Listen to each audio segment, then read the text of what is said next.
lap traffic maybe playing a factor. They got Impulse, Beeler there. Gap opening up for the leaders about 1.2 as Fialo closes bit by bit.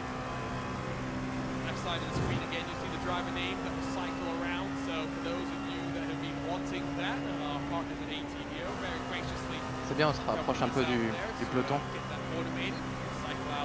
Petit à petit. Trans Colsen, ça roule en 32-8, ils sont 18. Ouais, donc en plus tu es bloqué. Vraiment la voiture est fou, détruite à l'arrière. À 32.8, oui.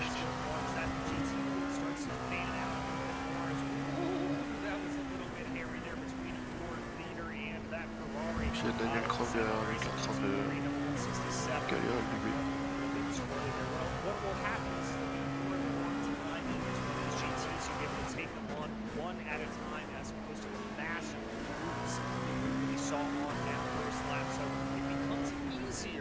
Still doesn't mean it makes it easy. SRA running wide. Those are some of the track limits that we were talking about. On to regular configuration. All three of your leaders now past that SRA Lamborghini. Fialo's gap closing slightly as Alexander Spetz getting aggressive with the traffic. Damage the front of that 101 car. Ah, la Mivano, quand ils sont pas là à se donner l'aspi, ils sont moins vite. Hein. Toe his way up behind on the entry into the S's. Here comes Woods again. Fialo drops back very slightly here as well. So gaps will come and go. The traffic will give. The traffic will take to quote John Heindorf. Remember, a week from now we head to the Nürburgring for the 24 hours of the Nürburgring. Racesport TV Radio Show Limited teaming up for uninterrupted coverage of all 24 hours. Let's see what we've got in store for us that week. It's a busy week for them at Radio Show Limited. They'll have IMSA at Long Beach. They'll have an NLS Nürburgring Langstracken race as well that weekend. It's very, very busy. Stay tuned on social media to see whom of the team will join us here on Racespot. So Dominic Hoffman getting close to the traffic but backing out, and it goes back to something that we saw with him in SCO competition last time, Lorenzo, where he was relatively patient with the traffic. Having said that, he proved my point with LMP2 cars and how aggressively and how needlessly aggressive they could be at Sebring. When me and Will Vincent were talking about traffic management, I was saying LMP2 cars are being aggressive. I referenced the SCO race at Silverstone. Guess what Dominic went and did? He went and turned around the BS competition. Right around the bottom. My question to you, Arjuna, how does that make you feel heavy on Lorenzo? No, it wasn't a Lorenzo moment. I'm just clearly able to tell the future. No. I'm becoming Timothy Chalamet from there. Good movie, by the way. I think I watched it last week. Great movie. I'm not coming forward. Yeah, it's going to be true, especially for the S's. I hate overlapping these cars. It's tense, man. It's really tense, especially in the LMP because you don't know where the cars will go. You want to go one way, and Oh, it's beautiful. way, so trying to navigate through is so complicated, but they gotta make Look how much fuel saving Hoffman did there. That was smart. It didn't look as though he was getting close to the limiter too. Remember, it's a thick set of ratios for these cars, not as adjustable as maybe an LMP1 car would have been in the past. You have some variation. I wouldn't expect too much difference between the teams necessarily. Looks like Impulse have an issue into the bus stop. We'll have a look at what happens there, but for now focus at the front of your GT field where the last couple of leaders in prototype work their way through. Right on the tail.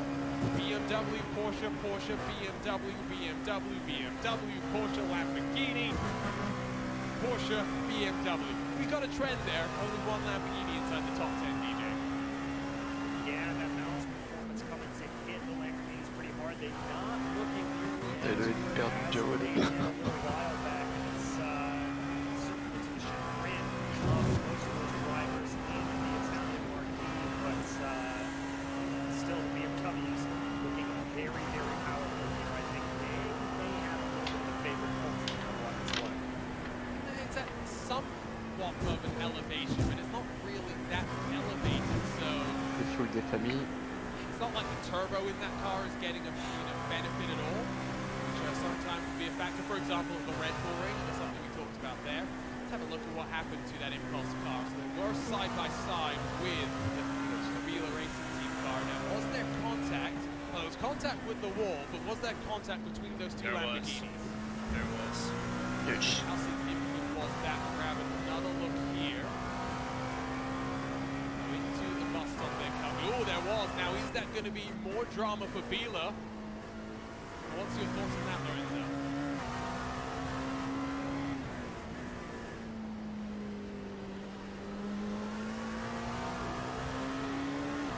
DJ, what are your thoughts? Looks like a little bit of an aggressive move there. I do think Vila may find themselves on the naughty step up the podium once again with that. If that doesn't look exactly promising, let's say. Any kind of contact there, especially with a car that's already been deemed to be in violation of the rules, the stewards are not going to let it go. Getting word from your LMP2 drivers that there might actually be a bit of a split in the gear stacks. Some running the short runs, some running the slightly longer gearing. Of course, the longer gearing will give you a bit more speed, or at least top end speed into the bus stop, but the short will give you plenty more acceleration, which might come vital. Working through the GT leaders is a huge scrap that continues to go on between the virtual drivers, number 22, the Pearson 16, as they split around that Urano 191 car. Was close for a moment, but they all survive. Into the bus stop they come. Je vais être bloqué devant. Virtual driver's gonna get towed up, gonna get drafted up into the hill. Pearson's around the outside, will try and stick it. Space given there. Running a bit deep is Daniel Croft. Trontascola looking down low. This is a really aggressive fight. And DJ, you wouldn't be shocked at thinking this is hour 6 of the race, but we're still not even 30 minutes done. No, we are not. Pearson's and virtual drivers by LDLC really working hard here to try to get their way around. You're getting the sense that these drivers want to be a little bit aggressive early and then settle into the race later. I think try to get that settling in period as far ahead in the field as possible, because that is the mentality that I think we're seeing out of them right now. Out of the lead in GTs. Oh my god. Side by side, Urano gets on through. Alexei Nessov punches his ticket to the front of the GT Bon. field. Devant ça crache aussi. Not sure if there was a slip up there, Lorenzo. Pearson, je crois, non? Daniel Pascal, Pearson. doesn't matter. You know, Nessov is a feisty old competitor, and once more he finds Logiquement, himself vous le in doublez. front of an SCO race. Yeah, I think there was a little bit of a slip up from Daniel Pass into the outside Clear. toe, because the car didn't look fast through the Nice. outside portion. Nice. And Nessov doesn't want to lose time. He doesn't want to get followed up with Lascaniani and Patrick Silva. Et devant ça se fait bloquer par Mathias, donc logiquement tu devrais revenir. Over here as we see something happen with Daniel Craft. We are not dead. He's had an issue, but he's managed to survive at least Yeah, without possible. with minimal damage. Look at the separation. Ah, malgré la pénalité, vous êtes pas si mal en vrai. Hein. Vous êtes pas si Ah loin. bah ouais. Parce que vous perdez quoi, 24 secondes, même plus, peut-être 25. Je crois que c'est 25.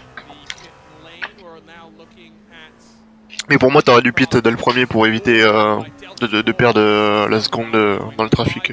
Ouais, mais je voulais surtout pas en fait me taper le trafic le GT en trafic sortant GT3, des stands. ouais. Marcus Hamilton have black flag. Yes, He's ahead of us, I think.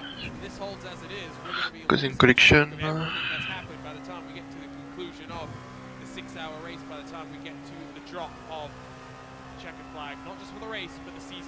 Dion Fiallo DJ has fallen back again, 3.6 back from his championship rivals up the road in front of him.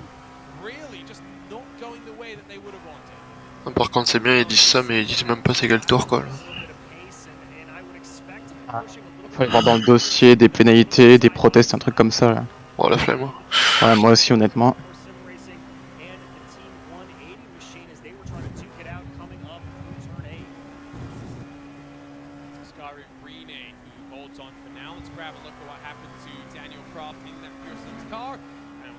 Deja vu, it's on the curb at the exit of turn 1, it is, he grounds the car out and smashes the nose into the tire barrier. First time, not the last time that we'll see that, that is for for sure. Let's also see, by the way, if Il faudrait que Kraft il fait perdre la spi à Fabrice Zonier. Hein. Ah, il est à 1 seconde déjà. Hein.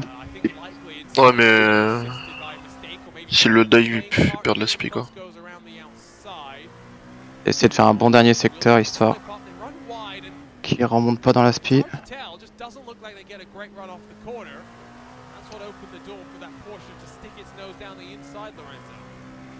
And this one, I think the slip up comes into the fact that he might have lost the braking password into the entry because of the LMP. So losing. Bah, 1 seconde 1, c'est bon, il l'aura pas. Enfin, du moins, Kraft, s'il a pas de dégâts, il va pouvoir l'attaquer quoi. Track it out and lose a little bit of momentum and allowing the Russian driver just to make the overtake and now take the Porsche into the lead.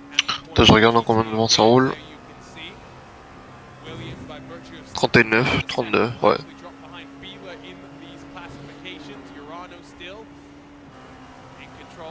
Devrait être capable de remonter. Et après, TX3, 31,6. Ça leur baisse 31,6 en plus. Learn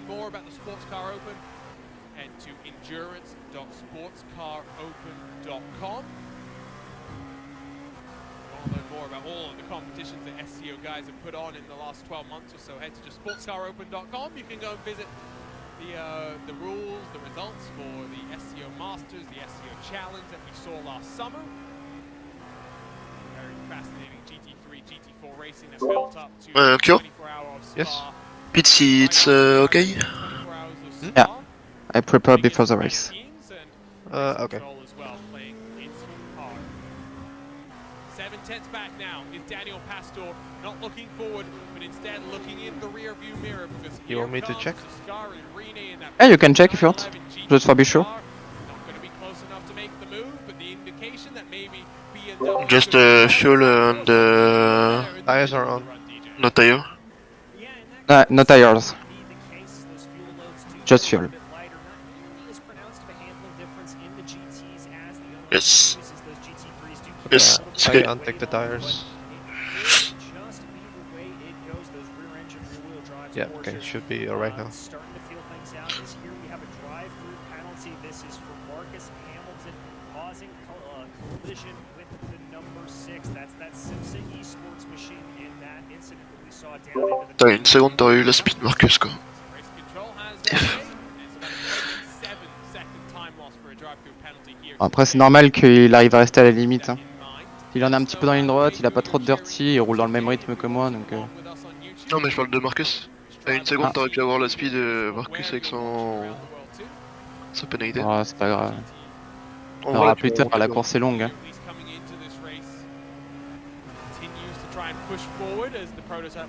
Tu roules quasiment 5 dixièmes plus vite que les mecs de devant toi. Just yet, but really it's Dean Woods the one that is putting the pace on to Alexander Spetz. We go to the inside of the Satellite GT3. TX3, 31,6. 31,8 sur le nord. Joshua Chin, by the way, has gotten past Trunkskull and in that 57 machine. J'annonce que ce sera un poil plus vite. Matthias Jensen, now part of the Apex Academy, but DJ, your first time with us on one of these SCR broadcasts. I'm not sure if you know this, Trunkskull is a boarding school, and they've got many different programs, one of them being a sim racing program. Kraft, il c'est chiant quoi. Ah, ou alors il est en boîte courte. S'il est en boîte courte, il est niqué, hein, ils peuvent pas doubler les types, c'est sûr et certain. Le seul moment où ils peuvent doubler, c'est dans le trafic si ils bombent. I mean, you do what's fun, right? I think that's the thing, that the older you get, the more you realize. You do what's fun for you. Who cares what other people think? Yeah, exactly. We made it as cool as can be. I will certainly tell you that. So, there is Jensen. Il est sorti de la SPI, dommage pour rentrer au stand. Giving us an onboard look with him today. There you see. Tu rigoles, mais ils sont tous en boîte courte. Ah ouais, mais c'est des trous de balles, est-ce qu'ils peuvent pas doubler? C'est pour ça que moi j'ai réussi à l'avoir lui, Alessandro plus Kraft. Parce que moi j'ai une boîte standard. Lorion pit.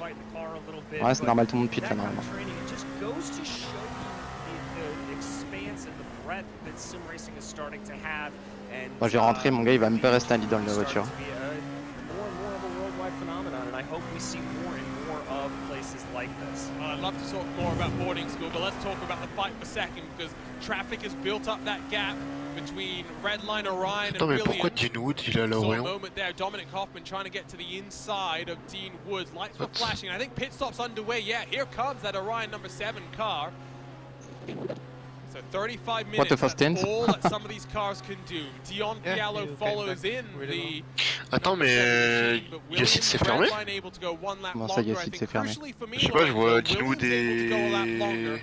even though they've been leading Dean Wood this et race. Jaouvaz Yeah, chez I was Orion gonna Race say Team. that, you know, seeing pets going longer Je sais pas, moi. by one lap is a little bit impressive for me, because you're driving on clean air and everything. I know they're being aggressive with the fuel saving, so rather impressive to see. Kyo? Yes. First, the gap Look, between both of them, Orion- about 2.5 Orion Race Team seconds, and 7? secondly, both of them going in an extra lap. I 7? expected Redline to go Yes. an extra lap, don't get me wrong, but I didn't It's expect Dean Williams Wood. to go an Oh, extra lap. But okay. we had a switch for P2 in the GT3s. Yep, we're just going to go talk about À mon that. avis, ça a fermé Getting Yacine. past Daniel Pastor, now 1.4 back, so basically out of drafting range of your leader now. We'll need a couple of blinders to close it On up. sort Here's devant your le trafic weather GT, look ça c'est once bien. more. Live weather update brought to you by Racespot TV, 36 degrees Celsius, so up a couple of degrees in terms of track temperature, so plenty of gusts of wind blowing around. Partly cloudy, so you may see clouds occlude the sun from the track, cool it down very slightly, then bake it back up maybe later in the races. Wait now, it looks like indications that at least Williams is going to pit. You can see holding to the right of the track. Looks like Redline's going one more. Some pretty impressive fuel numbers from that number 70 machine, DJ. En vrai ça va les... Yeah, very impressive indeed. That's a little bit of what we saw from them earlier on. Remember, trailing behind those GTs, Dominic Hoffman backing up the car line, going down Whoop. into the inner loop. So I think Redline here focused on a little bit of a long strategy, trying to stretch out those pit stops as long as humanly possible. The other team who is able to make it, it looks like here, at least thus far, is SimCity Sports. Battle going on for third as Daniel Pastor is going to lose another spot. Patrick Selvin, that Team 180 camouflage almost BMW, bullies his way through from pole position down to fourth, suboptimal for that 150 machine. And we have seen plenty of speed in this GT3 car over Right, alert. 2022. Thinking of other series, not necessarily this one. Let's get another look, by the way, at this lap 1 incident between Urano and those behind. So watch Satellite Racing, watch Tronsuscola, and both got, we saw Satellite Racing, of course, already come down and get some damage repair. But from what the indications are, Tronsuscola is hurting as well. They're, clipped the right front of their car. We saw the lack of speed, and you can see it's pretty significant hit to that front side of the car, Lorenzo, which does generate a lot of the downforce in these LMP2 cars. Yeah, and if you get hit on the rear as well, you do lose a little bit of performance. I think you can get up to, depending how much of the hit, you can get like 30-second repair option repairs, and the car would be back towards normal speed, even though it would be statically fixed in the eyes of the viewer. But other than that, as we see Redline pitting, it's not the best thing.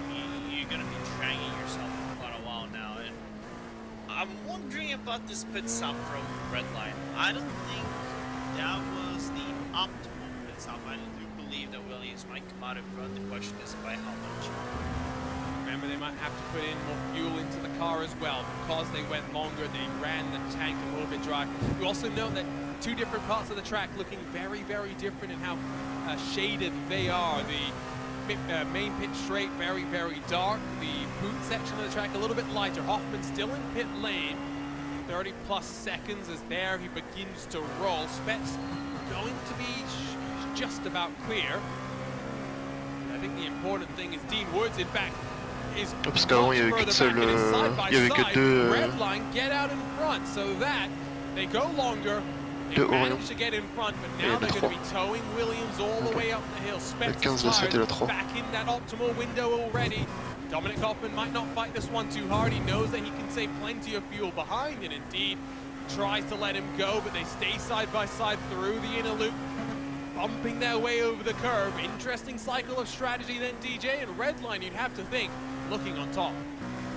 Yeah, Redline certainly coming out coup, the ils winners vont there quand from même that mieux fifth site. cycle, and I like the restrained aggression there from Hoffman. Il manque une Yacite, Lorient H de 15. Overtake there, I think they know they're on a more optimal strategy, and so they can just back this off a little bit and continue to sip that Il y a fuel, Maniti, je save a crois, non? little bit of fuel Ah non, behind Maniti, ça va. Williams, and Non, je crois que de Maniti, il y en a toujours une seule. race to come to them.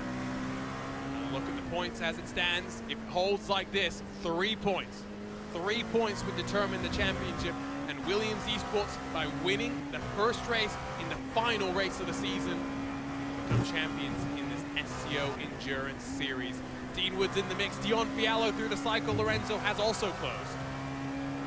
Yeah, we got close by, I think, half a second on both of them. I'm just trying to take a look on the lap time, the pit stop time. 33 seconds for Dion Fiallo. The fastest one was actually Dom Hoffman. He put in 29.8, but his time on the lane, 15.7 seconds. That is just 3 seconds faster on average on top 4. That is really impressive. Maybe now he slightly short-filled that car. We'll have to wait and see. Talking of prior champions, by the way, Redline, well, they've won in GT classes before, GTE, or GT as it was called back then, last year. That's a big stick. Then PRT/Redline, they won 2019-2020 in the GT category again. Williams winners in the GT category 2018-2019. None of them have won in prototype. They're hoping to change the streak, which has been Mirvano 2019 through 2021.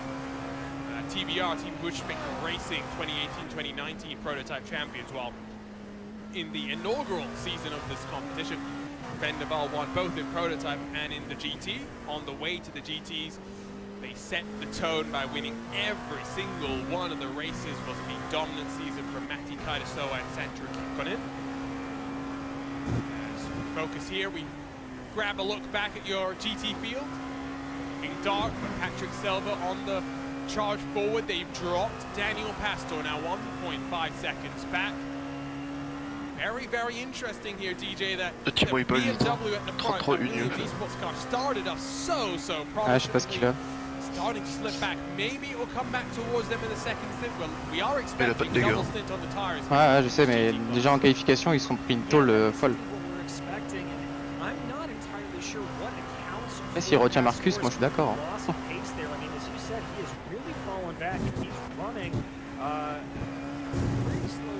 Et puis en plus, c'est en boîte courte la Mivano et puis lui en boîte longue. Ah bah voilà. Là, avant qu'ils arrivent à doubler la Mimano. Oh bah. Mais comment il est garé dans les sorties, il va le doubler. Ah ouais. Oui, il se prend de travers à chaque sortie.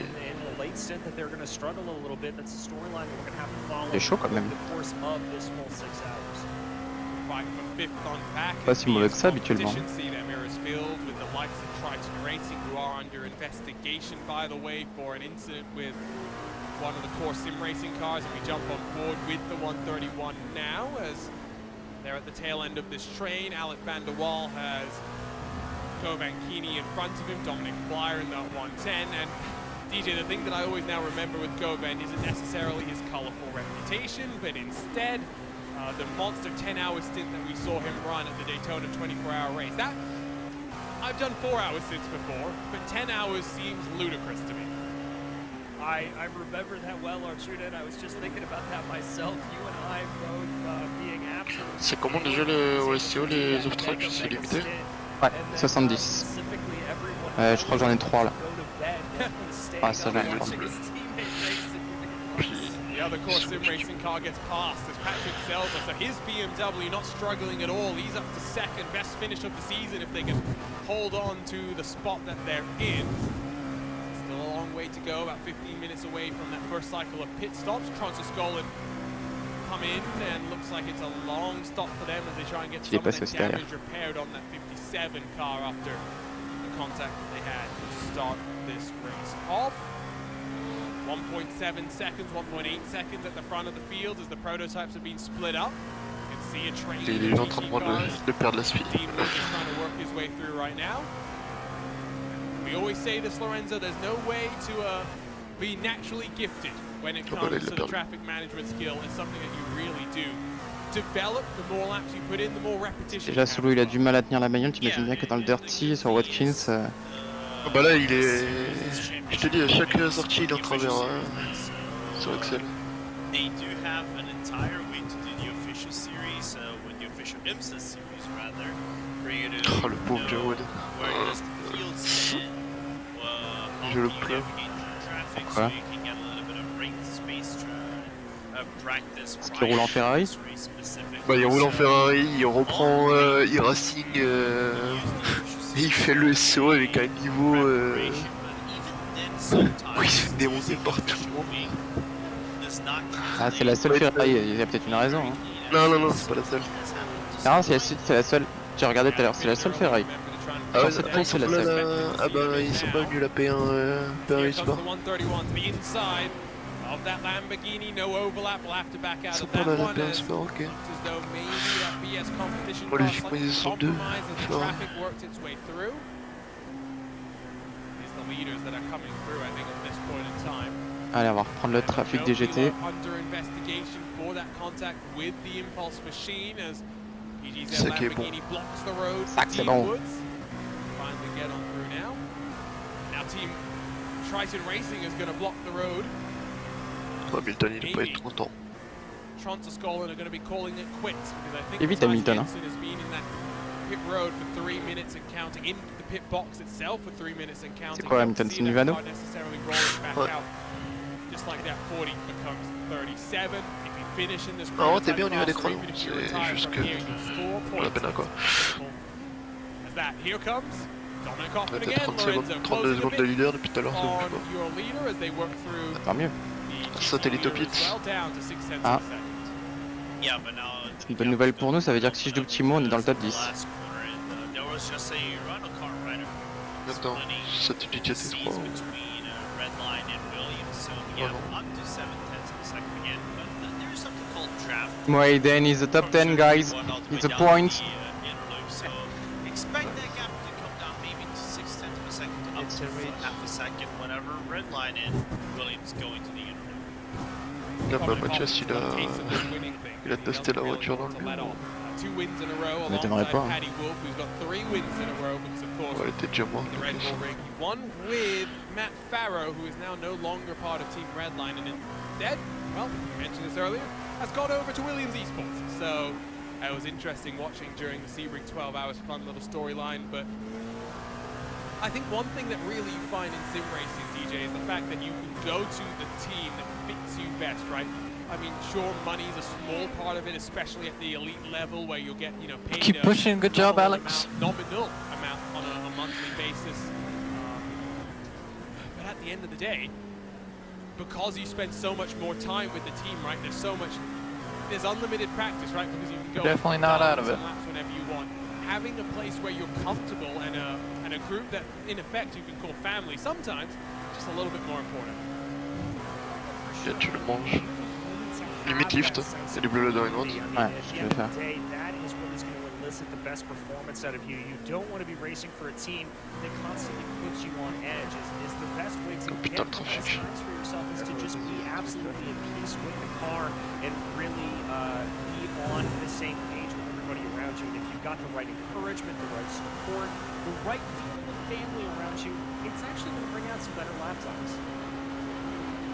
So clearly that's my excuse for why I'm not fast, because I haven't found the right environment just yet. Patrick Selvin, that Team 180 BMW, closing on Alexei Nesov down below 1.5 seconds as looks like Simsa's just being passed by the 25 SRC Movano machine. Putain, vu comment il est en travers. Il galère un peu. Hein. Drivers by LDLC number 22, who's got nowhere to go and forces Triton Racing to try and back out of a move that I think they were looking for. 4 cars, well, basically running bumper to bumper inside of the top 8 in this GT class, Lorenzo. Ouais, il s'est mis à travers là à l'entrée. Ouais, je te dis, chaque Excel, chaque frein il est en travers. Sorry, I just noticed something on the corner of my eye, but yeah, it's C'est mes couteaux. it's one of those things that it's interesting to see. Ah, Kraft, je crois qu'il est décédé. And let me just Oh yes. notice real quick. Let me just grab something over here from this Je vais one. regarder. I'm impressed with PGZ pace so far. I'm Ouais, tu as raison, toi. going for the Lamborghini Ah. that on paper. J'ai pas bien anticipé. Underperform in general in comparison to the Ouais, other il suffit de cars. sortir pour la They're minute. really good so far in P7. So following up with the draft, we still don't know how the pit stops are going to count in about 9 minutes for the cars, but interesting to see the strain going so far. Ah, mais c'est qu'il a la spie sur Marcus là. Non mais reste comme ça en vrai. Tant qu'il tient la speed. Didn't the BMW underperform under high temperatures? We saw that at the Bathurst swap. I think Bathurst is not always the best conditions to look at just because of the nature of the track itself. Maybe not rewarding and understanding. Ouais, il ferme au dernier moment. I don't remember, to be honest. I was too busy trying to race. Teammate had an incident. Let's have a look at something, by the way, that's happened with Pure Sims and Tu le... the Beniti cars. Oh, there's a lot of Off to my way, Timo. Come on. Now, which of the Beniti cars? So- Oh, it's poor Tim va Matska, résister. who doesn't Ah. seem to be able to put a foot right. Just have a look C'est from bon. his roof. He's not really much he could do. You can see. Oh, il y est, il y est, il y Maybe est. he is trying to cut down a C'est bon. little aggressively to the outside of the corner there. DJ, not sure. Yeah, let's watch this again as he comes out. I think he did give a Carlos with space, but he was coming across there in a relatively aggressive manner. If I was in that car, would have given a little bit more space. So Puis devant il a perdu du temps, ça l'aurait accepté bien. But you were right, there was a lot of air in between that LMP2 and the GT3. Williams not happy with the BMW BOP right now. Although having said that, it started off great for them, and I think the reality is, DJ, as well, that Team 180 is showing the car still has pace because they're closing on the leader bit by bit. Yeah, they certainly are. I mean, it's not leaps and bounds here necessarily, but just pulling in by about 2/10 here and there, about 800ths of a second on that last lap. Now, obviously, traffic playing a little bit of a part of that, but Team 180 is certainly doing what they need to do to be able to keep themselves in range, to be aggressive when that timer hits 0, and that's the biggest thing. You just need to be able to be within range. Lost a bit of ground there. With the Impulse LMP2 car working its way through. Half a second between your prototype leaders. They pulled away, now 4 seconds on Dean Woods as well as Dion Fiallo. Here's number 33, Marcus Hamilton, SRC Movano Viola getting past Joshua Chin after the 33 had a drive-through penalty to start things off. Still looking decent for the King of Chins, who, if things hold as they were from the last couple of races, likely coming off a work stint at night, hasn't had any sleep. He's going to do his required drive time and then head off to sleep. Although, having said that, a bit surprised that maybe he's going to do the qualifying in that scenario. They've now got Delta Sport Impulse and SRC's 25 behind them. Don't count out Simsa. Josh might end this stint handing over to Phil Krause t'aurais down dû in juste. 13th position in what has been a slightly rough season Je for suis à them. 0-3. Hein. Just chatting with Ouais Jacob mais Rowe, t'aurais dû lift un peu pour ça, yesterday, trade and plus they're very much looking ta sortie quoi. forward sortie, to ouais. getting out of the season and focusing Problème, on je pense que tu pourrais le the doubler. car at least for the month of May. That's upcoming. You've got the iRacing Fixed 500, Valus. the iRacing Open Yes. 500 on the horizon. Yes. 13th running. The iRacing Indianapolis 500, the third year that we'll have a fixed setup competition as well. Some of these drivers, including the likes of Dean Woods, for example, jumping over from the endurance ranks to run an IndyCar last summer. Maybe we'll see them try it out again this year, but we'll have to wait to find out. Winding our way towards pit stop cycles for your GT cars, Lorenzo. 6 minutes to go. Marcus, come here, my friend.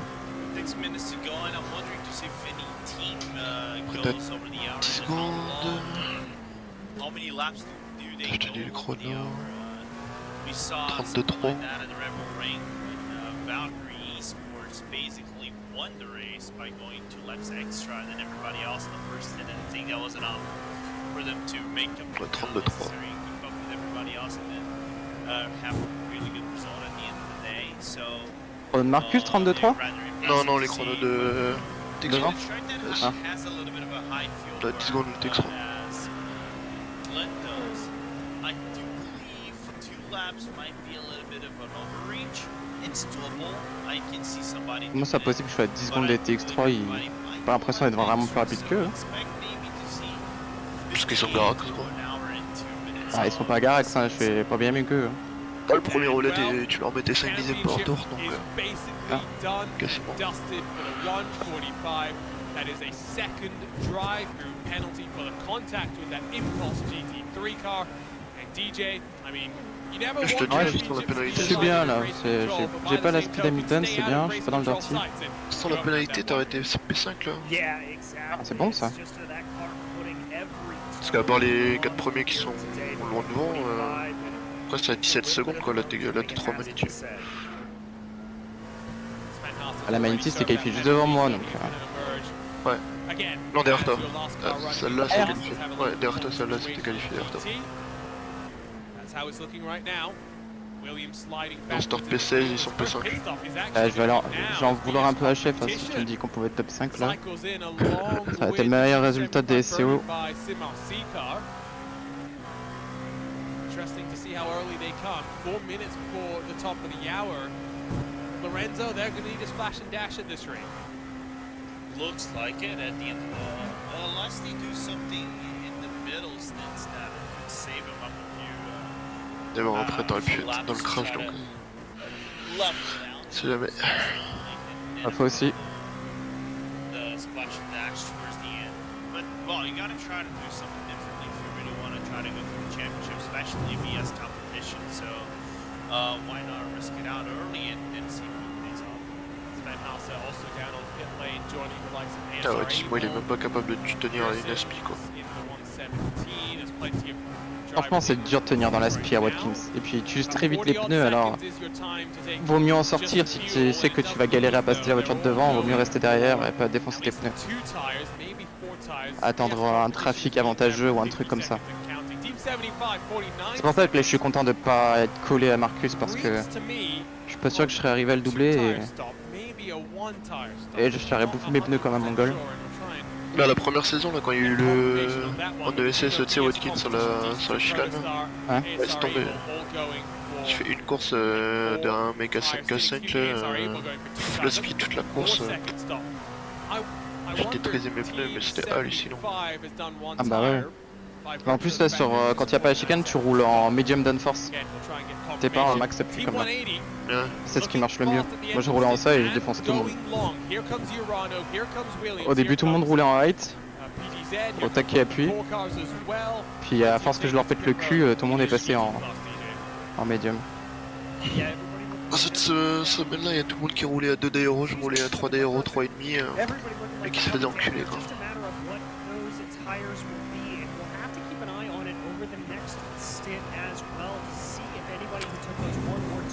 J'ai passé toute ma vie dans le draft mais au final dans les 10 derniers tours à la sortie des pits je les détruisais parce que mes pneus ils étaient nickel comparé à eux. Ouais, bah ouais. Donc j'étais quand même dans le draft.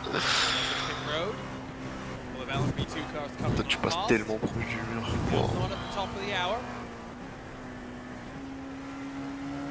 Gros c'est hallucinant.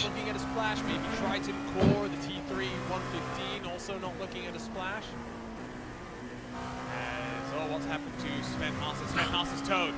I think that's day done. Not just championship done, but day done. As 55 seconds, Alexei Nesov hands the car over to Nicholas Laubischer, sharing the tires there. 2 tires on the car to get things underway. Lorenzo, usually we do see that when cars do a driver change, they take all 4 tires, unless it's a BMW Sim GT Cup race, for example, which is just 2 hours. Yeah, and basically just hand it off to someone else and let it do the rest of the job. So, I didn't expect to see a driver change going on this early on, but I did see that the car Jensen took over the port car that was right behind him. So, because Laubish going to take over from this one. Short pit stop though, which is quite impressive to see. But let's see how Laubish does with a car that has a little bit of waste. Do you remember Carl Jensen did take all 4 tires? Oh la quenelle. Let's take a look Ah at oui? what happened to that 145 into the bus stop. No cars around. I think I J'entends know pas. where this is going. Goes airborne over the curb. Yes. And look away if you're a Beeler fan, because that is a Lamborghini that might as well be written off. Yeah, indeed, just way too aggressive with the curbing. We mentioned it a little bit earlier on our June of the new Non, reprofile vraiment, c'est curves une here blague. on iRacing. Jump on board with that car, just way too aggressive. Completely loses the rear end. Heavy damage. You cannot be as aggressive as you used to be. I'm sorry, but I don't hear you correctly. They will for surely bite you just Oh, I said Yeah. there will be a And driver spot not next the to way it. that they would have wanted Yeah. this championship to come to an end, but unfortunately Yeah, when for I Beeler, pit, think that very much we is changed the going driver. to be data. Urano I cycles pit in back 7 laps. into the lead. Team 180 with a full service on pit lane. Patrick Selva does stay behind the wheel. Will allow some bien cars compliqué to les jump pneus in là. front of him. We'll give you a full rundown of the strategy in a moment, but crucially they made it past the top of the hour. That's the vital marker to keep track of, Lorenzo. Yeah, I'm wondering to see Ah ouais, how par much contre, the new tire delta is going to compare to the old tire pas fait le bon delta, bruit. because I do see some cars moving forward. Some pure sims in P4. I know they Ouais, did vous avez it pas fait le bon with move du tout. so- and I think they should Le bon quoi? field as Bah, well, vous avez pas looking fait at le your bon move. time in the box. Pourquoi? Into top 5, Bah, I c'est think que that's toi t'as their l'habitude de best rouler le P2, donc season so far for a team t'aurais that pu shot, quoi, au final. is ratherly Ouais, peut-être, impressive ouais. for the 160. Mais moi je me suis tapé le Take trafic. a look at those pit stop Ouais, mais times ça n'a rien à voir. on the left side of your C'est que screen. You can le see problème, c'est top que 5 c'est all que not tu taking vas full service. Only Ils se sont entraînés en one car IMSA avec taking une no piste à tire, 40 that would be degrés. Hein. 116. I do think the 175 taking just a solitary Ah tire. bah ouais, I'm bon. curious if it's Ils a apprennent de left toute front façon. or maybe a left rear. You would think it would be on the left side of the car. 180 course sim racing full service for them. German sim racing jump in front of the 131, the 180. Mais je leur ai dit, t'en fais pas, hein. Ils le savent. Two-tire stop for them. Faut qu'il fasse comment il James s'appelle King Games it seems to be going on as Josh Chin doesn't crash on pit lane, so at least he'll be happy about Quand that. j'ai vu son reportage là. Still sur suboptimal, Canal+, still ça, not ideal for him. sur son premier Yeah, stick, not at all. il a And, fait un and plat that sur really le isn't pneu. a mistake that you see all that often. It's a Et après du coup c'était baisé quoi. easy pit out there for him, but still, you'll have a little bit of that problem there for him as we watch the battle for the lead continuing to remain tight between Williams and Team Redline. Oh, I wish for Josh Chin it was an incident out on the pit lane. I have a feeling as we grab a look here once again, just deja vu, car bottoming out over the curb, nicely through turn 1. There he is. Car goes around. At least this time he doesn't go off into the wall, into the grass. Couple of prototypes go scampering away. 3-4 get on past, and that's for the private label team hype. Drops them to 14. Ah, les 12 pneumatiques, seconds les back pneumatiques. from those in front. Les What gomatiques because it took so sont long fatigués. to get that car spun around in time. So Urano has an 7-second advantage at the front of the GT field. Okay, Williams so have Jacob will do 75 next right two sims, right? behind them.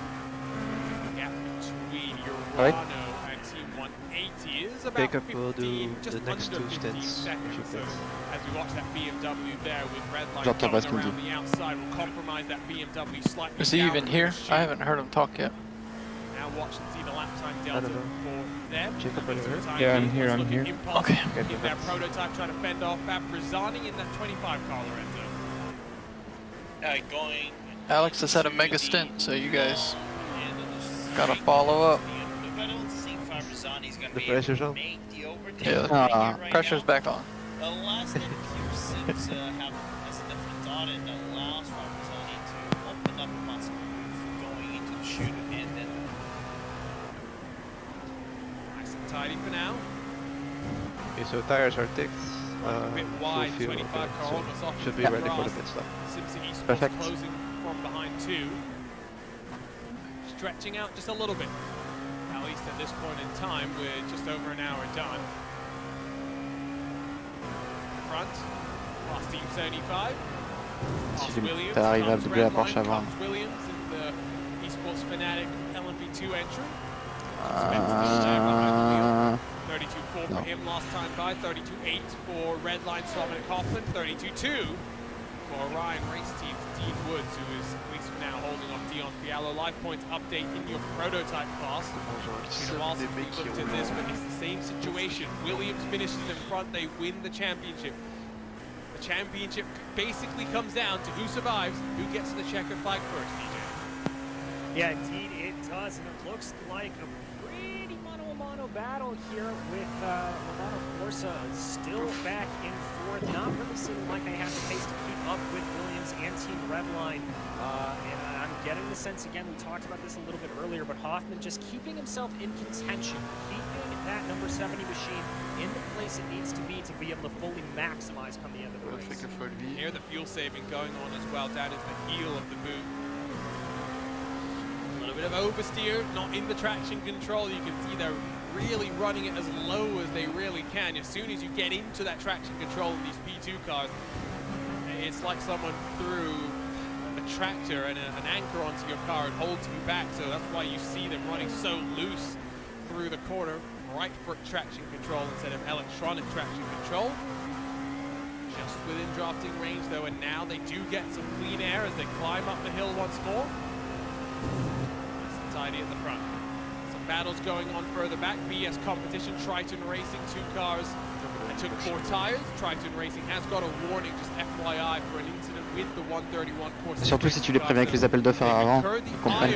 Of the stewards, and I can also tell you that in this GT class, usually it's the other way around. A prototype gets a penalty for making contact with a GT car, but in this case, a GT car has got a penalty for making contact with a prototype, and it's that 101 car that we saw through the final corner, Lorenzo, making contact with Pearson's. Yeah, you're basically adding salt to the injury already of the 101 team. Very happy to have a triple screen for this race. Then you have a second incident not related to this, and then you have the crash with the Pearson's LMP, and then you get the traffic penalty. It's suboptimal, but it's impressive to see them not having the greatest of seasons when you compare to it last season. It's surprising. Very much so. BS competition, by the way, passed by Triton on the entry into the bus stop chicane. Zebras struggling a little bit. No movement there behind the wheel. Ouais, c'est ça, ouais. At least for now, we'll see if he jumps 8 quasiment complet. back in front of the prototypes. I think it's time that maybe we step away for some RaceSpot TV fan immersion, but don't go anywhere. We're an hour Oh, c'est done, là. still plenty On of verra sur time le to moment. go in the 6 hours of Watkins Glen. The Déjà title cool, ou si decider c'est moi. Kyo il pourra pas le faire, ce qui est trop... Il aura fini son relais juste avant. Donc... 2022 Endurance Series. We're going to ride on board with Team Redline and Dominic Kaufman for a couple of laps here. We'll be right back. Enjoy the sound of the Delara LMP2 car. Ah, c'est Jacob qui prend le genre là. Ah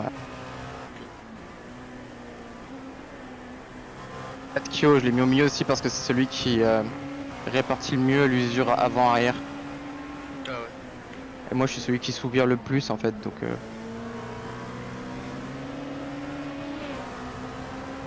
Mine de rien, les températures sont plus hautes, mais il aura beaucoup de gomme sur la piste à ce moment-là. J'ai vraiment cru qu'il allait.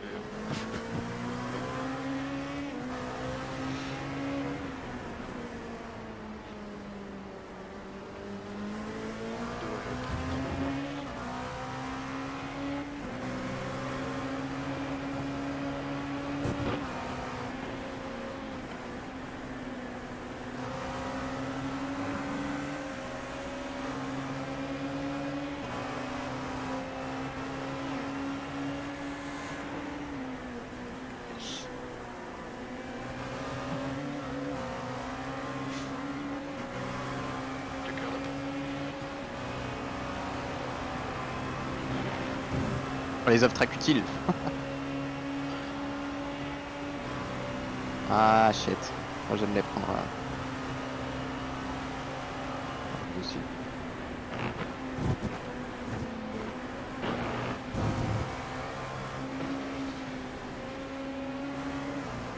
Ah, c'est dur. Hein.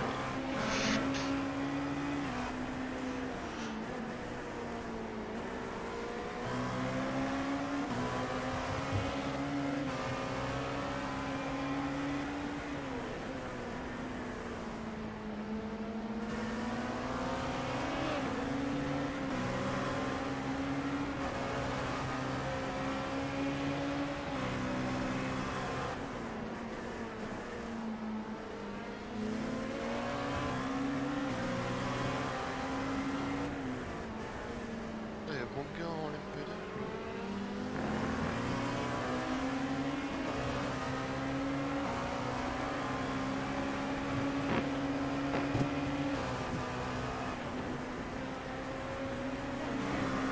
It's my last lap, Jacob.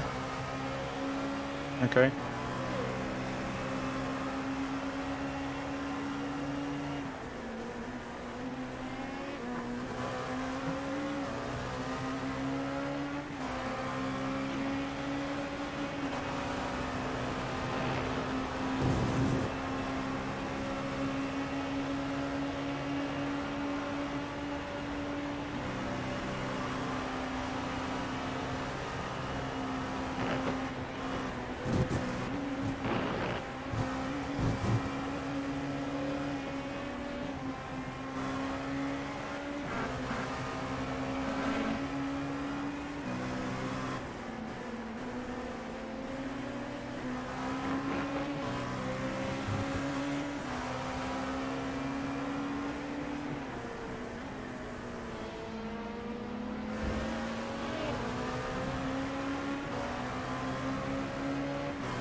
Box, Alex. Box, box, box. Yep.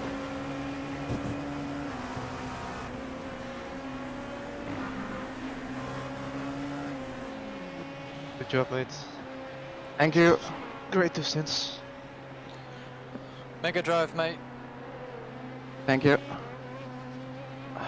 Good luck. Jacob, They are dead. Good luck, mate. just go out. Your marks.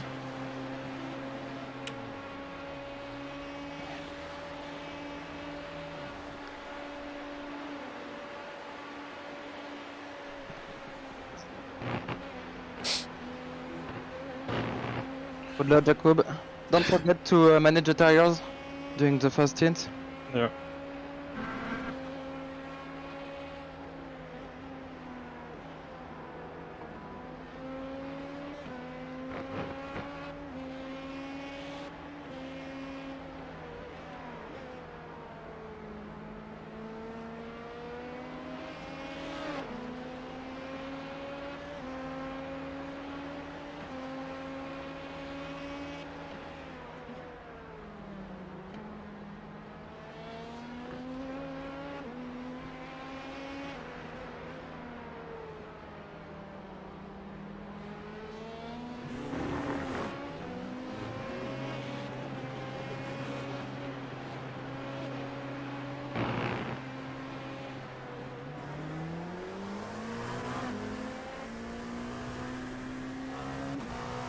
Pit stops underway for your prototypes here in the final round of your 5th edition of the Sports Car Open Endurance Series. Not a surprise to see Red line down earlier than Williams by virtue of a slightly shorter pit stop in the opening Ah, j'ai terminé avec hours of the race. 28% mon gars sur les pneus avant. Everyone, welcome back to RaceSpot TV, where alongside myself, Arjuna Kankapati, Lorenzo Bonder, and DJ Clark here to walk you through all the action.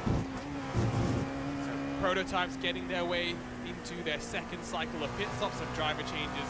To note, Delta Sport for Pure Sims, driver changes going on there. Dominic Kaufman into this box, looks like he's going to be staying behind the wheel along with Dean Woods and Dion Fiallo, at least as things stand. As I say that, Fiallo changes over. Sasha Gorla will be wheeling that #1 car when it rolls out of pit lane. Meanwhile, in your GTs, status quo remains. Urano leads, but they're extending the gap. It's not Williams in second anymore. It's now Team 75, Bernard by SimRC. The cars that took 4 tires in the pit stop, DJ, not really getting much time and gaining much ground on those behind. Yes. No, it really doesn't look that way, Arjuna. It looks like that 4-tire stop. Non mais t'es en décalé. They would expect. It may Si, t'es décalé. Tu lui as dit clair, mais toi t'es à côté. on in the cycle as it goes is the I don't think the they're teams talking that took fewer tires than that, the 2 or 1 tire option there. That's when the wear is going to really start to pay out. So we'll keep an eye on what that's going to look like over the course of next stint.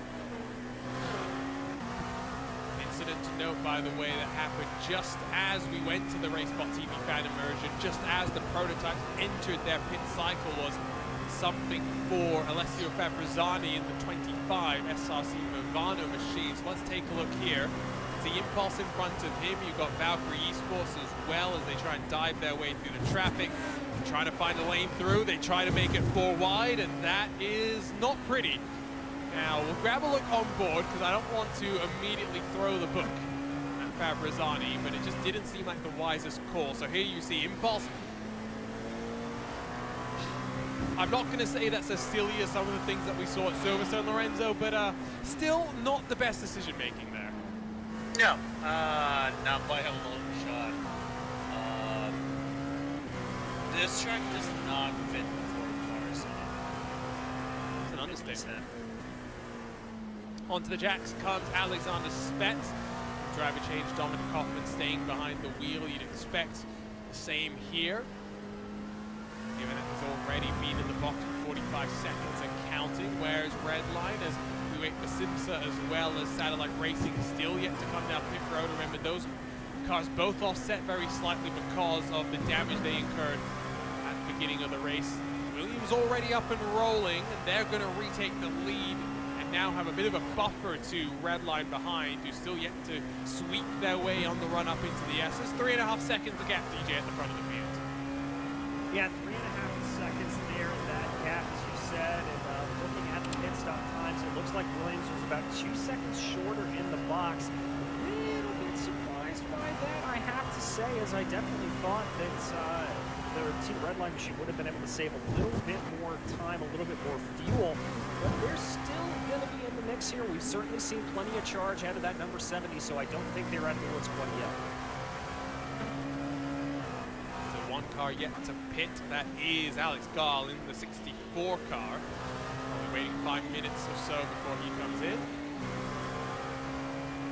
Daniel Pastor losing the back of Team 75, and they've been vocal in their frustration with the BOP, Lorenzo, but I think the reality is, we said this earlier, but Team 180 showed that there's still speed in that BMW throughout the course of the entire stint. Yeah, which is surprising to see, but even in their second stint with new tires, That not been the was- best so far. Looking at the lap delta, Nice between overtake, everybody Jacob. else in front, they're doing the last lap 44.3 for the Team 180.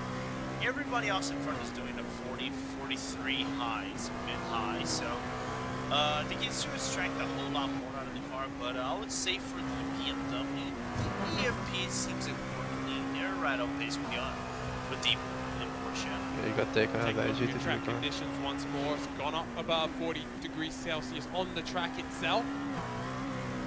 Getting closer and closer to midday. Not racing into the night. That was last done, I think it was Spa, as there's a car off Et l'équipe qui the quoi? road, and it's another Movano machine. This time it's the 33. Really not being an easy day for them, and they'll be side by side now with Impulse as they round themselves, and nose chopped off on the anchors is Ricardo Chivon to avoid running into Timo Hayden in that Impulse 56 car that, of course, did not have the best qualifying runs. Now, was there contact, or what happened here? Was it another incident with traffic? Let's find out. So grab a look at your RaceBot TV. Des gars qui ont triplé sur les pneus? Ah non, mais c'était le buff pit, ok. Protostar, and I think just loses it on the curb by himself there, DJ. Yeah, let's take another look at the angle here as they come down into the corner. This will be a good indication on board. A little bit far back to the run for that move. Little bit of a pinch, but definitely losing it on the curbing itself. Lucky to stay out of the wall and make any major contact. Let's grab one more look at it if we can. Just see how onto the curb he is. If there's contact, it's minor and incidental, not really contributing to that car losing control. But now, that Viola machine right into the thick of the fight with Impulse, and Ramez Azam in that Cincy Esports machine as well. Fighting outside or inside of the top 15, of course, because only 15 cars still running, but just on the edge of the top 10. Spreading itself out. The first hour was a bit frenetic, and as most endurance races do, Lorenzo, with no safety cars, they settle into a rhythm, and you go with the flow. Yeah, you go with the flow, and that was a relatively calm first hour. we didn't see any major drama. I think the biggest one might have been Vila falling out of the championship with their issues early in the race, and then the issue on lap 14 with the Impulse GT3. Other than that, we haven't seen any major breakthroughs. I think in my opinion, the biggest breakthrough of this race has to be Urano. I gotta commend Nicholas and Alexei's pace so far and their strategy to keep everybody else at bay in the GT3s and try to leave no room for error and try to capitalize that championship, which is because Lorenzo is an expert of killing people with words.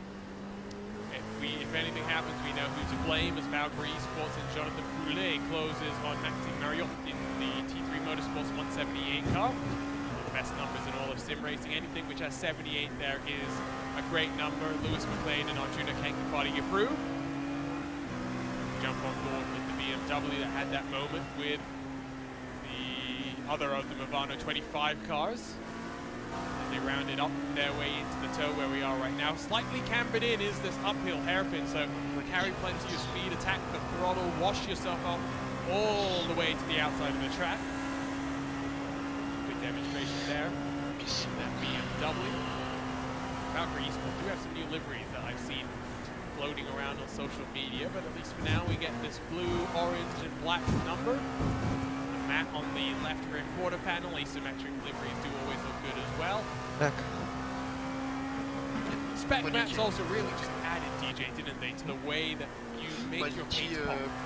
You can do some slightly unrealistic things if we're being honest with them, but Are they nice. are they done? Or? Oh, for sure. It really has just added a How much new is the level damage? for some of these designers of the liveries to really allow for some creativity and pop. I think something like 2 minutes. Great. Oh, okay. And you know what? So what if they look slightly unrealistic? So we are They 98. look Your great. place is good. we have a So it's really Discord perfect. around the VLN, or as it's now known, the NLS community here on iRacing, and someone posted their livery that they'll be running in the upcoming season, and George Simmons, who works with McLaren, was instantly saying, well, I'll post this real-world livery and show why you couldn't really do that, but it's still a great livery. Still very, very fascinating to see the ways that the map looks, for example, can change. By the way, I think we missed this in the cycle of pit stops, but Sasha Gorla in that number 1 car, a little bit short on fuel in terms of the time in the box, has managed to leapfrog up in front of Dean Wood. Now, he is still about 3 seconds back from Redline, another 3.5 back from Alexander Spetz, but at least moving forward, there you look at the championship situation, and after leading after the first 2 races in 2021, that number 1 car finds itself 15 points adrift, even if it swung around and Williams finished in 3rd and Movano won this race, Lorenzo. That's still not good enough to win this championship. Yeah, for them it's basically a do or die situation. Just trying to grab over here. What do they have to do? So the scenarios I've plotted, and I did say Movado had a scenario up to 7th place, and then they would have to try to do the mathematics and the calculations that I really want to do to try to win this championship. They would have to win the race, for example. Williams have to finish 2nd and below, and then Redline would have to finish 3rd and below. And they cannot get the group. That's an example. So basically, it's like they need outside factors, and that's why I said this is a do or die situation. And in a race like this, the do or die factor is too much of a inconsistent variable to throw in. 4 hours, 36 minutes to go as Jonathan Lay is having a technical issue, and I think that might be Valkyrie falling at least back in the pack, if maybe not even retirement from this race. 5 retirements already to speak of. Urano's number 90 LMP2 car was the first to fall, then Impulse in their 105 next. Tronsskolen limps that car around with significant damage after lap number 1, but Marcus Solholm tried to roll out after taking 5 or so minutes of repairs and then realized it was futile, so Tronsskolen done as well. The Mila Racing Team Euronics, 145, the championship leader coming into this race, retiring about 15 laps ago. Tim Matska's 101, the defending champions in this GT class, have also retired from this race. So, the 78 Beniti T3 car in LMP2 has had an issue. He's been in pit road for 3.5 minutes. Looking forward though at GT3's Team 180 on the back of Ross McFarlane. Good indication, DJ, of 4 tires versus 2 tires about to come up. Yeah, exactly. Very, very much so. We're going to have to see what is going to be able to happen here. And I'll tell you right now, it looks like Team 180 is going to have the advantage. They're going to go to the inside of the inner loop. Easy peasy, and it is done. Done and dusted just like that. Not much of a fight put up there. Although having said, by the way, about the 101, maybe that drive-through penalty that you got with the nail in the... You are 0.5 faster than the 2 car ahead of you. Move into the chicane. 2 tires versus 4 tires this time, and actually Ramstein in the 131. And you do the same time as the Simsa behind you. Got DE back ECV's 169 lap with Gini, another car that looks great with the spec map. You can see the... Is it an eagle? Is it a bird on the side of the car looking good too? Front, 2.3 seconds now the gap. Alexander Spets losing some ground to Dominic Hoff and Lorenzo. But I think it is to be expected to lose a little bit of ground. I don't know if there was traffic, and most likely there is traffic because catching basically the bulk of the trees. There's the trident ahead of Alexander Spets as they go into the heel of the boot. So don't say, oh, he's closing the gap, but it's traffic just moving into through the hairpin. Nice and tidy. Red line, excuse me, Watkins, one of the tracks getting an update recently. New surface, new curbing, new graphics overhaul. Plenty of other tracks, I think, on the horizon that iRacing fans would love to see. SCO has run a race at VIR in the past. I'd love a VIR update as long as we keep the oak tree there, because that's a part of the track history. There's plenty of other tracks as well that I think people would love, DJ, to see brought up to the modern standard that iRacing has set with their tracks. Yeah, indeed. There's quite a few that a lot of people want to see. I know, obviously, it has been rumored to be in the works, but I would love to see an update of the Indianapolis Motor Speedway, a place that is now starting to have a great sports car history with the 8 hours of Indianapolis. The newer layout there, we're still running the old F1 layouts, and to see an update at the World Capital of Racing would be absolutely fantastic. Hashtag hope, as long as it's not before the iRacing Indy 500, because you'd send the team into a tizzy. That's a bit long for a hashtag, but the sentiment is very true. I think scan trucks were spotted there. Doug Bowles, track president, has talked of his desire as well to see that track be updated. Let's be honest, the configuration of the road course that we're running right now is abysmal. It's atrocious, needs to get in the bin. The new version is great as long as it doesn't have NASCAR absolutely destroying it. Lorenzo, what would you think about tracks getting an overhaul? Okay, I know Interlagos might get a revamp soon from what Stock Car is trying to put, Stock Car Brazil is trying to put in.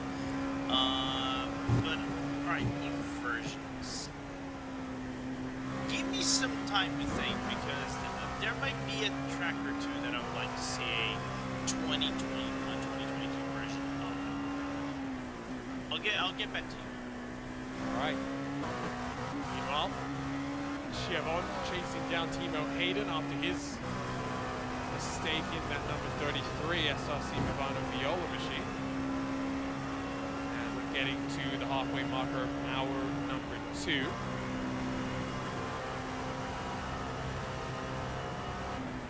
The organ broken. James Clay has a very high damage on the car. He hit the road and tried the bus stop. So there's that indication as to how bad a season it's been overall. Yeah. 101, we know how strong they are. Yeah, the car is completely broken. In GTEs, we usually see them in BMW. They're a bit more flexible with their choice of the GT3s. They're going to finish this season at best in probably 15th, 16th position, maybe a little bit lower when final chapter is. You have the suspension broken, so be very careful when you overtake. Competition has a little bit of damage now that they're dealing with. Yeah, He will pitting, I think. front end, they probably yeah, sure. looked he at the must be very beginning. They did have some dents in front of the car, looking a few laps back, but I just saw Nate Lewis ending a little bit of replay. Going Perfect. to toe off the Nice, come on, guys. car, just He's six, some keep clear digging. front end Yeah. damage. You can see how the splitter just bent over, the bonnet is also bent over, so I think that's how they're losing a little bit of ground in comparison to the other cars. Might be losing about 3 or 4 tenths of a second per lap. Maybe a couple of landmines. And you are faster Track than forward at red line, the we've got P5. the gap down below 2 seconds. SLC Movano up to 5 seconds back, so they've not been able to close while Hoffman has been reeling on in your race leader. Remember, it's basically the fight for the championship here. Red line versus Williams versus Movano. But in reality, we're really just focusing on the top 2 cars. Murano, by the way, in that GT class, now almost 11 seconds clear. I'm not sure what they're doing with that car, DJ, but 2 tires, it seems to be working great, and it's a bit of a surprise that, you know, even compared to Team 180, who took 4 tires, they were almost a second quicker last time around. Yeah, indeed. They are just absolutely flying. I think they know how to really keep everything under control and be able to run that car to its full potential. Very, very surprising. I would have thought at this point in the stint that the 4-tire stint would have really paid off, but clearly it is just about playing equal between the two. Maybe 2 tires working nicely with the balance of the car too. You build a setup that's going to work on the tires over the course of the run, and maybe that's playing a factor as well. Sasha Gorla not looking forward, but looking backwards as Dean Woods, I almost said Dion Woods, confusing the drivers there, closes. Talked about this earlier, but new colors for Dean Woods, and maybe, yes, well, we'll have to wait and see if their iRacing operation is really still in full force, Lorenzo, because I don't see the Richard I was Mille car today, wondering which where would is he have going to go. Ross Woodford and Josh There's Ladd quite and up there. even Yao Vaz. We have been seeing them in the VCO Esports Racing League, so I don't think they're completely done. I don't think they're completely done for now. I think it remains to be seen after the Esports Racing League is done to see if the operations are going to continue. But it's surprising to see both both guys within the number 7 trying to go for a new outlet and try for Orion, a team that also grabbed the Race Clutch number 15 car. Don't forget about that. They brought up the number 15 of Race Clutch into the fray, but they just didn't have the same luck they had last season because they won the Sebring 12 Hours last season, but couldn't capitalize on any more results. So good to see Onuka Hapla and the boys bringing the talent and making sure they still have a really good drive.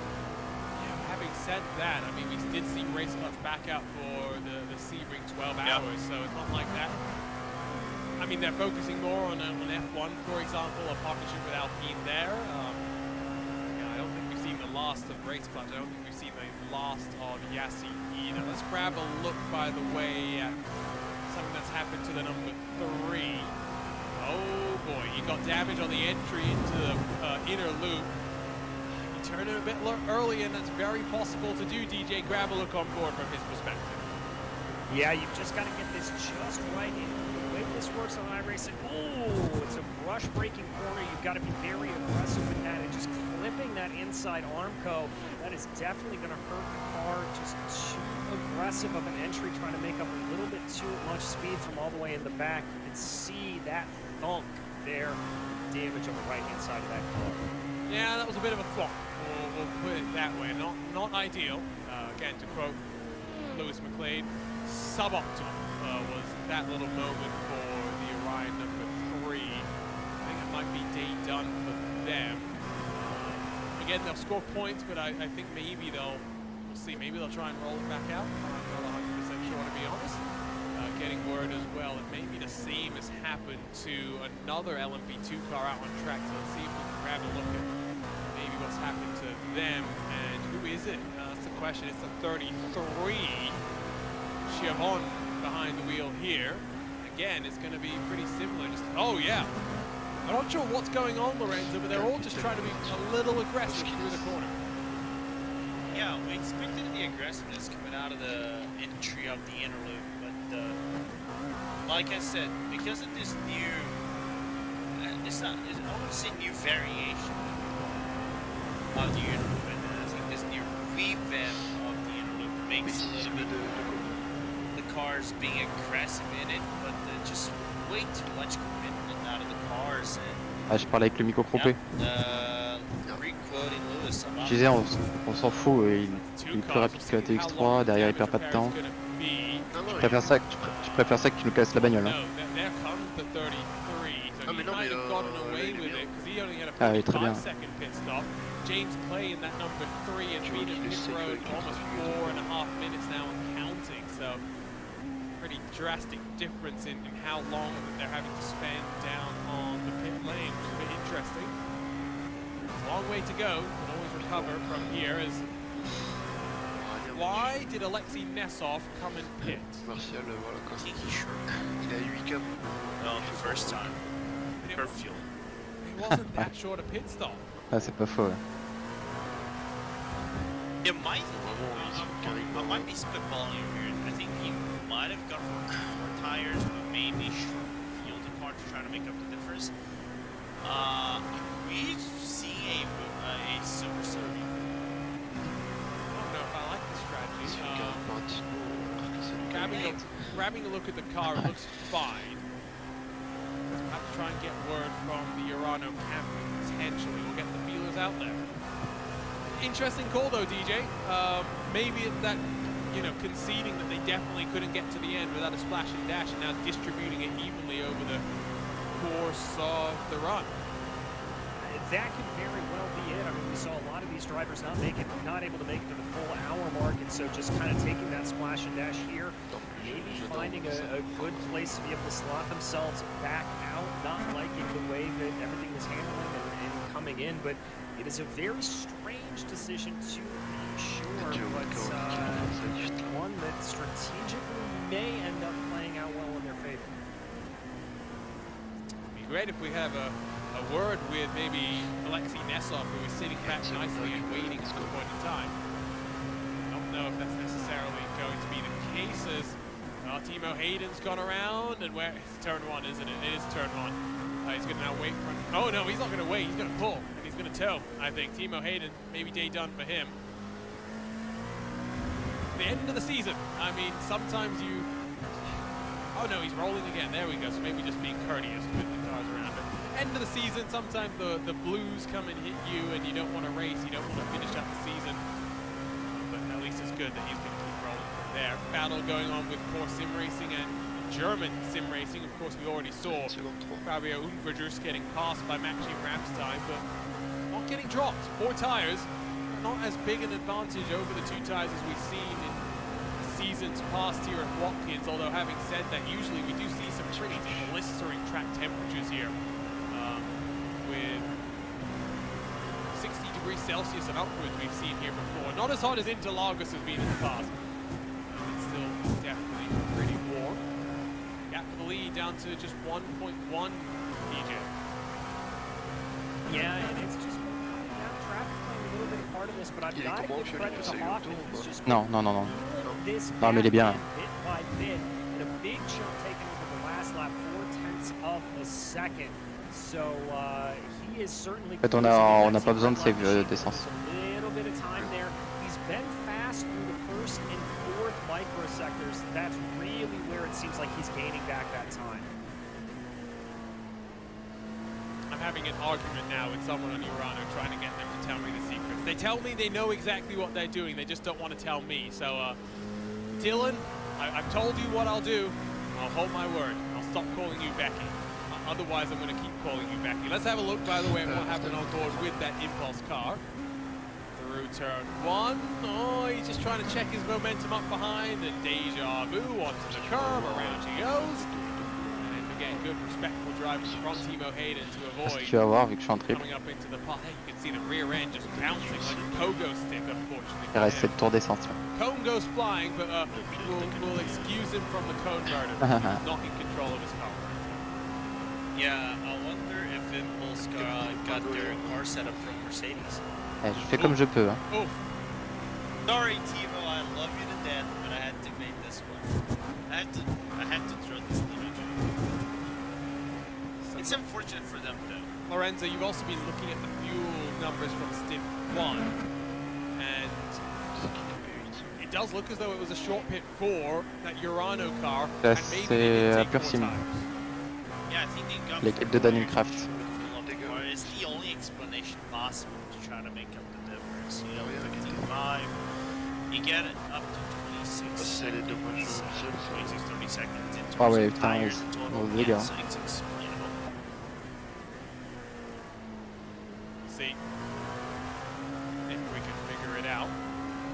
Dylan is telling me that they have a hyper manager slash strategist, so maybe I should really send the direction and the inquiries to Sebastian Schmalenbach, and I'll get on that as soon as possible. Orion, I think, are Dejan in that number 3. I see James Clay has jumped out of the car, calling quits. So that becomes now our 7th retirement, so 40 becomes 33 like that. Ouais, 32-1, c'est pas arrêté. Hein. All like fireflies. 4 hours and 20 minutes to go. Triton Racing has jumped onto the back of this queue with German Sim Racing and the core Sim Racing cars in front of them. Race leader is that Team 75 burner by SimRC. New colors for them. Saw it debut last week during the Sebring 12 hours, and as their social media people put it, for that the real world outfit Team 75, from Batman to Spider-Man with the red and blue. This livery is going to match what the team will be campaigning in DTM for 2022. We like these crossovers, DJ, where real teams come over to sim racing and help the team out, give them that push forward in terms of professionalism, in terms of branding as well. And I gotta say, I like this livery. Yeah, it's very striking, pretty simplistic as liveries go, but just the color match together looking really, really nice for that number 175 machine. I am a big, big fan. I also just happen to be a sucker for simple, clean liveries. That's my favorite way to go. Are you a sucker for Spider-Man? You forgot to tell me your I think that helps as well. graphic parameters on iRacing.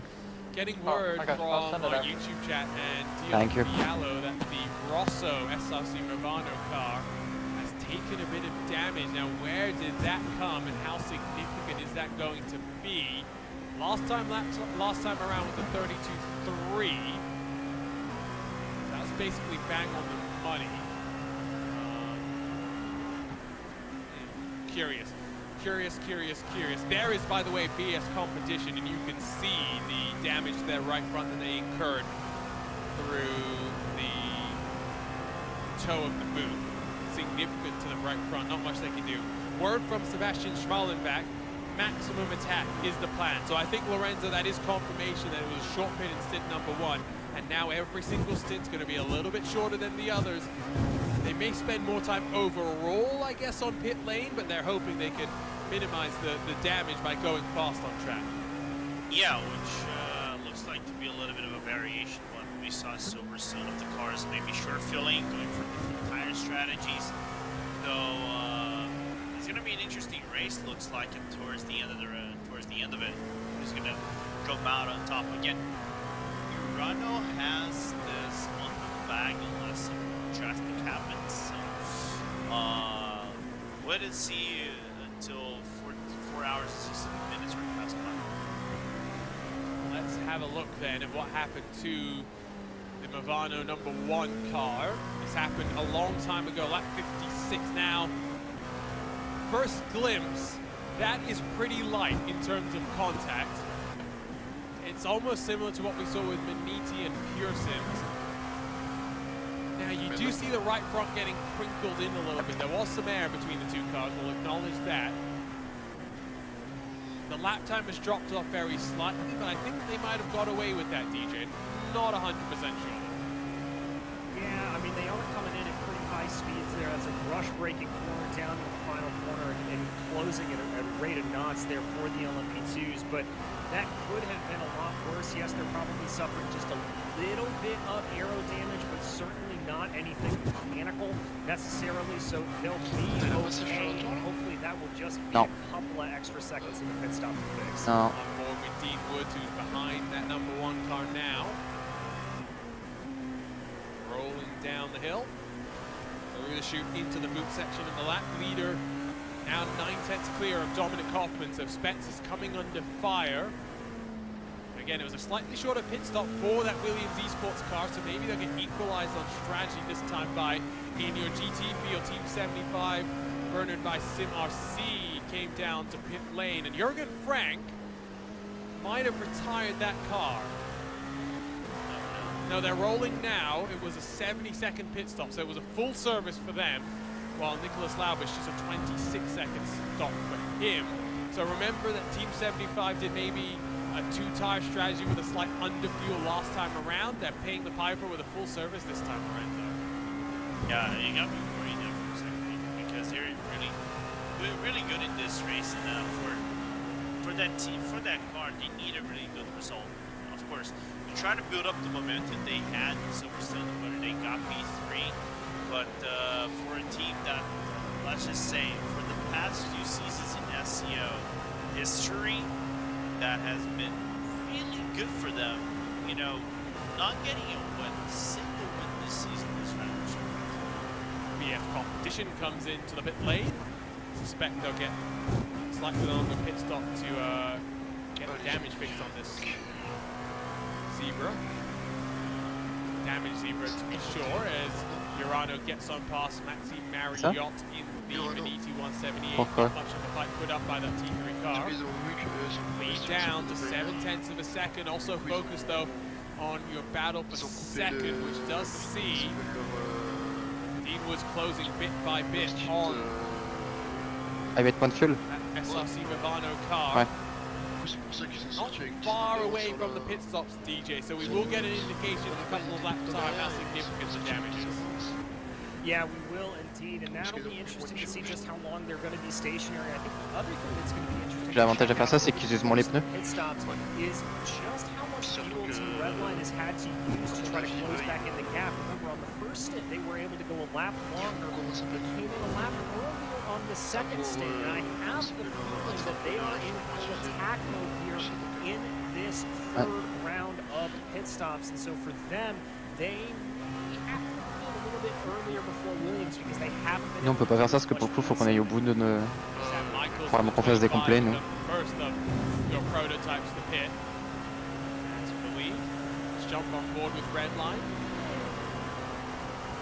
Maybe listen to the engine through the lap here.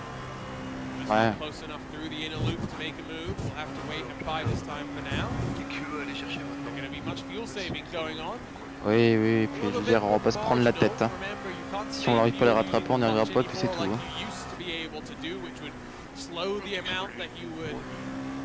Ouais, on verra.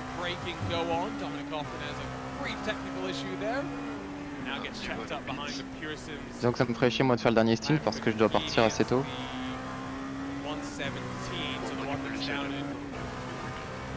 Oui, oui, oui.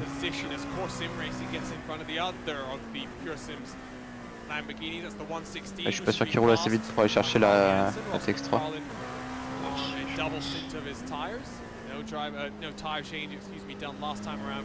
Mais bon, comme j'ai dit, au pire, on s'en fout. Non, non, non. One more lap. Nice and tidy as Movano and that number one car Lorenzo comes in this time by. Yeah, we're gonna see how Full tank and no tires. I was talking. Yeah, the pit it was the. And you box in this lap. So, unless it's like floor damage or something more specific in the car that we probably cannot see in full length. Let's look at how long the pit stop will be, then we get a better idea. Well, you could see there is a little bit of damage to the left, right front, excuse me, of that car. Pretty relatively minor, but minor in an LMP2 car really can upset the balance, upset the downforce characteristics as well. So it'll be the one car in pit lane to see for how long. Go as Redline and Williams work their way up, down through the boot. Ah, moi j'ai dû faire 23 puis après 24. Marshall on the right hand side got the shock of his lifetime this past Thursday. Huge incident in our Lionheart Retro Series race, which TJ and I had a good Non, chat 22-24 about. c'est pas possible. I'm glad that it was a virtual incident. Soit j'ai fait 22-23, soit j'ai fait 23-24. Marshall might have been in a lot of trouble, other than of course having to have his change of overalls. Will they come in this time for Williams or Redline? No indication. Il m'étonnerait qu'en consommation, alors que ni l'un ni l'autre n'a ses fuel, il consomme un tour de moins que moi. Hein. Parce que pour le coup, il rentre avec le même litrage que j'avais moi. Box. Yeah, it doesn't look like it is something dramatic for them. So just out of the pit box, and let's look at the next few laps. How the car performs. I think, yeah. If they lost any time, Arjuna, Very it's nice. like Good really job, mate. minor, maybe 0.2 of a second or something like that. Oh, stay on the pit lane. It's damage, Stay on the don't pit get lane. me wrong, Stay on the pit but, lane. Yeah. I don't think it's something that they And should the be last second. overly Yeah. concerned through the meaning of this race. We still have more. It's one rules of the SCO. Dean Woods boxes that number You need 7. to box at They have the last complained second. about blue flags not Yeah, I being forgot about respected it. in the prototype Yeah, don't worry. class, No problem. with one of the Movano complètement l'inverse qui machines. va. Je vais rester full à Dion gauche. Fiala reports about 0.3 of a second per lap damage to that car, so that's not an insignificant chunk of time. You have the same tire wear Really than does me. add up over a 20 Just be lap careful. stint The 6-7 last several lap. seconds, and so if there's no They extra are damage repairs really to be hard, done and they're still bleeding that time, but should that be is okay. not ideal. That is not great. 33.1 in the box, by the way, for Dean Woods as Redline gets bottled up behind another car. Dean Woods will come out in front of Shashugorla, so the traffic plays a factor there. Here comes Williams through the final corner and indicating they're peeling off down. Redline will follow them in. So equalized on strategy at the front of the field. DJ, this is what Redline would have wanted after that last cycle of pit stops. Yeah, indeed. Obviously coming in, like we said, 2 laps earlier, or 1 lap, 2 laps earlier on that last stint. So everything equalizing out here for them. This is going to put them right into prime opportunity. Not anticipating that either team will take tires here, as this is the first stint on those tires. Both drivers coming to rest in the box. Nice and easy. No problems there. Pearson rolls off in their LMP2 car. And a good view of the cars in the pit lane. Will win the race off the pit road. Maybe Redline. Have a slightly longer stop, but Williams did put in less last time by. These drivers have been in since the start of the race, so now about an hour and 53 or so minutes in the car. Redline rolls first. Williams still in the box. Alexander Spetz a lot longer there. 28 seconds for Dominic Hoffman, so it's another short fill, Lorenzo, for that 70 car.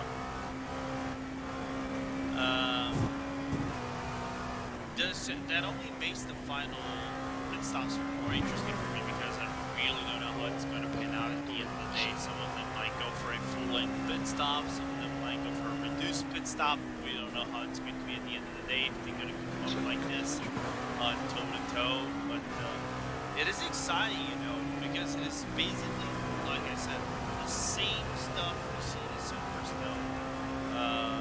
But I think the only difference is they're risking it more than usual, because again, for Redline and Williams, it's basically a win for both of them, guarantees a championship. Team 180 gets past that BMW for Daniel Pastor.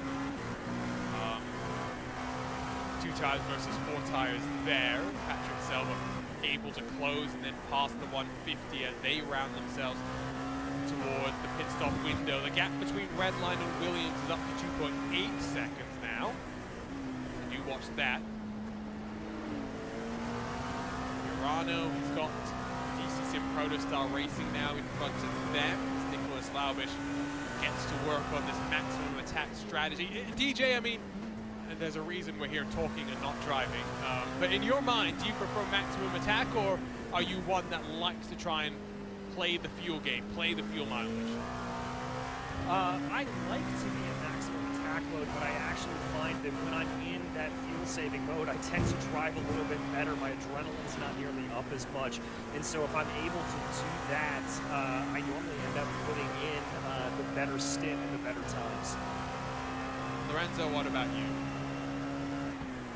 I prefer maximum attack. I'm like DJ, excuse the background, but I'm always maximum attack. But fuel saving, I drive better. Interesting.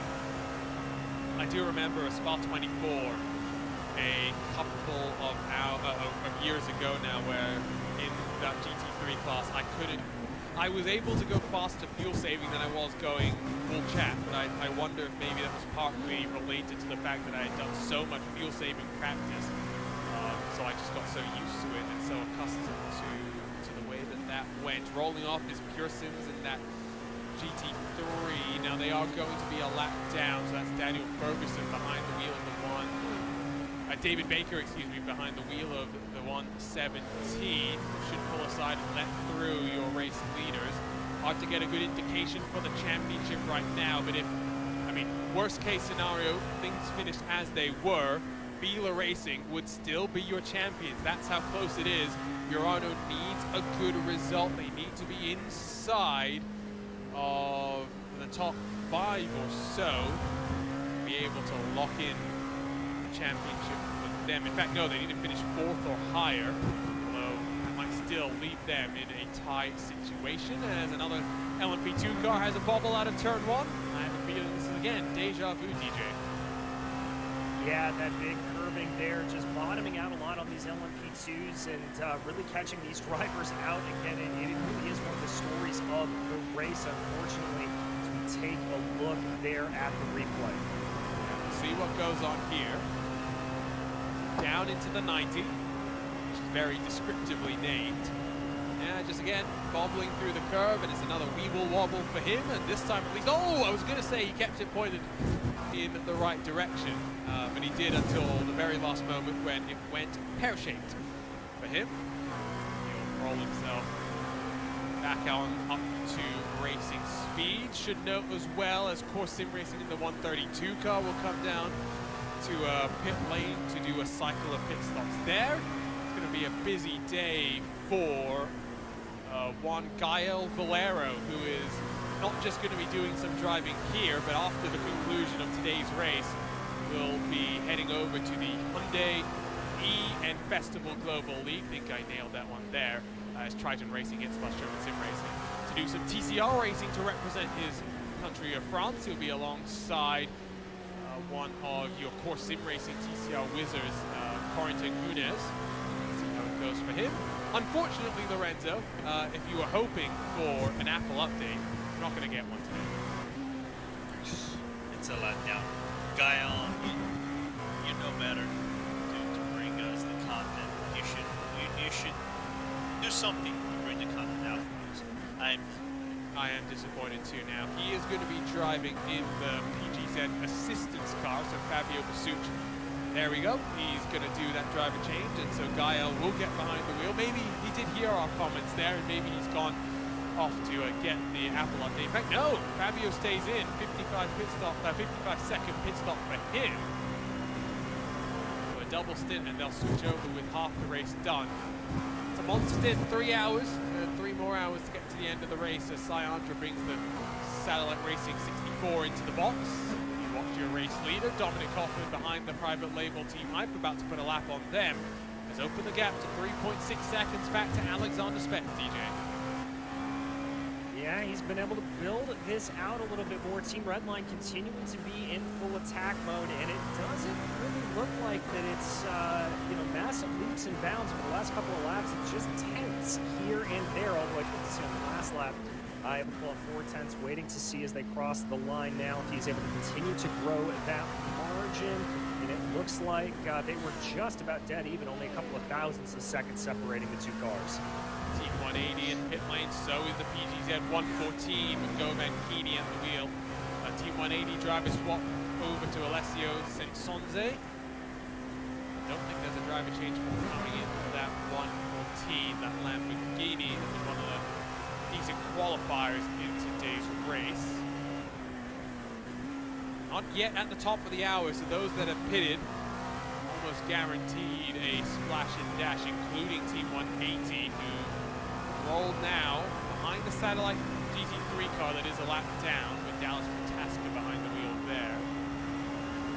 In comparison to Urano, they are a country mile away. I think it's almost a minute, Lorenzo, splitting the 191 and the 180 now.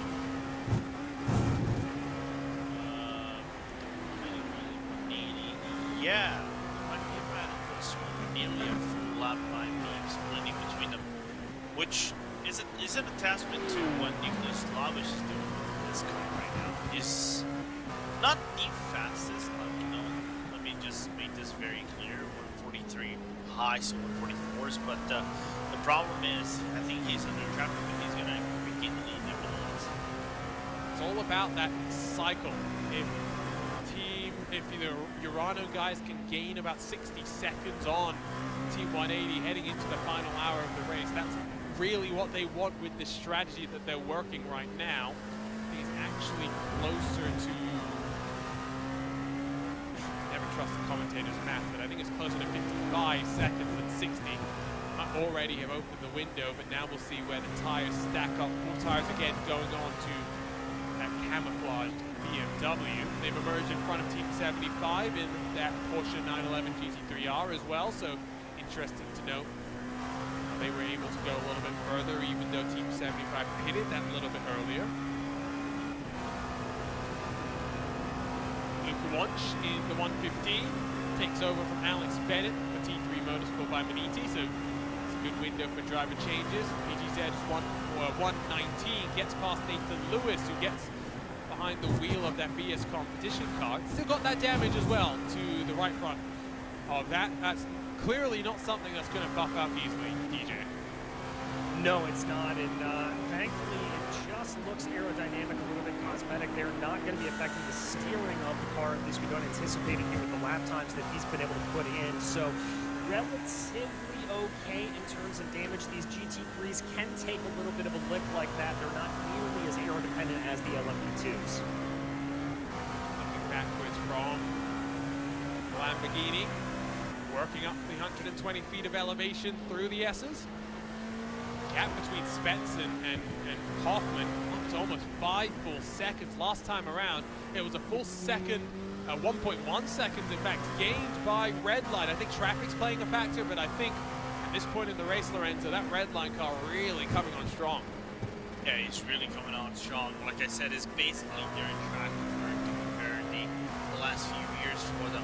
So it's going to take a little bit of a different effort from Williams if they keep going with a traffic like this. As I did think there was a car going into the straight out of the inner loop, but that was just my imagination for a quick second right there. But traffic, I think, goes in the favor of Hoffman every single lap. He's grabbing the cars and basically the best spots available for you to avoid losing a lot of time. And Spence, I think he's trying to be patient, but then again, grabbing cars basically at the apexes or some of the final corners for him to lose like 0.3 of a second, half a second of a second, just by the traffic alone. I think it's that time when we'll step away for another couple of laps here, leave you on board with the car. We did LMP2 last time around. DJ, you have the honors. Which GT car should we ride around with? Well, I say let's go with our leader, the Core Sim Racing the Urano Esports number 191. I do love the sound of that Porsche. I was confused for a sec. I was like, when did Urano have a crash or something? But no fret if you're a Urano fan. It's still Nicholas Laubish at the helm. It's still Nicholas Laubish leading the way for 6 hours of the Glen, the final round of the 2021-2022 Sports Car Open Endurance Series. The race of the championship comes down to the final 4 hours ride around with this Porsche 911 GT3R.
We're back.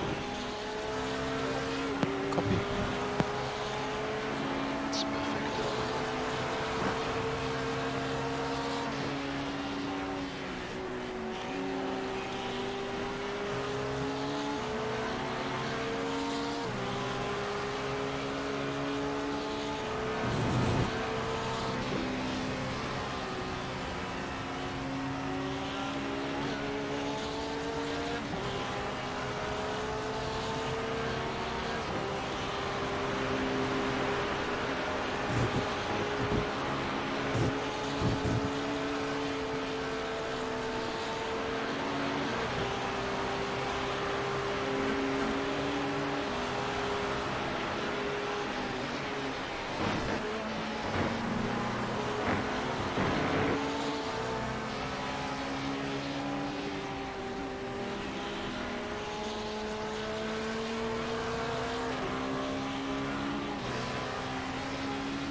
What a noise the Porsche 911 GT3R makes, and that was a couple of laps with the best of them.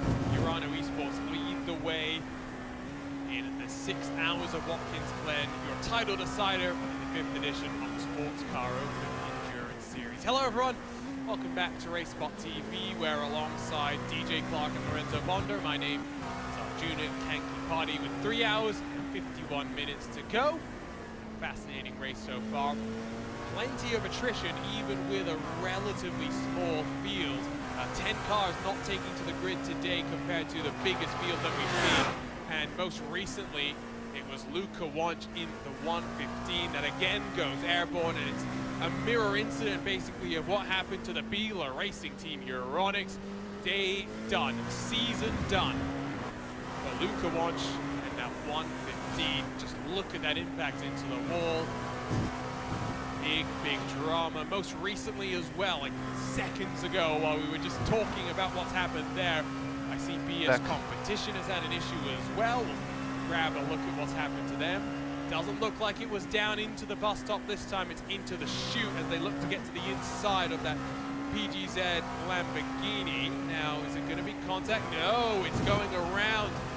And they have been struggling to get to grips with the tire model, and I think that was basically resignation, that they're struggling so much that might as well call it a day. Let's have a look on board here, DJ, and yeah, just going hard, and you know, looks tidy until it doesn't look tidy.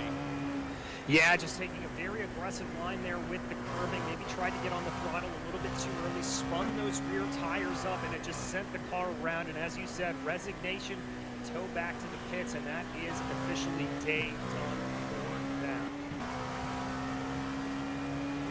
So let's, with 2 hours and 10 minutes done, run you through the post-hourly update here, because it's technically not an hourly update if we missed the top of the hour, if we missed the first one as well, as we grab a look then at your LMP2 standings. First team Redline, 7 seconds clear of Alexander Spetz and Williams Esports. The fight for the championship is basically between these two cars. Whoever wins the race wins the championship. It is as simple as that. And after coming out of pit lane with a little bit less fuel, being able to pull themselves clear. Spetz has done a good job though. We're expecting him to hand that car over to Mike Partington next time around. Might even see a third driver at the end of this race, but the blue and black really going steady after a what has been a very consistent season for them, finishing inside of the top 4 all of the previous 5 races. New colors for Dean Woods and Yao Vaz in this number 7 car, but the Orion race team still has that same speed that we've seen two drivers over the course of this campaign. They're running in 3rd, where they qualified, and in front as well of your defending champions who need a victory to hold on to the championship, as well as some bad luck for those 2 out front. But at least for the time being, it looks like bad luck has gone their way. A bit of damage to the right front that Sasha Gorla is having to deal with. Then you find the virtual drivers TX3 by LDLC number 22 car. Marshall Hubert behind the wheel here. Not been an easy season by any means, but these guys have shown flashes of pace and definitely on course for their best finish of the season. Would be the 3rd top 10 as they try and secure at least a top 10 in the championship. Delta Sport had a drive-through penalty to start things off, but they've recovered nicely to run into the 6th position at this point. Only one finish inside of the top 10. It's great for them to cap off the season, at least in some style. Simsa Esports, well, they're in 7th spot. Been a good day for them, making up a couple of positions. Ramez Azam behind the wheel there, while Sayandra is behind the wheel of that 64 Satellite Racing LMP2 car. They had damage on lap number 1, had to pit after just a couple of laps had ticked by to repair that damage. And off cycle, they are still running in 8th. Not the worst day with that scenario also presented to them. Pearson's only 1.7 seconds back from them in their 16. Mauricio Cuero at the wheel with Joshua Chin in that number 4 car, one of the many victims of turn number 1 and the curbing there, having an incident that cost him 15, maybe 20 seconds. They're 1 lap down, but on for a top 10 in front of Impulse. Timo Hayden had very little speed in qualifying, but decent pace in the race itself, while SLC Movano's bad day continues with a 25 in 12th, the 33 in 13th, and the final running of your LMP2 cars, it is at number 78, with Christoph Holstein behind the wheel of T3 Motorsport Climate ET3 retirements. James Clay, Ilka Hapola had a big incident where they clipped the inside of the inner loop that sent them out of the race. Charles Skolin, another victim of the lap 1 incident that saw damage to Satellite Racing. They tried to soldier on until the first cycle of pit stops and had to park it after that, but the immediate victim of that first lap incident was the Urano number 90 car. They did not survive past then. Then we look at your GT field, where it's been mixed up because your Urano team is on a very different strategy to the rest of the field. They have just come down pit lane, and Alexei Nesov has jumped back behind the wheel of that car after putting it on pole position. He has been that car has by far been the quickest, most consistent car, but Ascari Rene in the 132 leads the way for now after starting on the outside of the front row. Your pole man, Williams Esports, not entirely comfortable with the long-term pace, not happy with the BOP, not happy maybe with the tires and the balance of the car, but they run in 2nd at least for now. Not far behind them is Team 180, who have led in this race, taking 4 tires on both cycles of the race so far. Jürgen Frank, another car that's been aggressive with the pit stop strategy, runs in that Team 75 Bernard by SimRC 175. They're in the mix as well for a podium position. Don't count out the second of the core sim racing cars. Maxime Ramstein has the Grange of the 131. Daniel Ferguson from Pearson's up in 6th with Triton Racing in their 110 down in 7th. Then your Urano 191 car, Alexei Nesov, having just finished his pit stop, runs up through the S's there with German Sim Racing not far behind. The PGZ Assistance 119 there in the mix as well. Again, very, very different strategies going on here. Jaden Ladick has the 120 Protostar, DC Sim Protostar Racing Porsche, while T3 Motorsports' 178 runs in 12th, with Cass Rugenhout behind the wheel. The Canadian ASR Abel 127 in 13th, while completing the points-paying positions as the Pearson's 117, as well as the 167. Satellite Racing, the only Ferrari in the field, sees Dallas Protaska behind the wheel. Last car running is the 5-star Motorsports car. Most recent retiree, BS Competition. We've also seen the 115 T3 Motorsport car retire, the 114. I think Pablo Castro might have had an incident there because he's retired. Go Banchini had taken the wheels until the drivers swapped. We haven't seen them emerge. The 157 Valkyrie, the 101 T3 by Maniti Lamborghini, the Bila 145. The points leader coming into this race had 2 drive-through penalties and then a big crash through into the bus stop chicane that ended their day, but the first time was an Impulse Racing Lamborghini. That's a look top to bottom through the race so far, and Lorenzo Bonder, surprises on the strategy so far. Yeah, many strategy calls that some teams going early into the race, maximum attack, like for example for Urana Esports, going on a different deal strategy length than everybody else. Some teams taking 2 tires, some teams taking 1 tire. I looked at somewhere else, the tires are not, let's just say, going up to speed as probably teams probably would have wanted whenever they do the pit stop. So this variation of deltas is what making this race a little bit more interesting than usual. Of course, new tire model, new aerodynamic model. English guys, it's such a complicated language for you, Lorenzo. But it's making, I think, this race at the Glen much more spicy than probably what we saw at SCO. And then at the front of your LMP field, DJ, it's really the story of this, what's it, 3rd stint, 4th stint of the race with Dominic Hoffman, where he's been blistering almost 10 seconds clear of Williams now. Yeah, he has really come alive. We saw these 2 cars be neck and neck really through the majority of the first 3 stints. Obviously, Redline in the chasing position in that 3rd stint. And since they have Not too hard now with the tires, Jacob? What? It's not too hard now with the tires? It is a bit, like, front is basically dead. Yeah. It's really pretty impressive.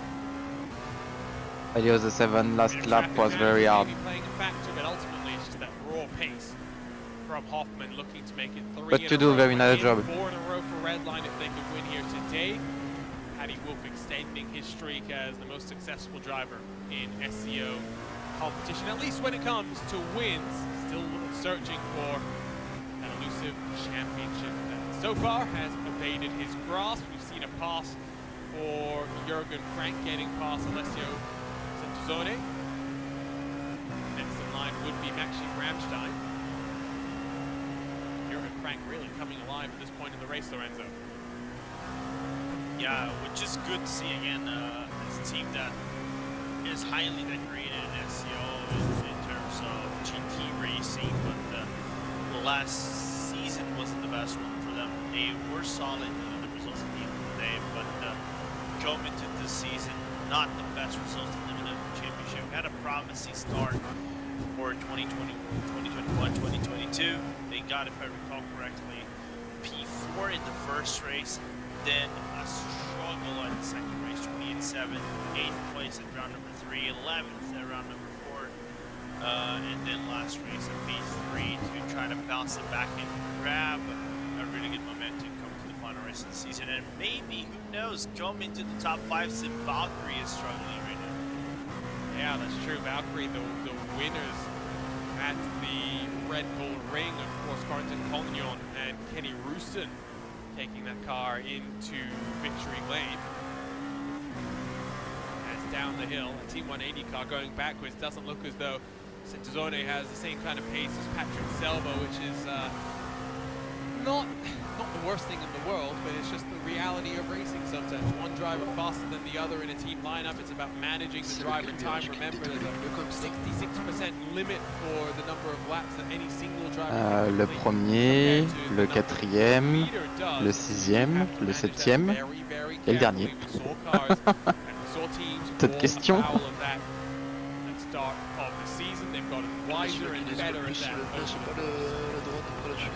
Si.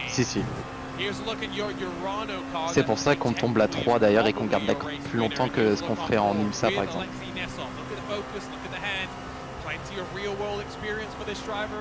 Le premier virage aussi n'empêche avec la compression, il tape bien dans la gueule. Et le prochain droit en montée aussi. Le dernier virage aussi. Ouais, en fait c'est les 4 gros virages qui usent vraiment. really bit by bit, he's bringing Urano forward in this championship. Je pense dans l'ordre ça doit être le droit après la chicane, le dernier virage, le droit où il arrive et le premier virage. Yeah, they certainly are. And you know, talking about that crossover. Ah ouais, j'y ai pas pensé. Real world, the biggest difference outside of physical. Remember, guys, try to keep chatter in another chat. Where Trying to you focus. feel the car. When you're driving in the sim here, you've got to react by the noise and by your fingertips. That's really where you're feeling all of the car changes and the understeer, oversteer going on in the car. Obviously, when you're driving in real life, you're driving a little bit more with your backside. You can feel the car with your whole body. And so that can be a big change to sort of overcome for drivers that are coming from real-world experience into the sim.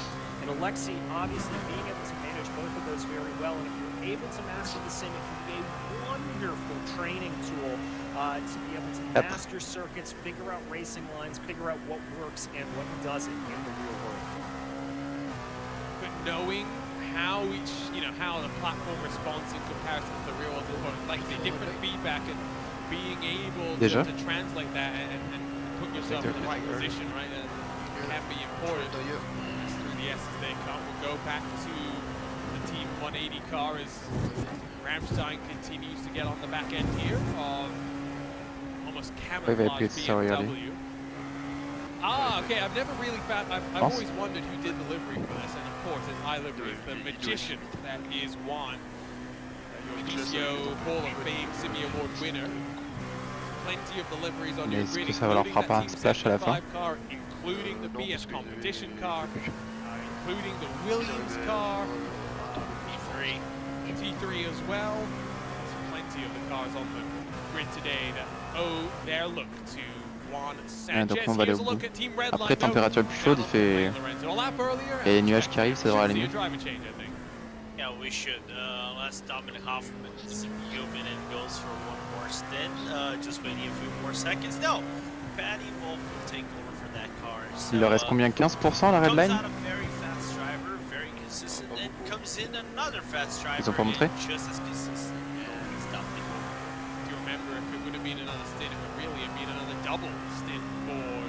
Dominic Hoffman, so you would expect them to do Full lap to go. swap around. Another victim of turn one. Deja vu at this point. It's just going on and on and on and on. That is Sam Michaels in the 25. He's really taking his time to getting back up to speed. Now, I'm not sure. Steering looks okay. There he goes. Interesting that it takes them so long to get back up to speed, DJ.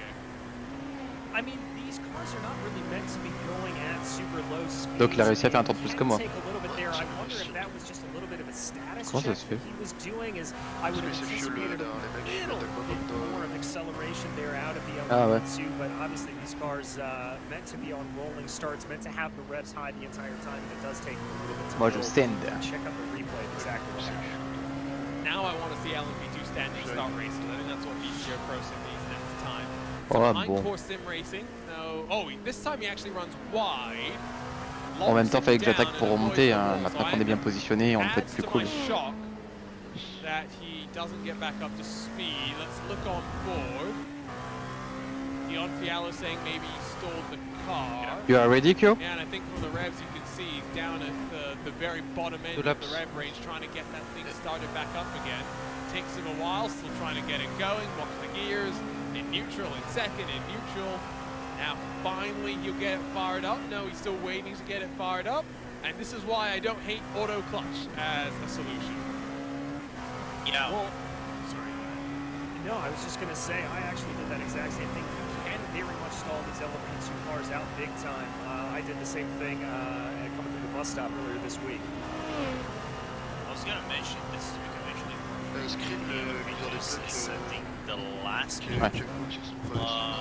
the stall of the LMP2. So if we saw that voilà, c'est bon, je t'ai mis. Il avait comme moi. An LMP2 stall was very low. Even if you had like the auto livery, auto clutch enabled in your settings.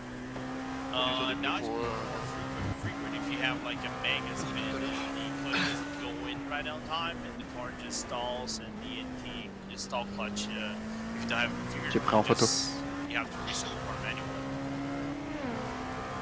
Dion Fialo saying that even with the clutch assist, the clutch lockout update makes it possible to stall, so that's an interesting side effect as all. Spets almost follows that Movano car with that mistake bouncing over the curb.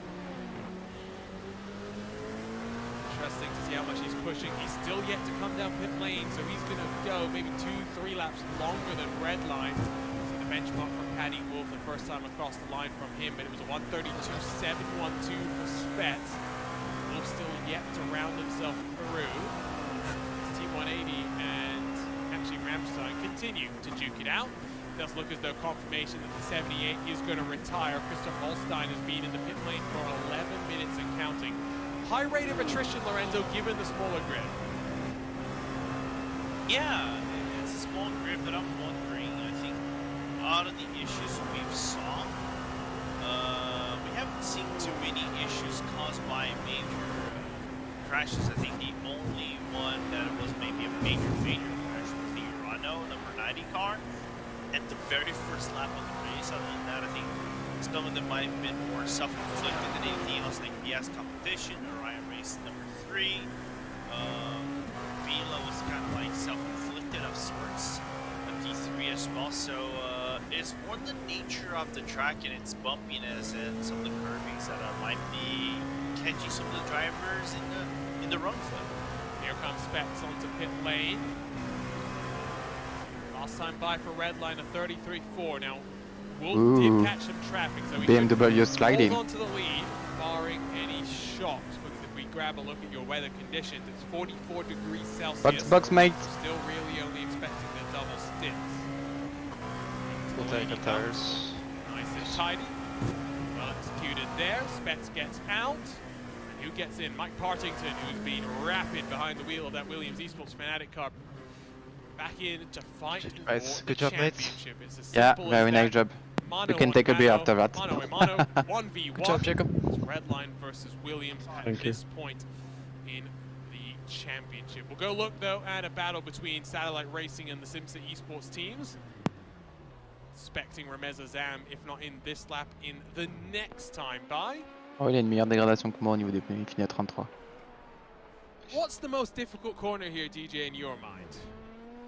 It's the one that we just went through there, turn 9. The way that it comes through and really plays onto the track, it's rejoining the short layout. So there's a massive change in camber vertically as it comes over. You're coming up the hill and then it immediately flattens out. No. You've got to be very, very Don't forget the sensitive pit on the limiter, hill. Kyo. It's very easy to spin the rear tires in just about any car you're going through. It's so technical. If you get it right, you can gain a lot of time, but if you get it wrong, it's a one-way ticket into the wall. I think you're right there. I do also think that the final corner is much trickier. I'm not trying to say it's more tricky, but I think it's much trickier than people give it credit for, especially now where on the outside, I feel like the wall is even more possible to hit if you push a little bit wide. Good luck, Q. A couple of traffic mix-ups there. Andra closes on Azam as he ducks beneath the Triton racing car. And Andra, we've talked to many a time here on RaceBot TV, patient to try and pull himself down to the inside. Joshua Chin onto pit lane as well for the private label team. I feel hand that car over to Phil Kraus. Don't know if we'll see Josh back in that car. Daniel Croft back into the 16 Pearson's Esports car. The 22 sees Thibaut Warkey take over there. Delta Sports sees a third different driver take over with jumping around on my timing screen right now. Macho taking over, and who's that? Car resetting. I think we've had another victim of our inner loop wall there. Big gap though between Redline and Williams Esports, Lorenzo. I think Williams had a longer pit stop than you'd expect. It was over 60 seconds. We don't usually see that. Yeah, unless that was really a proper full service, full tires, full fuel. Even then, it's usually 57 seconds max. I mean, that's what we're seeing with the other teams and drivers. Maybe some repairs in the car, and even then I would say I would be slightly surprised if there is any repairs in the car, because I didn't see anything major drama for Williams. It's just that I don't know, man. It's if we could get something from Williams to tell us about this, knows what happened for a minute pit stop. Would appreciate. It's 3-4 seconds in a championship race like this, you really can't afford to lose. As grab a look at what happened to that Pearson's car. Oh, again and again. It's the third Lamborghini that's done that very same thing. It's so easy to do. It's not like they're trying to lose control like that, but as soon as you go airborne, DJ, you lose your contact point with the ground, you lose all control of the car. Yeah, exactly. You just take too much of that inside curving and you get up into the air. And when you've got 4 tires in the air, there is absolutely no grip, no time to slow down. Heavy damage from that machine. Not ideal to say the very least. There's Redline working through some of the traffic as Syandra comes onto the lane, a little bit delayed as we do expect with him. Slightly offset by virtue of that early stop with some damage repairs. Now, also of note,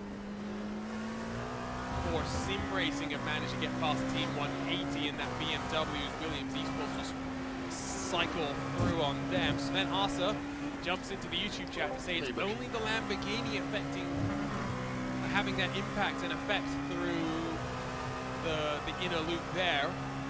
If we had the Audi, it would too, but of course we don't have that. And this is going to sound so harsh, Lorenzo, so harsh, but if you know that's an issue, surely you want to try and avoid the curve. Now, I know that's not a realistic proposition, right? You want to try and minimize the distance and really carry as much momentum as possible. However, I mean, if you know that's an issue, by doing that for 6 hours, you're just aggravating and intensifying the reality and you know, making that a very realistic possibilities. Yeah, you're gambling. You're basically gambling every single lap with the block. Can't see the car doesn't bottom out at the once it lands from the transition from the curbing into the tarmac. So I don't know if it's aligned to the wheelbase, the fact that the car jumps and might bottom out due to its transition. We know historically Audi and Lamborghinis, because of the wheelbase and the chassis and the frames and things like that, and they shared the same engine, not today, but still shared this kind of problem of sorts. But even then, gamble for 6 hours, it's a little bit of but for Peel, I think it's justified because of the fact they started all the way down in the back and they were already burned by the penalties. I think they had to try something, unfortunately. Yes, Sven says 3/10 the lap you lose, which is why I can understand why it's not something that's a realistic possibility. But again, I'll just say Centezoni does a big old fuel saving that 180. Okay. Oh. Yeah, the iRacing gods say, okay, you have damage now, you don't have damage up. But you see the line that they're taking, just how much you can cut. It's a new curve there, of course, compared to the old version of Watkins Glen, but one of those changes that some cars benefit from, some cars lose from. You have balance of performance across of the season. Every different race, every single race has a slightly tweaked adjustment to the cars. Always going to cause some controversy, always going to stir up some emotion, and DJ is the same in the real world, right? And with increasing manufacturer backing for sim racing teams, is only going to intensify in sim racing too, right? Because in the real world, no manufacturer wants their car not to win. In sim racing, it's the same thing. Exactly, and we see that playing across just as in real life. Manufacturers trying to get the best that they can, teams and drivers doing everything that they can do to try to avoid that dreaded BOP. And in iRacing, you add a little bit of ballast to the car. We talked a little bit earlier, Lamborghini actually having 1% of fuel taken out of the car so they can't run nearly as long. It's a lot of the same strategies that you see applied in real life, and it's mimicked here perfectly on the sim. Down into turn one they come. Love that 90, builds the momentum all the way up into the bus stop chicane, or the inner. I always call it a bus stop, but it's not called the bus stop. That's the problem. It is technically called the inner loop. Nice drag again from Team 180, but you would expect the same thing. Bit of fuel saving going on. Lap time update from your LMP2 leaders, by the way, 32.7 for Redline, 33.2 for Williams, but I think traffic adjusted very slightly there. How wide they run as well through the outer loop down into the chute. 3 hours, 23 minutes to go. Again, remember, we started with 40, we're down to 29. Been a tough day. In fact, we're probably down to 28, given the damage that Pearson's 117 sustained. This summer, again, it's a quiet period for SCO competition. We've seen some one-off races from him in the past. The 1,000 miles of Interlagos, for example, all GT3 cars. The Road America 500. We see plenty of interesting things from the series. Last year, no special events, as it were. Instead, you had that partnership with the virtual racing school that led to the Sprint Challenge, the Sprint Masters, and the VRS SCO 24 Hours of Spa. But you wanted to have something, let us know. Maybe the race control guys will be listening in, and we'll take your suggestions on board. I personally think maybe we should do something exciting. I mean, there's only so much that you can do that iRacing doesn't do at this point in time. So instead of doing something traditional, Lorenzo, I want to do something completely off the reservations. Why don't we take Mazdas, the MX-5s, and an LMP2 car and send them around Lime Rock? That is a very good proposal. You're basically want to grab week 13 ideas and transfer them into a change. Oh yes, no, I mean, ultimately those off-season races should be for fun, right? I mean, that's what we want to see. DJ, I mean, if you wanted to go absolutely wacko, what are you going to do? I want to see multi-class oval racing. I always think it's an amazing thing to see during week 13. Maybe throw, let's say, some NASCARs and some Indy cars and a Formula V loose on iRacing Super Speedway. I got an idea. Can't beat the solstice, and also give me the IRL one around the French track or around Daytona. Most fun I've ever had on the sim was in the Great IndyCar Community Fun Fest, where we went to Lime Rock. We went with night conditions. We were all in Indy cars, but we had AI in the, GT4s or TCRs, one of the two, as well as in Formula V. So at least you had some people lighting the way for you, because of course you had the you had don't just remember that you need to save tires for the second stint. But then, you know, as soon as you got through, And you are faster than P5, but P7 come back. But don't worry about that. If you overtake you overtake. It's not no pressure. Okay. Terrifying, running into the back of them and not realizing until it was too late. David Haynes will be joining us in about 20 minutes to suggest V8 supercars on ovals. I do remember that the V8 supercars got an extra gear stack to be added by the sanctioning body here on iRacing, specifically to run super speedways. They ended up not running a full super speedway. They did do some oval racing, but it does race interestingly around there, we'll put it that way. V8 supercars, if we're going to do multi-class, what works with that? Let's throw... How to make it fun? Let's throw a Ford Mustang, I don't know, something oddball. I'm here for it, Arjuna. I am certainly here for anything multi-class. Running a bit wide is that BMW for Team 180. Again, it slowed down this race. Not always the worst thing in the world. At least the good thing is we haven't had so much to talk about with traffic management. Front of the field, Mike Hartington, 3/10 quicker than Paddy Wolf last time around. Still the gap holding in about 15.5 seconds. As we are heading to the halfway marker in this final race of your 5th season in this SCO Endurance Championship. Redline lead, and let's look at that live point situation in this prototype class to start with. 7 points to swing in the favor of Team Redline. Williams second, Bivano fourth, but basically their day is done.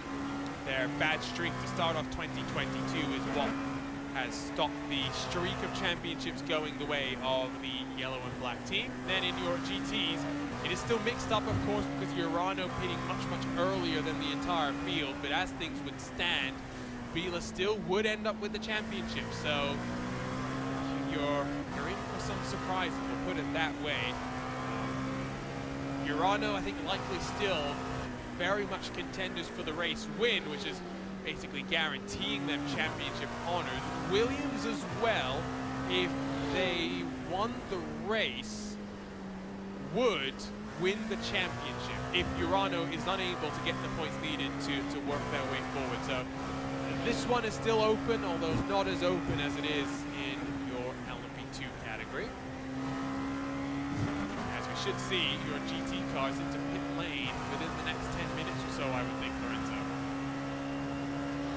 Yeah, something like it. I'm just trying to grab the laps over here of the GT3 cars. They're right on the verge of pit stop, so expect I would say maybe that's a big fan. Maybe in the next 7 laps or so for like Core Williams to come down, like right close to the hour, if not on the hour.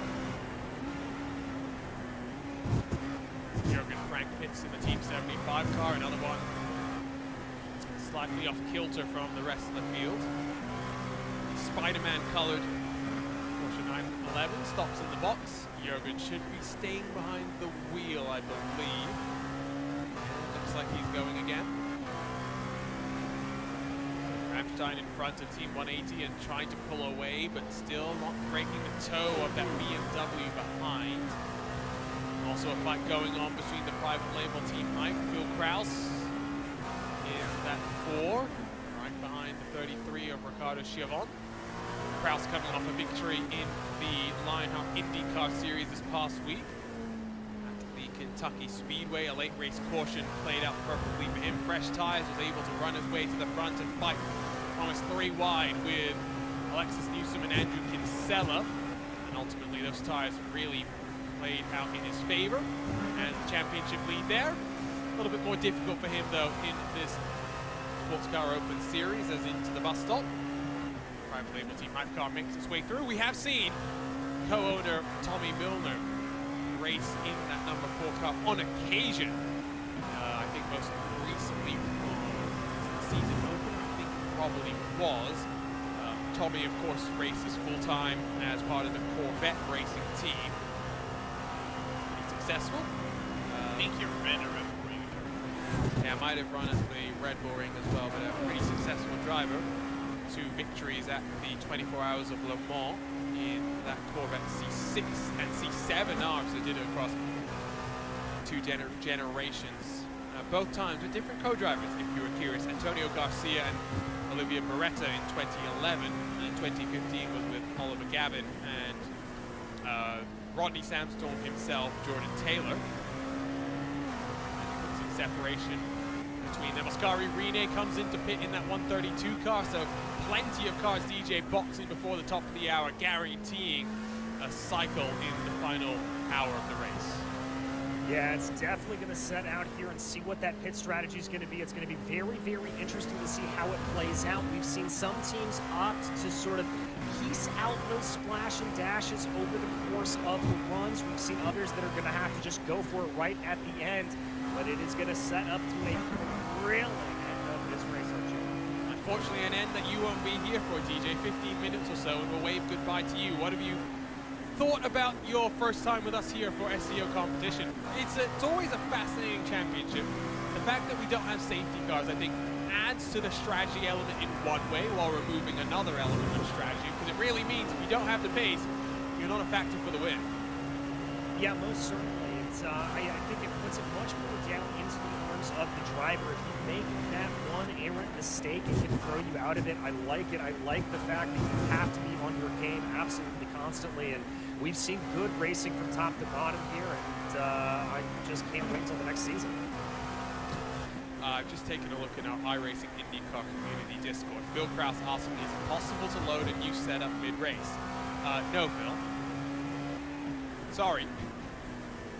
even though he can try to download a new setup, even though the maker's from Dallara, but Dallara P217 and IR18 are two different things, Mr. Photographs. Yeah, he drive differently. And maybe he wants to throw a IR18 setup on there. Maybe it would run just a little bit better. If you like iRacing and you like V8 supercars, by the way, this week, this Wednesday, I think it's 7 p.m. CEST, so 5 p.m. UTC, the third and final regular series round of the VCO Esports Racing League. We'll head to iRacing, we'll head to the V8 supercars. Track vote will be announced this coming week on social media. Make your voice heard. Let us know where you want to see us race.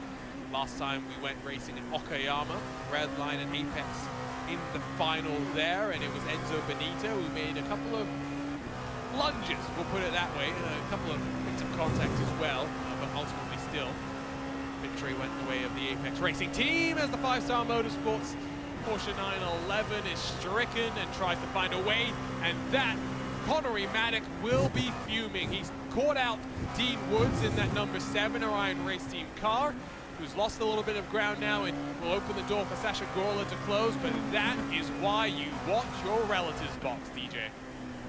Yes, it is. You constantly have to be aware in multi-class racing of what will happen, and now Orion having to fend off any attack from behind from that Movano Corsa Rosso car as we've got a battle on for the final podium position. A little bit of brake smoke there up ahead. I'm not sure who that was from. Let's grab a look at the replay. I think maybe it was on the grass for the Porsche. Entry into the chute looks okay. No, it's on the grass. He just gets loose, the rear end coming around on him there. And just watch this indecision from him. Backs it up with the 33 coming, and then there's more coming into the grass. Not much that Dean Woods could really do in that situation. Grab another look first at the actual moment for the Porsche, just rear end stepping out on him. Seemed like a classic issue for that rear engine Porsche 911 GT3R, and then just watch here, blindsided down the crest. Not enough time for Woods to react. Does a good job to slow it down enough to control the car through the grass, but now into the clutches of that number 1 machine he goes. So at least for the time being, able to extend the gap very slightly, Lorenzo.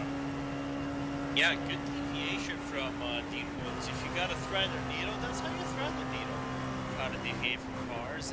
So the gap widened up a little bit. So Dean opened up basically now nearly a full second on Sasha Gorla just because of the traffic. So 11 odd minutes to go till the top of the hour, and that window would open for cars to really come down onto the lane in GT and make it to the end, but we're not really expecting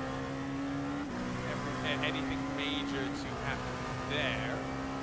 Race control relatively quiet today as well, DJ. That's what we like to see. Just 11 things that they've had to work their way through.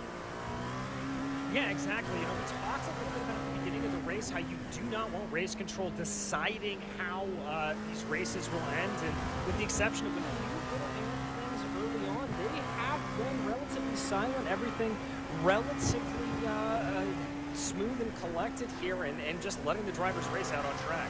Yeah, no, it's been fun. Much better than what we saw at Silverstone. That is, without a shadow of a doubt, true.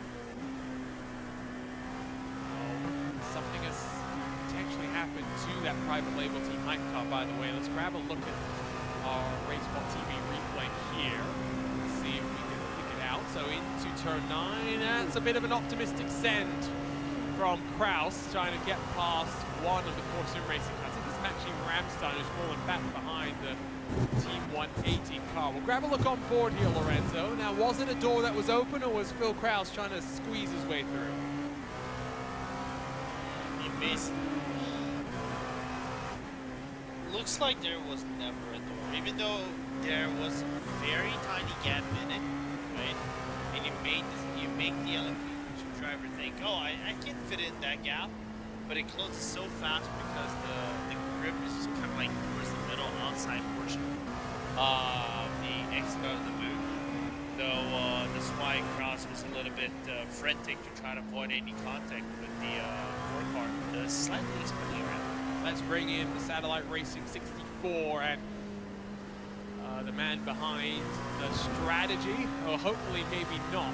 It's Cy Hunter who joins us. Now, Cy, I mean, again, another difficult day for you guys here in SCO. Lap 1 drama once again, but fighting back pretty well from that after an early box. You're still up there fighting for a top 5. Yeah, I mean, well, at least today the strategy is being run by me. It's being run by our resident genius out of Crane. So I'm just driving. Probably a good thing. You want to remind people what happened last time you tried to run strategy? Oh boy, yeah. It was another league, but I got very. You forgot that you thought someone still had to do an extra pit stop when they did. Yes. Basically, yeah. I made a wrong note on my strategy sheet, and I thought I was running for the win when I was really 30 seconds off. Who knew, right? Indeed. I mean, it's not been a good season here, but I mean, give us a recap overall of what positives you'll still take out of this one when, you know, we're done in about 3 hours' time. Well, the obvious positives, I think we are regularly running for top 5s or at the very least top 10s, even if it's a bad day. But a lot of times our execution is good. It's just unlucky incidents in the first stint or so, which causes us grief. But like you said, we fight back pretty well. Alex is in the car right now, and he's been running really fast laps. And even with us having to take an extra pit stop versus everybody else, we're still P7, P8 in reality. Yeah. After you count for all. No, it's been good. A question I also have is, where's Arturo? I mean, we saw him going mega giga speed last time in this LMP2 car. Not to say that you and Alex don't have the speed, but clearly he's a great addition to your roster. I don't think Alex or I would disagree that Arturo has the one-lap pace on us for certain. But he just wasn't unavailable for this event for personal reasons. I don't think I'm at liberty to say here. But yeah, it's nothing too serious. He just wasn't available to race today with us, which is why we brought in Gal from the GT3 car. And I'd say he's transitioning pretty damn well. Yeah, I mean, it's not an easy transition by any means, the GT3 to LMP2. Yes, I know the new update has given those GT3 cars plenty of grip to work through the corner, but it's a lot more speed and traffic management, a big differentiator as well. Absolutely, and you can see that in a little bit of his driving when he watches onboards. He's a little bit nicer to the GT3s than I would be, for certain. Probably a little bit of a sympathy there for them being in their position more often than not. So you're saying give him a couple more races in the P2 and he'll be just like you, just like every other typical let-me-pass driver. Oh, absolutely. He'll be dive bombing with the best of them. I mean, let's talk Doing a about great the job. overall Keep it up. cleanliness of the race other than lap 1, right? I mean, less cars in the field has been a lot better from my perspective with some of these prototypes. What's it been? What have you seen out on track? Well, for us at least, we've offset ourselves fairly quickly from the rest of the pack. Pitting on lap 6 usually does that. But in terms of traffic, drivers have been pretty good. The GT3s have been predictable. I've had to back out once at the bus stop when it was looking a little bit iffy there. But I think everybody else has been kind of doing the same thing. I've only seen maybe one incident that's happened in front of us, and that was honestly a little bit 50-50 on both cars. And if it keeps going like that, I don't think we'll see too much attrition. From what I'm seeing, we only have like, well, that's more cars than I looked at last time, but when I looked at it before I got it. But from what I can tell, at least from what I was seeing, Drive Studios will be much better, for certain. Definitely better than Coda or the race after. Yeah, let's not talk about that race after that. So, final question for you. I know you and Satellite Racing, hands in many buckets, as it were. You've got drivers competing across on the sim racing universe. I want to ask you about this VCO Esports Racing League, where you nominate 5 drivers, 3 different platforms, and you've got to pick the teams from those 5 that's going to perform best. I love the idea, and it's really been producing some exciting racing. Is that something that you and the team would be up for? Because I know that we don't really see too many of your guys cross over from sim Keep me updated on when to box. Absolutely, I did one race in Auto-rate. ACC, and that was an eye-opening experience for certain. I've dabbled a little bit in R-Factor 2 as well, but like you said, once you kind of get to grips with one sim, that is your go-to sim, because we all have a limited amount of free time, and we dedicate that free time to whatever sim we enjoy the most. And for some people that's ACC, others it's R-Factor, and we here like iRacing. So, and it's a big team for us, so we struggle to nominate only 5 people who want to run that league. So, for certain, it really depends on on who would be the most flexible one. To be frank, we don't know because we haven't had that much crossover. Well, Summer Cup coming up, something to think about for you guys. It would be good to have you guys added to group of teams, because at the end of the day, fast is fast. Doesn't matter what platform you're in, the best find a way to go quickly. Thanks for joining us, Sai. I'm back. If you get a chance before the end of the race, jump back in with us and we'll chat a little bit more. But for now, we'll let you go back and hopefully not work on strategy. Thanks, Jim. Talk to you later. Sai Andra joining us here in the RaceBot TV commentary booth. Always good to talk to the teams, to the drivers. And if they're listening, they should know that they can always come and have a bit of a chat with us. Dallas Pataska going a bit slow because there's a car off the road, and that's a... Is he upside down? He is upside down on his lid. Oh, it's a turtle. And it's Juan Bustamante, who has just jumped behind the wheel of that 120. Dallas Pataska's come to pit as well and had to take the tow. Did Simsa Esports, I believe. So, we were just talking about traffic being good. Commentator's curse, Lorenzo? I want to see the replay. We'll grab it in a couple moments' time, but DC's in Protostar mixed up with Simsa from what we understand. Let's grab a look here.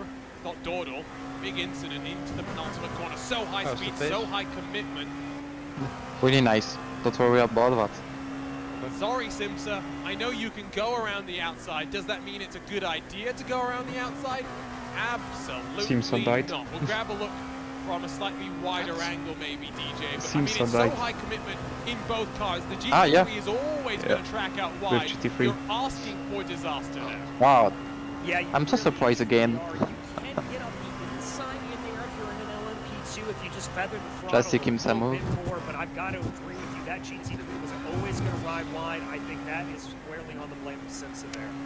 Yeah, we'll go super slow-mo because I want to see this actual contact that flips this car, this Porsche up and over. Bustamante, not going to be thrilled. It's just side impact into the wall, and yeah, there you go. Almost nails the landing, has to roll back into his center, but we'll give it a solid 8.5 out of 10. How about that? Solid 8.5. Not the first time Simsa, by the way, has been involved in incidents. I'm gonna refrain from ranting like I did last time, Lorenzo, where I was talking about some of the stupidity, the needless I don't know why you aggression tried to from the pass drivers. here. Because I can understand the frustration there from Burt Marion. I really do. But sometimes you just got to use your head. No. And I've never seen an LMP try to overtake on the outside. Even how much damage? I've done GT3 racing about 84 years ago. Racing, and I saw an LMP2 back in the day. It was an HPD. That's IRID. But it's uncommon. Yeah, I would have been patient. again, try to do something very dangerous. Arjuna Williams has just had an incident. Williams number 5 has just gone around. And that's a tow! Oh, the championship! The championship! Is that Red Line's championship winning moment? I think it might just be. It was with Core Sim Racing and was it the 132 or the 131? It's the 131 that's leading in class right now. Oh my days! What more could you want? Championship. I'm always afraid of passing in that corner. Center. And here So we risky. go. We'll grab a look at it. DJ, talk us through it. I think this was just a simple matter of miscommunication going down. If you do the same thing that the Williams, you need to be side by side. Yeah. He was too behind the car. Rear end of the Porsche started to spin, I think, before there was contact. Here we go. Here we go. Let's have a look here. And again, it's a similar situation to what we're talking about with that the penultimate corner. The GT car is always going to want to wash out wide. Now, you can go around the outside, but usually you go around the outside when you're already alongside the car in front of you. I think that's a bit overly ambitious for parting. So Screw it up, saw the gap to Yeah, Redline P5 after Williams thought crash. he had to go for the move, but what Keep that taking. move has done, Lorenzo, is gifted with a bow tie the championship to Redline. Yeah, you're handed with 2 hands and 2 feet towards Redline, the championship. Man, it's a bummer, you know, to see that kind. I'm not gonna see the move because I think the move would have been No, quick. cleanly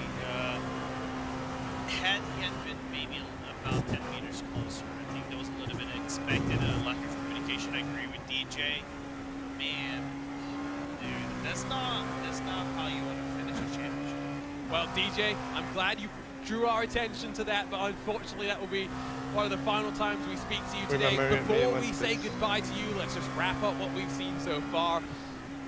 Dramatic day up and down, and in both classes, we've seen some major incidents that have really determined the path this championship is going. Yeah, we certainly have it, most recently with that Williams incident. By the way, I was just rechecking out the replay, Arjuna. The reason why they swapped over like that and had to take the toe, they beached themselves. That's what the problem was.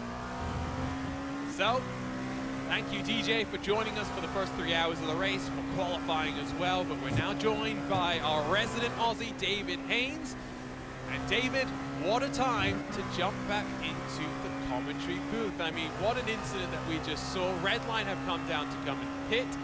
But ultimately, a championship decided with something like that. It's heartbreak for Williams, that's to put it mildly. Not even ironic. See a championship decided like that. You want to see, you know, a race and last-ditch heroics, and it's taken away from us and it's taken away from Williams. What a good fight it was shaping up to be. David, I know you've been watching on from the corner of your eye. What have been, other than, of course, the championship defining moments, what have been the big surprises for you? I don't think anything's surprised me. I love Watkins Glen, and I think it's a fantastic sports car track, so I think it's a great place to have the season finale.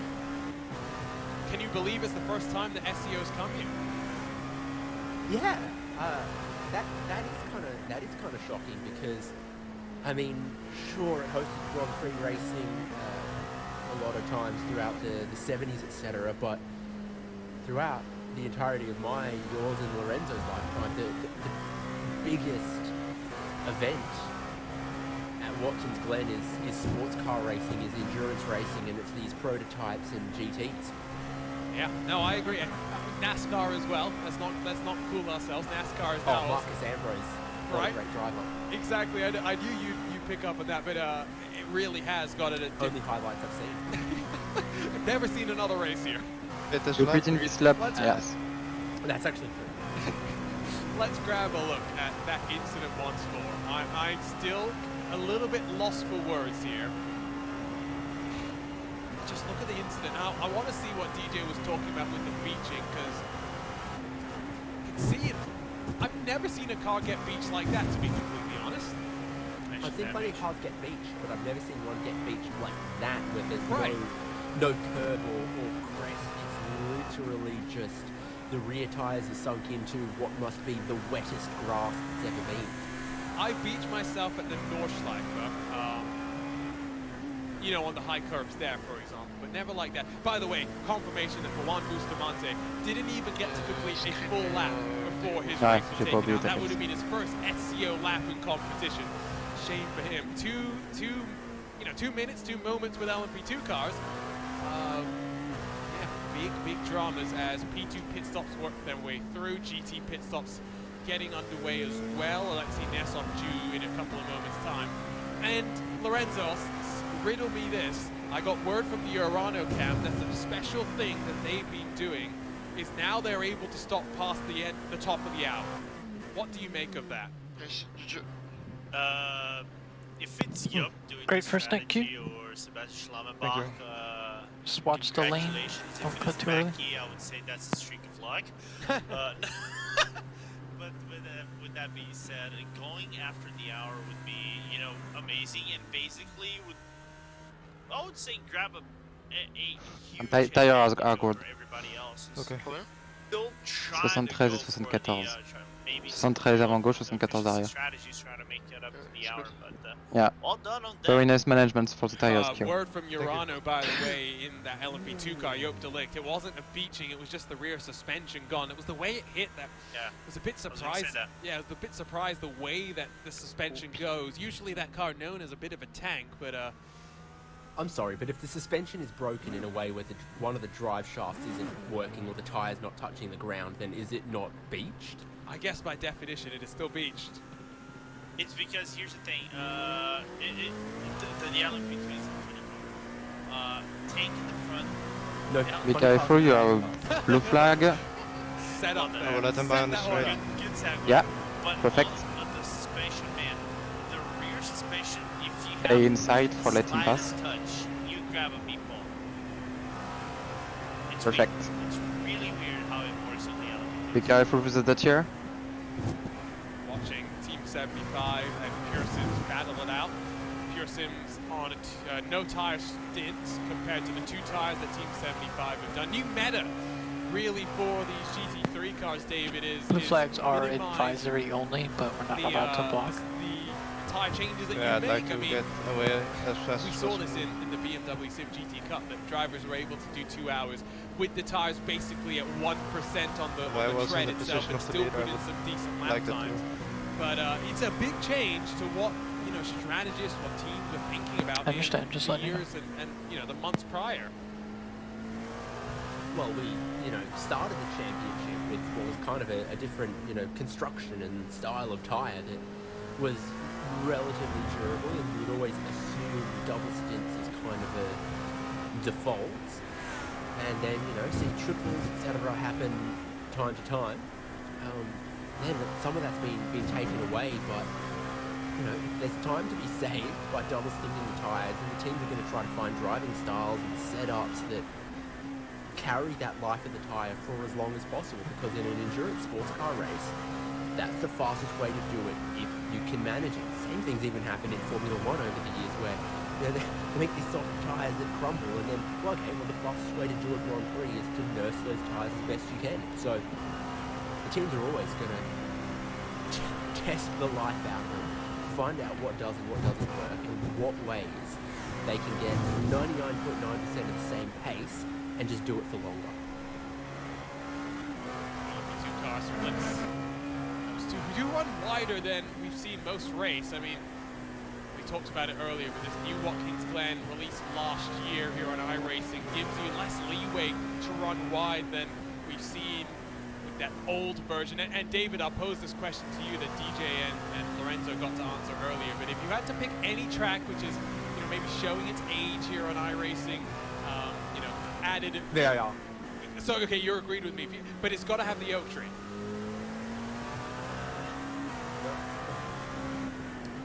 Arjuna? Are we going to disagree here? No. As a friend, I need you to move on. I can't. The tree still lives in my heart. Then it'll live forever. I can answer a track, so Sebring. But Sebring had a relatively recent update. It's not spanking fresh, but it's still relatively good compared to. Vérifier sur sortie devant. This says denial is the first stage of 45. I was gonna mention Gosh, I'll set my watch for 2035 when we approach anger, bargaining, and then depression. Are you allowed to experience all of those in one single moment? Yeah, yes. Yeah, because I think that's me perpetually when it comes to VIR. Great track VIR, very, very underrated. It's because they put lower fuel than us. You mean that we could have Or they're ahead of us. team or funny events. yes? Well, no. We're not talking about week 13. We're talking about legitimate Just events for faster SCO. during the We're pit being stop. entirely serious here. No, they put less fuel than us.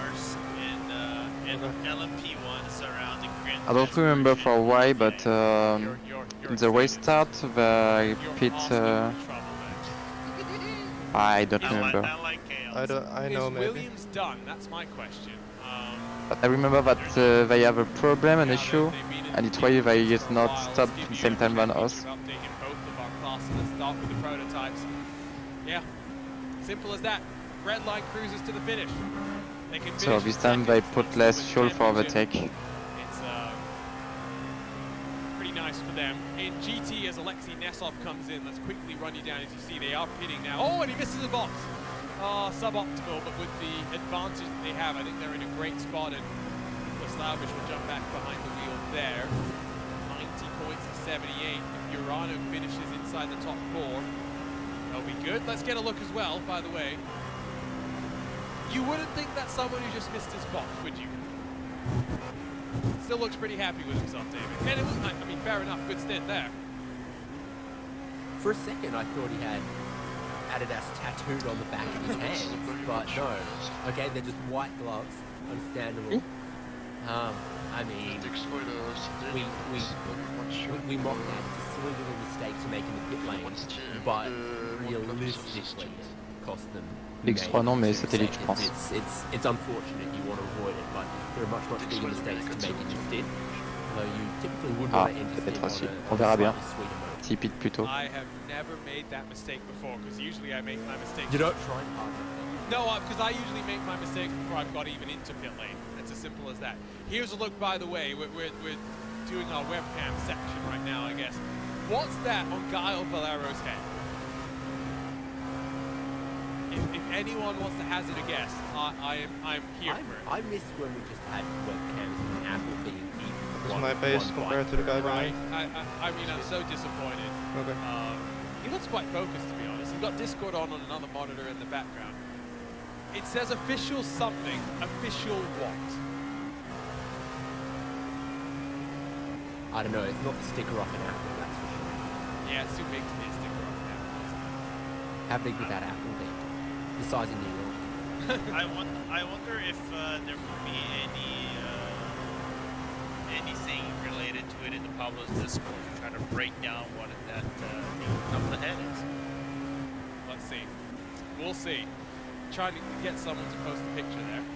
It's got the nice wraparound triple screens as well. That's the man who knows what he likes in his racing setup. 2 hours, 46 minutes to go here at the Watkins Glen International. The first time that we've come to upstate New York, and it's always been fascinating. 6 hours of event coming up midway through the year. From the real world here on iRacing as well. We'll have partnership with RSL for that one, because it will also be a VCO Grand Slam. So Radio Show Limited and the team will help bring you the coverage of that one. Live and uninterrupted here on Racebot TV, but also, of course, on the Radio Show Limited network of channels. I knew you were going to say network of channels. I'm there. I'm getting myself set up for this weekend, David. Nürburgring 24. Oh, it's going to be great. Is that... Oh, okay. Are you going to be free to commentate on that, David? No. Are you because I'm racing? in Melbourne for a different event. Oh, yes, I forgot. There is also Different another event race. in Melbourne. Yeah, there's, you know... Super trucks. Yeah, well, actually, a super truck's going to be... 5,000, baby. Well, are you going to see Cooper Webster in action? Yes. Nice. Depends who's working on his car, but maybe I'll get to see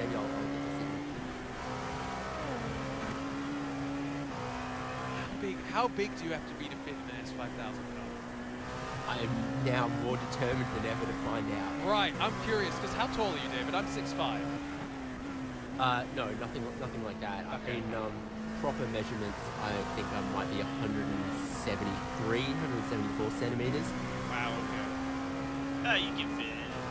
Yeah, so by proper measurements, because I agree, proper measurements mean I'm 196 centimeters, because, you know, metric is superior in every way, shape, or form. Yeah, I don't think I'd fit in an S5000 car, that's for sure. I don't even think I'd fit easily in the GT3 Your head car. would block the airbox and you'd make no power. Oh, then actually, Arjuna, I can answer that question to you. You would fit in the GT3 car.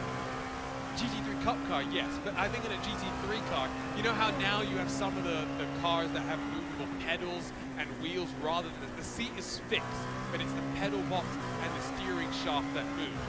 I wonder how adjustable it would be to give me, the giant me, enough space. I think if Yuri Kazor could actually fit it into a car, I think he can do that too. Yuri Kastorp can fit? I think he can. If I recall correctly, he managed to get it into a racing car. I'm wondering what that car is. On board with Kio Martino in Mateo in the Delta Sport car. First time we've seen him as part of the crew. They've had 3 drivers so far. Should be cycling through them at the end of this race. Hunting down Alex Gall. We spoke to Syandra about 20-30 minutes ago. Feels like an age given all the championship changes that we've seen since then. And Satellite Racing looking like they really are fighting now for a solid, maybe 4th position. All of this carnage with the Transiscol and Urano, Orion, Simsa, Williams teams. Well, it's allowing even someone like the virtual drivers by LDLC to have cycled their way up into 4th, David. They started down in 12th. They made plenty of headway, but they've shown some great pace as well. Yeah, so then a couple of big movers in prototype. This virtual drivers by LDLC, DX3 something, and also that Delta Sport car you're looking at. It's in a significantly different order on the timing screen than it is on the graphics package. But that, you know, we looked at qualifying, we broadcast qualifying. Idiot. Yeah, I don't know. In qualifying. It's not your fault. But if there is any form of racing where it's not the be-all or the end-all, it should be this. Yeah, the main thing with qualifying, I think, is in terms of traffic, right? That first time through traffic, the further up through the fields you are, the less separation that you then find yourself having to those that are at the front. Yes, certainly. I mean, the thicker the mud you're trying to push in, the more time you're going to lose, and that therefore means being just a little bit higher up and getting through the traffic that first time is definitely more important than later on during the race where you pick them off one at a time or groups of 2, etc. Right now, we're no hindrance to carry a lot of speed through the bus stop. And by the way, we haven't looked at him too much, but that's the look of a relaxed race control. I mean, no stress on his face, you know, enjoying the race, maybe enjoying the stream as well. Oh, he's even drinking. That's living the life right now. Is that, what's on top of that? It's a good question. Maybe he's about to... Is it a complicated strainer for some homemade juices? Oh, good point. Good question. Is he pressing that fresh? He's smiling now, so maybe he realizes he's been caught on candid cap. Yeah, I think that's... What we clearly need is our own version of the kiss cam or something like that. Although, having said that, probably not. Who's driving next stint? Can you imagine live events? Jacob, do you want to finish the race? Sim races are some of the most awkward people you could find. Not a problem for me, to be honest. Okay, nice. But are we technically sim racers? No. I mean, we still... I think that will be Jacob, because me, I need to leave my house after your stint queue. Okay. We can sim racers, or sim racers. On board with the T3 by Maniti 178, the Oh, sole no, so I look surviving at the T3 car. They started with 4. We don't Now it's make just 2 one. stints They're when right I'm done. behind So German sim we need to racing, do 2.5. and Yeah. 169 is Lamborghini versus Lamborghini as they work their way up through the S. It's 2 hours 40 minutes to go. It's basically the regular stint or regular race for an IMSA WeatherTech Sports. I will see that after your race. stint. Of course, here at Yeah. Watkins Glen is usually a 6-hour race, but down the inside With the Excel folder for... fought hard I'll by tell the you how German many sim fuel you racing need to car. put in the last speed stop. I think that was pretty clever too. I mean, you saw how early they sort of started rolling out the throttle into turn number 1, knowing, as you know, we've learned across this race, passing into turn 1 doesn't make a whole lot of sense if you can wait, get that slipstream up the hill through the S's, and pass more easily through the bus stop, and now exert your pace advantage through the slower bits, the twistier bits, and the more grip-limited bits of the route.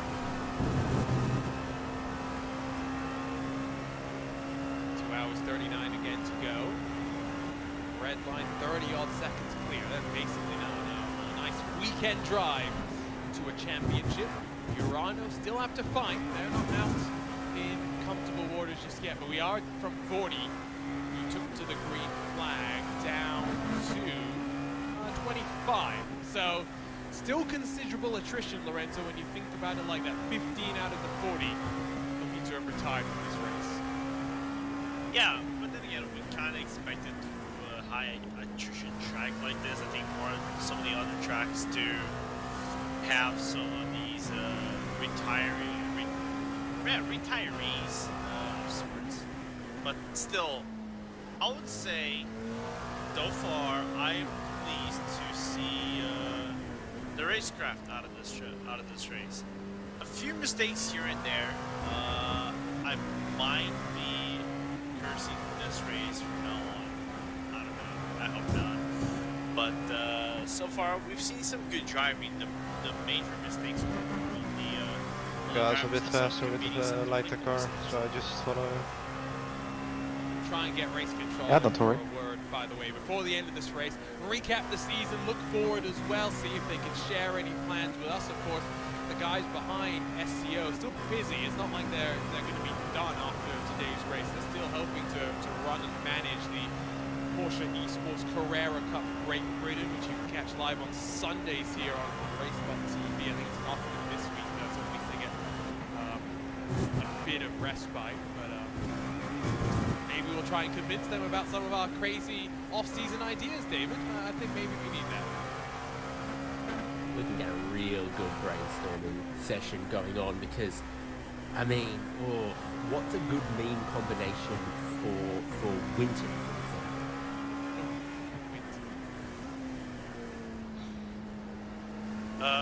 And can iRacing stop scanning Australian tracks that I've never been to? So which one do you want? I do want Albert Park. The more, you know, now that we've got the beautiful Long Beach, Chicago, and iRacing. I need to let you during 15 minutes. I come back just after, okay? You know, Albert Park is known as, okay, it's a temporary venue once a year for, you know, Grand Prix racing. But the support categories that it's had over the years is a really, really big list, from V8 supercars to Australian GT to S5000. They had TCR once before 2020. You know, the categories of racing that have turned laps around that circuit is opening round of Porsche Carrera Cup Australia at Albert Park this coming weekend as well. So it is, and now in its new updated guise, I think probably a pretty good racetrack for a lot of styles of racing, not just, you know, 1,000 horsepower hybrid Liberty Media machines. Liberty Media machines, I love it. Lorenzo, you like Surfers Paradise. Give me Surfers Paradise, otherwise we And Surfers Paradise has a lot of Brazilians, so they all like it. typing. Does it really? Yeah. Yeah, I had to go down there to do photos of a concert of Gabriel Pensador, and he sold out a venue on the Gold Coast with his Portuguese language music. Yeah, believe it or not, the biggest concentrations of Brazilians are actually on the Gold Coast. Yeah, it's the That's same weather surprising. and less gunfire. Too real, I can tell you that one. I mean, David, you must be looking forward to it, because weren't you at Albert Park when... I was in a queue Yeah. on Friday morning that didn't start moving when the gates were meant to be opened, and I said, Dad, should we just get back on the tram and go back to our hotel room? And it's only 10-15 minutes on After the ready tram. for the pit stop? If there does become movement, no trouble at all to come back to the circuit. Okay, perfect. But let's just not wait in line here, and that proved to be a very smart decision, Dave Haynes. Yeah, clearly. Plenty of changes to the track as well. By the way, Williams have come in a little bit early and put in a bit less fuel than you might expect in that 150. I think now they are matching the ideas from Urano to the delight of Dylan Becky Shrivens. Still working out nicely for that 191 there.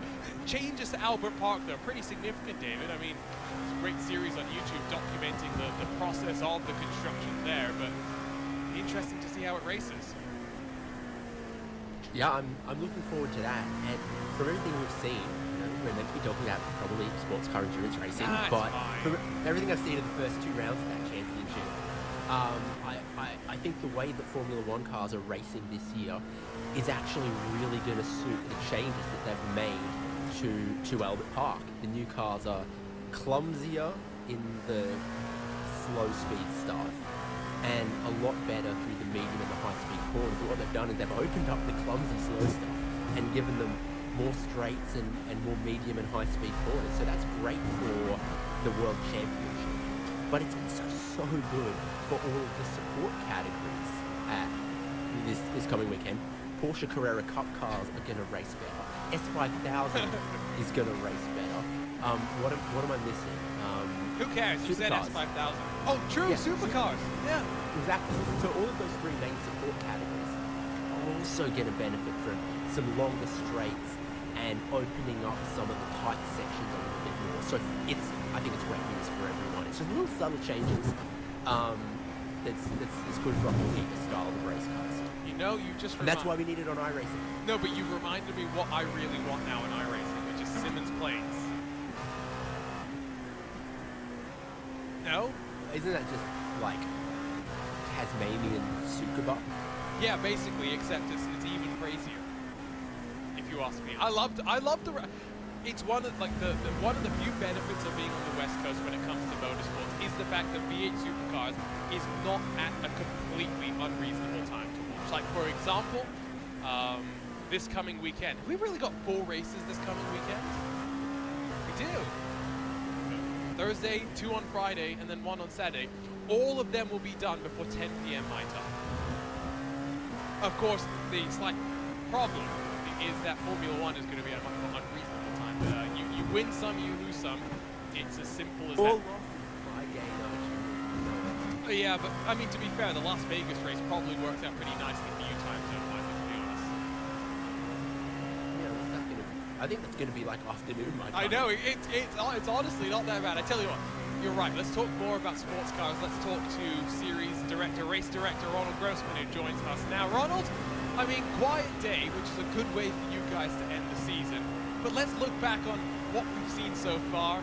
How excited are you about the success of this 5th edition of the Endurance Championship? I'm very happy with how it turned out, especially also with the reduction of the classes we made compared to the previous season. And yeah, I mean, the whole BMP discussions carry throughout the whole season. But I mean, especially the same like in Real Motorsport as well, there's always moaning about the BMP, and it's not always perfect. We always try our best to get it where it belongs, but it's hard to get right, especially if everyone screaming in your ears. Yeah, but we tried our best with the BMP. But overall, I'm pretty happy how the season turned out so far. The only issue which bothered us a little bit is, of course, the traffic issues with the LMPs versus the GT3s with lapping. Today is somewhat okay, I think, but we are also missing a couple of cars. But yeah, I think so far we don't have we had too many protests where lapping LMPs turned GT3s around. Of course, there were a couple of race-ending incidents, but definitely not as high frequent as we saw the last couple of races throughout the season. I mean, if you're not getting arguments about BOP, are you really doing it right? I think that's probably the way to look at it. And going to the comment on traffic management and traffic standards, I think I said it during Silverstone when I was getting super frustrated with the teams and the drivers. I mean, they can't expect you to be a strict schoolmaster every single time. They've got to take their own responsibility at this level as well. I think very much you expect teams and drivers to be thinking more about how they are out on the track. Let's look forward though. I mean, historically you guys have always run stuff during the summer. Last year you did the Sprint Master, the Sprint Challenge, and the 24 Hours of Spa. But in years past you've done some special events. Any clues as to what we're looking at in the future? Yeah, for this summer we actually don't have something planned yet. We thought about maybe doing another series, but we didn't get any sponsorship again from the DRS. So if it would have been a series, they probably allowed prize money. But I also have to say personally, I think I kind of need just maybe a normal summer break for once, because especially with my real life office job, I put up a little more of my hours there. So I'm kind of, I wouldn't say burnt out, but I would love to have like maybe summer without rain anymore, like having something scheduled every weekend. So maybe gonna take a summer break this time and come back with the SCO 6 in autumn. We already have like a rough schedule planned out, and also some tracks, maybe some new tracks as well. And we were thinking about should the prototypes stay in the series, should it not? As usual, we also will take a survey after season with all participating teams. Maybe they have opinions on them. So yeah, so nothing, probably nothing in the summer, unfortunately, from us. But we will start fresh again with SCO 6 in the autumn. And for those who don't know, I mentioned it earlier, you guys, help run and manage the Porsche Esports Carrera Cup Great Britain. You also help out Porsche with their internal, employee league as well. So it's not like you're not busy outside of this. So I think it's good that you and Dominic will get a good break during the summer. But now, again, you talk about it, already looking forward to season 6. I mean, it must have flown past, right, these past 5 years or so, just going from strength to strength with this SCO Endurance Series. Yeah, definitely. Also the say standing, it hasn't really, so I think people like driving here. They know they get a solid managed league. There always will be like discussions about stewarding decisions, and also be about a thing where all people are happy how we run this league. And that's was always our goal, to have a simple and easy accessible league with like high performing teams. Yeah. I'm very grateful that I got to run in SCO GT and then SCO as well, and now I get to commentate on it. So thank you for all your hard work, Ronald, and enjoy the next 2 hours and 25 minutes. Hopefully they're pretty quiet. Yeah, absolutely. Thank you for the stream, guys. Ronald, what have you been drinking?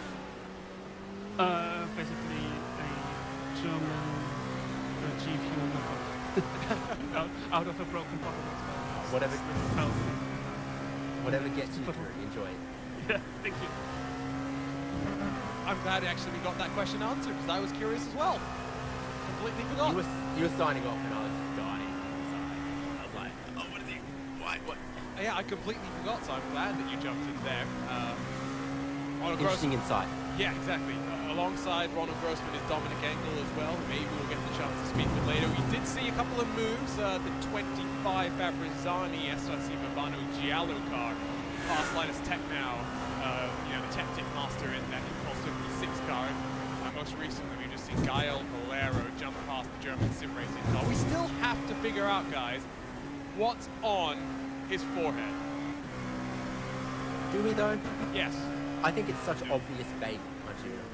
Is it an FIA sticker?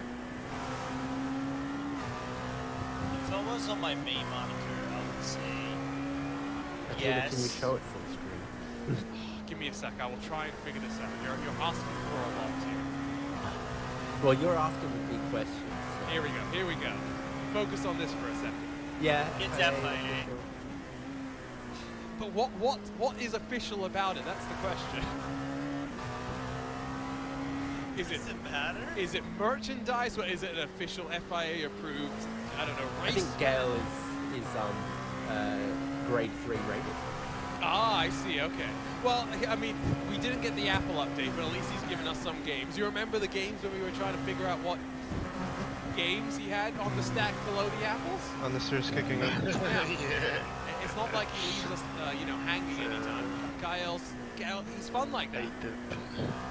He provides content. #quality content. here on RaceBot TV. Hit that red subscribe button if you haven't already. Oh, nice little plug there. Keep me updated on with the box. Yeah, grab our merch too. I thought there was a short link, but apparently it's not working. Oh, am I still getting 4 laps more. I don't know. Are you? I gave you my address. Oh, the pin. We'll figure that out. At some point, I'll ship them out. I'm still waiting for my shirt, to be completely honest. Okay. Dave. Yeah, I'm very much looking forward to rolling. Actually, Matthias actually brought up a really good point. He might be wearing the official FIA seatbelt. Yeah, we've just finished the most hated day of the year for me because April Fool's Day used to be fun. Now it's just pathetic. But that was fun. That was funny. The FIA is mandating seatbelts for all streamers. I'm not gonna lie, when I first read that, I was playing CSGO with Josh Thompson and I think Luke McKeon, and I was reading that, I saw the announcement on the page, on the sim racing page. It was like, mandated seatbelts. What the heck am I reading? And then I reminded the poster is from Australia. It was already April's Fool's right there. And I was like, and I just fell into the oldest trick of the playbook, and that was actually well played. I never opened the link even went in your matches, so I could not fall into the bait. Yeah, I just don't believe anything on April Fool's Day anymore.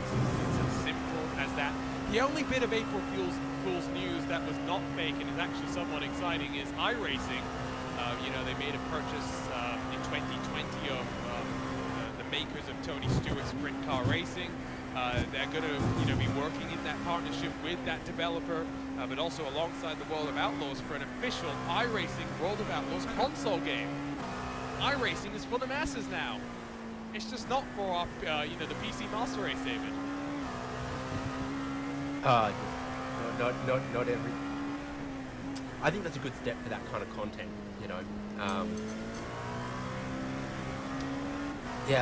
iRacing has become such a big, broad pond with, road racing, oval racing, dirt road, dirt oval, that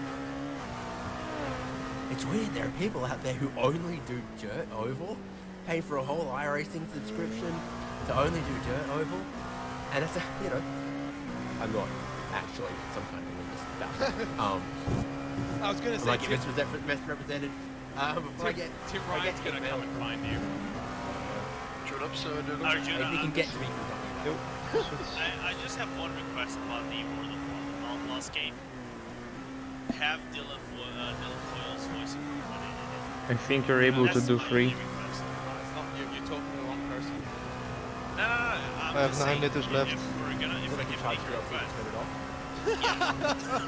Gab says 3 laps. Yeah, it's like 3.1 per lap. Yeah. Although we haven't seen him in a while, he's busy with his real world endeavors. Well, maybe also about those news. Since we're not dirt elitists here, we're just going to make sure that everyone understands that. Not 1 but 2 world championships coming this year. With 2 new sponsors as well. It's the CarQuest World of Outlaws Sprint Car I will Series tell you on the and line after that. Buckkinger World of Outlaws Late Model Series, if I've got that correct, or maybe it's the other way around. It's the CarQuest Sprint Car Series and the Buckkinger Late Model Series. I don't know. But Monday nights. Can I wrap up my point when you're done with that? Go straight for it. I'm just finding ways to fill time now. iRacing have done such an amazing job with dirt that it is absolutely a shame that the only way to get into it was to, pay your iRacing subscription that covered all this other stuff, this big world of, stock cars, IndyCar, oval racing, and road racing, and everything. That there are a lot of people out there. I think I have to come in this lap. Their local dirt track or dirt track racing is what's most important to them. And iRacing is such a broad. Yeah, you can come in on this one. Sheet of Although I paper think that you having were able dirt to do 2. oval That's racing okay. Taken up. Yeah, Just 2 a laps tiny remaining. little corner. 2 laps, 3 remaining. It's so I'm on good that it gets its own spotlight, its own limelight, and becomes more accessible. All the work across probably decades that iRacing have done towards dirt competition. I wouldn't expect it to be the iRacing physics model or anything. I would suspect that it's more likely... I'm not saying it's going to be a perfect carbon copy. I'm saying iRacing have done a lot of work and a lot of research in it. Fire I think it's still more already? likely to just be a continuation of the previous... whatever you want to get, Tony Car, Sprint Car Series, or whatever the game was called, which I was actually, from what I hear, a very, very fun experience. I just think on a console space, you look at how it's set up Forza Competizione, for example, is on consoles, maybe you just target the game to that audience. Have a look at something that's happened to the German sim racing Lamborghini, a bit early in the corner, for being honest, and that's Redline, isn't it? Yeah, they lost a second because of that. I mean, when you've got an advantage like Redline has, it's not a big deal, but just right on board with the perspective of Paddy Wolf, who sees the puff of smoke, not sure which way the Lamborghini's gonna go, does a good job to scamper on through, but I'm sure that would have been a brief heart-in-mouth moment. And David, I mean, we talked about this earlier, but I'll get your opinions on this too. Matt Farrow, not with Redline, seems a little bit weird now. And the fact that he's gone over to Williams seems even weirder. First big boy stint. Yeah. Fuck, I was mute. He used to compete in sports car okay. with Team Bushfink. Oh, that's true. That. Yeah, no, you're You right. beat one lap to rear, but it's okay. In SCO competition? So I don't know, but there's... Yeah. Thank you. So he's won with Team Bushfink, and I Jacob, think you are mute. Championship normal? winners in 2018, Yeah, I know. 2019 Okay, as okay. well. Then you're right, the next year went to Movano, where he won 3 races on the So course. I do another a mistake. championship. And then went you not finish the race. Redline, You need to do the year after 1.5 that, stints didn't win any races for in finish the race. 2020, Okay. 2021. Then won the 6 hours of the Red Bull Ring alongside Paddy Wolf, but as of the most So recent we race, he's swap, gone over to Williams. You're right, 4 different teams. That's an impressive We streak. swap after mine 2 stints? I mean, I do think Yeah, you do a double stint and we almost the swap entirety after. of that Okay. winning Team Bushfink Racing lineup did kind of just get redressed in Movano. Thank you, I will send when I colours. finish the tire So it update wasn't on just him, it was on that the whole, Discord, okay? That whole team or that whole working group. So I mean, okay, yeah, officially under a different entry, etc. But I don't consider that a big or surprising switch. Not the only change, but the other one that we talked about earlier in Lorenzo Compton as well. The fact that Yao Vaz, Dean Woods, now racing under the Orion colors, David. I mean, not sure what the future is for Yassi and iRacing specifically, because you know the other car isn't racing today, but we still see them in the VCO Esports Racing League. Curious change, and Orion's picking up these LMP2 whizzers left, right, and center. You think back to that race clutch team that, after qualifying for the series, then ended up racing under the Orion banner because the support wasn't there.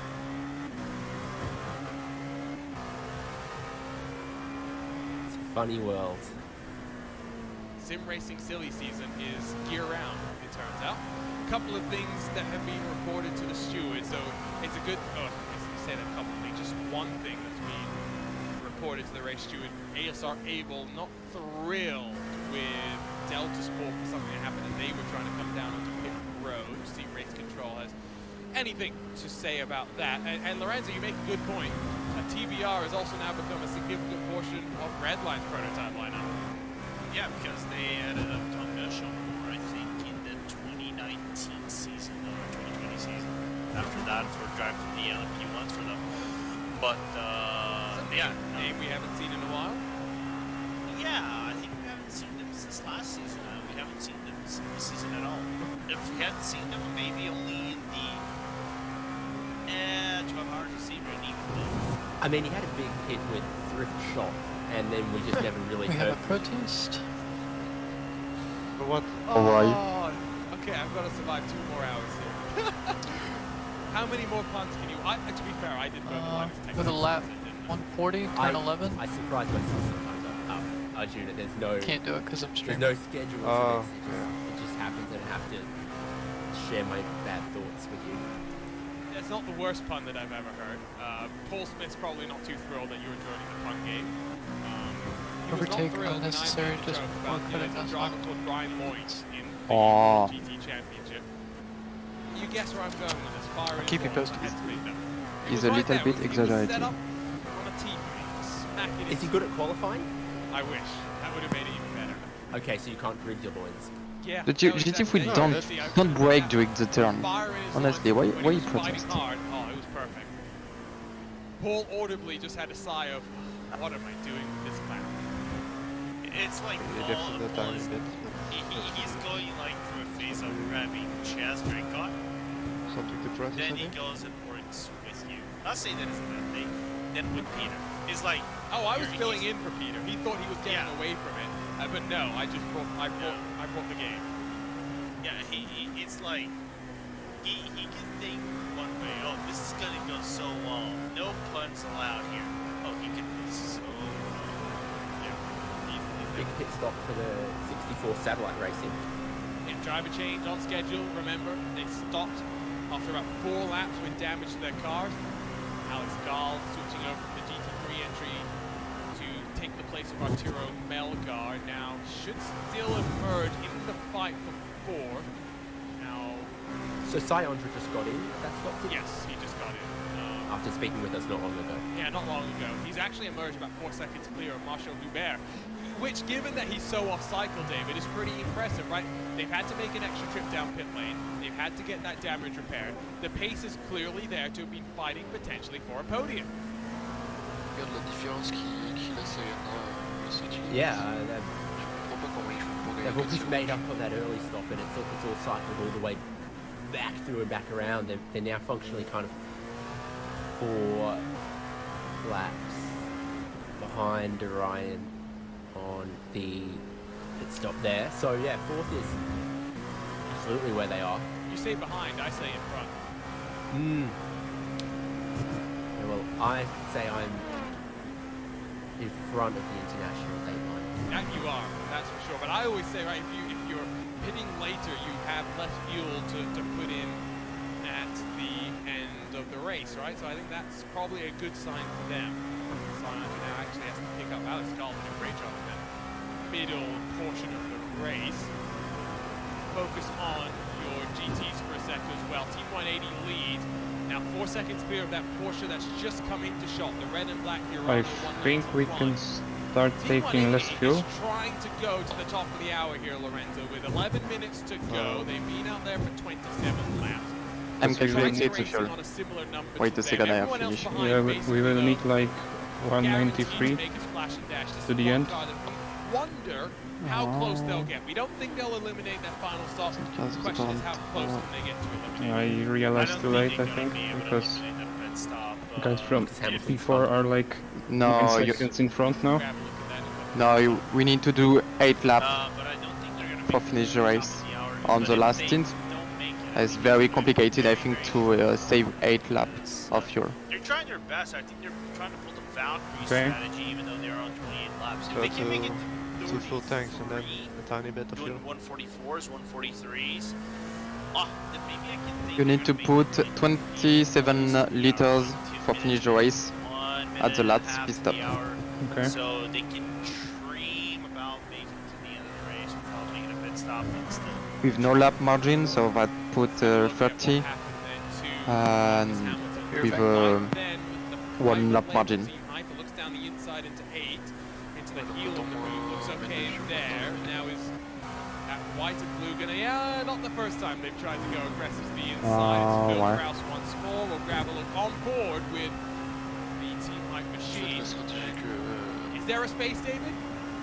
Enfin, on peut What I leur, couldn't tell from the first angle on peut leur passer devant, je pense, après. is that an early turn in from Movano to try to block or cover off the inside, or is that their normal line? And I think they're kind of private label team Hyper are always looking down the inside. He's there. always steering left. He's never really opened it up enough to leave a space. So it's again, glad I'm not in race control, but I see what you mean. I still say that Phil Kraus is going for a hole. A small hole. Et ils sont plus vite parce qu'ils ont moins d'essence. Flame of fire. See how burned your hands get. We'll see what race control thinks of that. Je sais pas. That even gets reported. If maybe Movano, given the day that they've had, decide, you know what, we'll leave. We'll let bygones be bygones to close the season out. En gros, Now, Marcus Hamilton 45 litres de marge. Team Bushvink Racing lineup Faut back qu'il in the day fasse as well, un wasn't it? stint, 2 stints, 3 stints divisé par 3. Certainly competed in the P1 class in previous Oh. iterations. En gros, on peut se permettre d'enlever 15 litres à chaque stand. No, he was with Movano in that Okay, year. Kyo and Jacob, until the finish of the race, Okay. we will put at any stop 60 liters of fuel. We don't put anymore the full tank, okay? SCO back in 2017, 2018. And with that, we have 1 lap margin for finish the race. And for the tire is still the same strategy, double They won stint. the normal SCO race as well, the Nürburgring race that we had 4 hours there. They won the second one. It's good for you? For that 60 one, Carlo alongside though for that Yeah. first one. Correct Like I have a parameter of the box do think now for the next pit stop. won a race in Thank you, all but Alex. the last couple of years. He is, Yeah, he's no one problem. of the more successful drivers in And I series upload history. you. 7 wins in total from him. Yeah, but it's been a Did while. we? The last time he won Did you have was we need Barcelona to the back in 2019. schedule? Sorry. Today's Drive will be schedule. the Jacob race. do 2 stints and Yukio you finish the race 2 stints also. Okay. 8 retirements up in front of him. I mean, the only sort of more winning drivers throughout the history and the now several seasons of Sports Car Open would have to be some of those pure racing team they That's 2. redline now. Can you guess the 2? Yes, yes I can. I think we got a They warning. would be. Yeah, it's if it's just a warning, it's okay. Anyway, I don't think that we will take a penalty for Be out that. of my misery or give me another 2 minutes? Which one do you want? Yeah, just a warning. 30 seconds. I'll give you 30 seconds. Yeah, but you're right. Both of them from Be that patient, pure keep racing clean team the rest of the Redline way. camp, but Marcus Hamilton is the 3rd most successful driver. Is one of them Jonas Vollmer? No, it's not actually. Jonas only has 4 victories. And that was close. Is one Yes, of them should named protest it. Dominic? No, Dominic Farber, 2 victories. I'll give you 10 more seconds. And then I'll put you out of your misery, as so requested. Okay, what about Mr. 10K? No. Okay, I'll leave you. One more guess. Mr. 10K actually only has a single victory in SEO competition, if you're curious. Yeah, okay. I'm trying to think of some of those more dominant, pure racing team I'll put it this way. lineup. I'll give Is you. one of them Johnny? Yes, one of them is Gianni. I was going to say one of them's a GT driver, one of them's a prototype driver. Gianni has 8 victories, but he's not the most successful one. It's the man that leads this race, Paddy Wolf. 10 I was victories. going to say Paddy Wolf is the most successful. You I never knew Paddy. should have jumped in there, Lorenzo. It was right there. No. I kind of knew Paddy. I wanted He to was know enjoying who's watching this. I send you the strategy on that the is true. I was wanting Discord to channel. see GT. I If you wanted to need. say maybe from Redline. I would say. just for remember. It's just like I said. John Vollmeyer? No, Jonas has 4. There are 9 drivers tied on 4 victories. Matt Farrow, Tommaso Carla, Maxime Briant, Alexander Voss, Yeah, okay, so Jerome 60 Rico, liters. Jonas Yeah. Volmar, Martin Every van pit stop. Lozenoort, Okay, Matzka, copy. Yeah. and Hendrik Cruz. 2 drivers have 5 victories apiece. Now, you guys should know this one. Although maybe not. It's a long time ago. It's a long time ago. Matty Canisoya? He's one of them. Are there any Sim-RC drivers? No, it was If we are below the 4 seconds to the let's see car if we number can get the name, because 22, it's one that I don't think we've seen in a we can't while. overcut us during the pit stop. I know who it is because I just looked on Sim Racing Wiki, but I'm gonna let them. But we need to be below the 4 No, seconds. dude, I'm all out. All out of ideas. Santeri Kekkonen.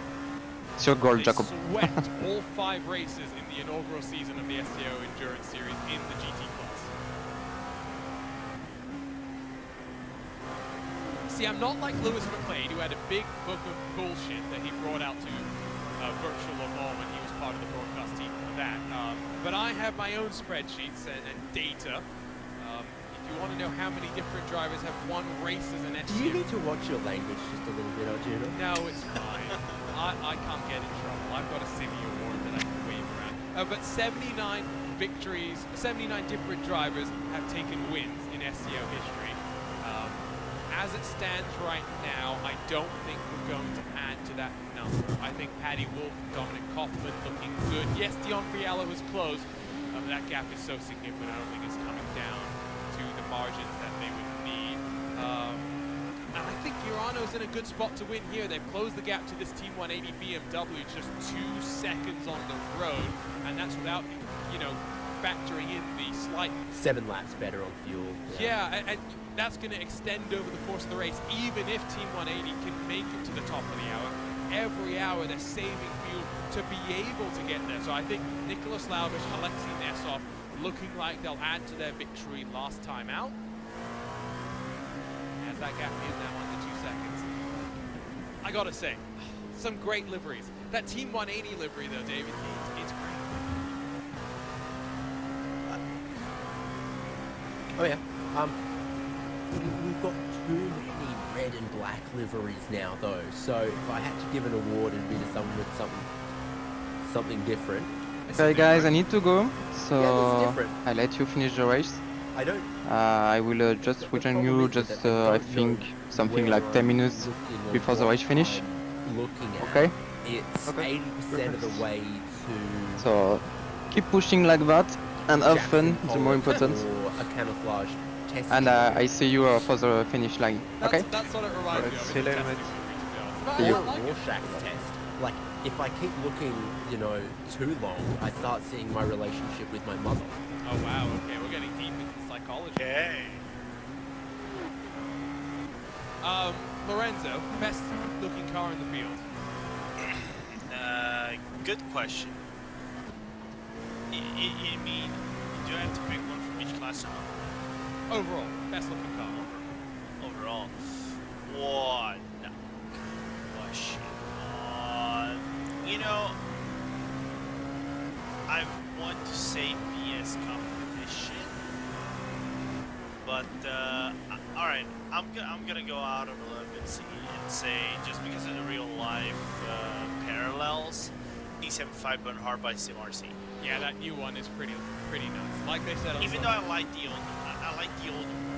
Do you like the older one better than this one? I do. Interesting. So Batman to Spider-Man, I think I prefer Spider-Man to be completely honest. I think this one looks good. I will agree. I think BS Competition is my favorite livery, full stop in sim racing. Dave, other than Artifact Racing, of course, best livery in all racing. David, thoughts? I like this one, very shiny. It's a shame that we've got this beautiful livery at the expense of RC. good old SimRC yellow and black that they ran for a decade, a little more. Oh, this is right before that hour. Yeah, but they're right at that magic number, right? It matters when you leave the pit lane, actually. So they will leave the pit lane past the top of the hour, and we'll be looking at 2 more stints on fuel from here. Now is Santazone going to stay in, or does Patrick Silva take back over? Because surely this is your last chance to swap it around. I think they're doing a driver change, which does surprise me. T3's 178 also into pit lane, so they're going to be able to make it. I would think that's a short stop from. That's a 20-second stop. I think they've given up on the fuel saving. Okay. So maybe this is a strategic play to get the car into a window to make it without taking tires in that final stop. But they'll do a full service and a driver change next time around. What, with 90 minutes to go? Yeah, something like that, yeah. 20 seconds is, yeah, you're right, about half a tank, isn't it? A little bit more. Maybe closer to 55-60% of the tank, but nowhere close to, 3/4, 80% of the tank. Isn't 42 seconds about the full tank? I think that's what it was. I Fair. don't think that the fuel flow rate changed And now they've got quite less as fuel much in it. as the capacity of fuel economy did. So I think they refueled proportional of a stint slightly quicker. I think a fuel only stop is slightly quicker than it used to. Triton Racing, the other one that's been able to go past the top of the hour. Now they got no traffic behind, so they can be a bit more aggressive with how they work their way onto pit lane. There's the 110. Catelli, by the way, Urano is a bit surprised in one regard as to that short fill from Team 180. Triton Racing, though, you'd expect to go full from here, Lorenzo. Surely they gotta gamble. They gotta gamble. They gotta do something, and it's the best position they ever been in this championship, in my opinion. You know, a team that is one of the premier teams in Poland in terms of sim racing. 2 top 5s in the season. They got at the Red Bull Ring, and then round 4. Following the really good race they had at Spa-Francorchamps and the ups and downs that we had seen on the GT3. So the problem is last race for them just wasn't really good enough. So they're trying to build up momentum right here. So try to pull something off to try to see if they can actually make it in the top 5. So Urano owes us a pit stop shortly, we'd expect. Team 75, 7 laps better, along with Williams, who are also on a similar number to that Jürgen Frank 175 car. And Sim Racing 131, I believe that is going to now lose a lap to race leader. Dominic Blyer takes over the 110, Ross McFarlane takes over the 116 for Pearson's Esports, so plenty of driver changes going on right now. Likely to be the final cycle for many of these teams and drivers. Warning to the 27 for an aggressive overtake on the ASR Able car. That's one that we reported. Now, private label Team Hype will be the next to potentially be sanctioned as they get investigated for that moment that they had with Movano earlier in the race.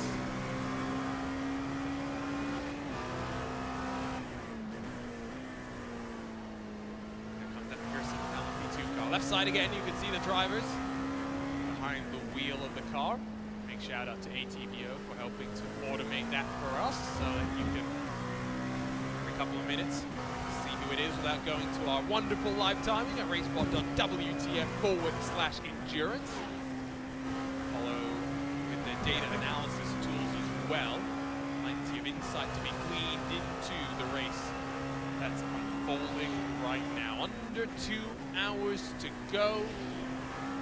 This is going to be a slightly slower end to this race than maybe we'd hoped for, but nonetheless still very, very dramatic. Let's look at those GT point standings once more. We think this is likely how things will shake out when all things are said and done. Urano would win the championship, 12 points clear of that Beeler Racing Euronics Williams. If they can hold on to third, would stay in third in the championship. Second would still only be good enough for third in the championship. Team 75 would work their way up into fourth. BS Competition would finish in fifth. And meanwhile, if we grab a look at your prototypes in the top 5 in this category as well, it's Redline that would win by 13 points from the SRC Movano. That mistake from Williams Esports is going to be crucial. They'll stay in third. The Orion Race Team 7, that was formerly a Yassit car, would be tied on points with the actual Yassit car. Love the little storylines that are playing itself out here. I mean, for Urano again, Lorenzo, I'll mention what we mentioned before. If they had started off this season a little bit more consistent, right? I mean, 22nd, 24th, they really were in the wars early. This is a car that should be running away from the championship picture, because second, first in the last 3 races, all in 2022, they've really figured things out this year. Yeah, I think we can. I don't know if we can attribute that to the BOP, not the BOP from SCO, but the BOP of the GT3s back in the scene, back in when we started the championship. You know, the Porsche just didn't seem to have the same pace as the Lamborghini was actually having during the early portions of the season. Then we go on into tracks that later on in the season I do believe kind of favored the Porsche. As we went through Spa, really good track for the Porsche in my opinion. Then you go into Red Bull Ring, which on paper would be more of a track to the BMWs as we saw. Then than the Porsche itself. But the Porsche made up. They made up the strategies. And then you go into Silverstone, which is a level, the sea level conversation, and their race was basically pitch perfect. So I think with the new BOP that came into season 2 now, the aerodynamics and tires is something that was favoring them. And like say, Nicholas just found the set for the car and the strategy with tires and fuel that works out for them in general. Going to take a Racebot TV fan immersion. We've rode on board with the P2 car. We rode on board with the Porsche 911 GT3R. Let's ride on board with Williams Esports and Daniel Pastor in the car that put it on pole, but is trying to fight its way back forward. Let's ride around in a BMW M4 here, Watkins Glen International Raceway. You're watching the final race in the 2021-2022 Sports Car Open Endurance Series. We're here for the 6 hours of the Glen.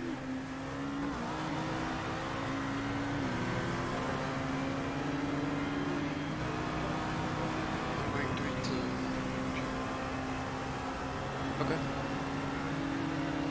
Pits, PTC, okay. Yeah, should be.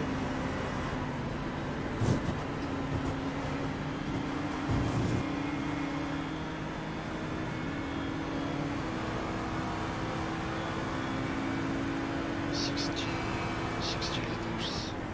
Yeah, 60 liters every stint or every stop every. And the fuel, no,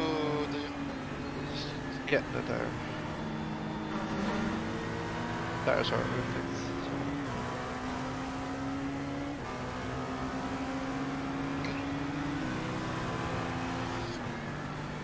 Thank you, Jeremy.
So this stint is normal. Normal fuel, 75. Only the next one is 60. Or should I pit earlier now? I don't know. Probably not. How much fuel do you have? Like 15 liters now. Said 60 till the end of the race. Yeah, so just But from the next one. Yeah. Not from this one I'm driving right now. yeah. Okay. So just finish this one and then 60 every this stop. Okay.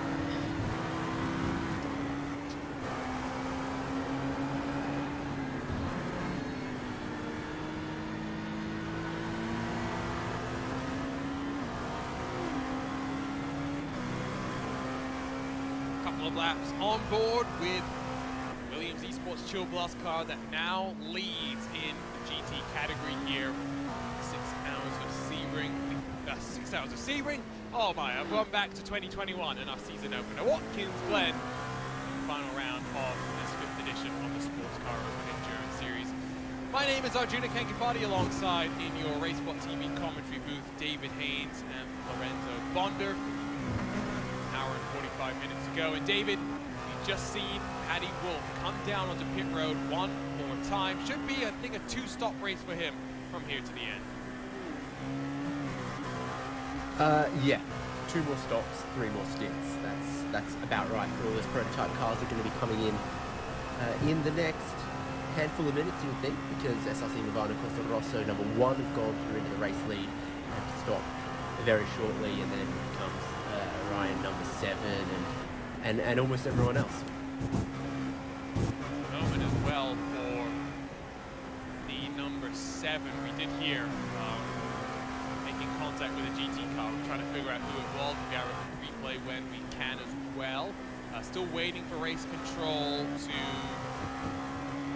have a verdict on the moment. No, excuse me. It's just updated on my end. The private label Team Hype and SRC Movano incident that we saw into turn 9. Lorenzo, no further action.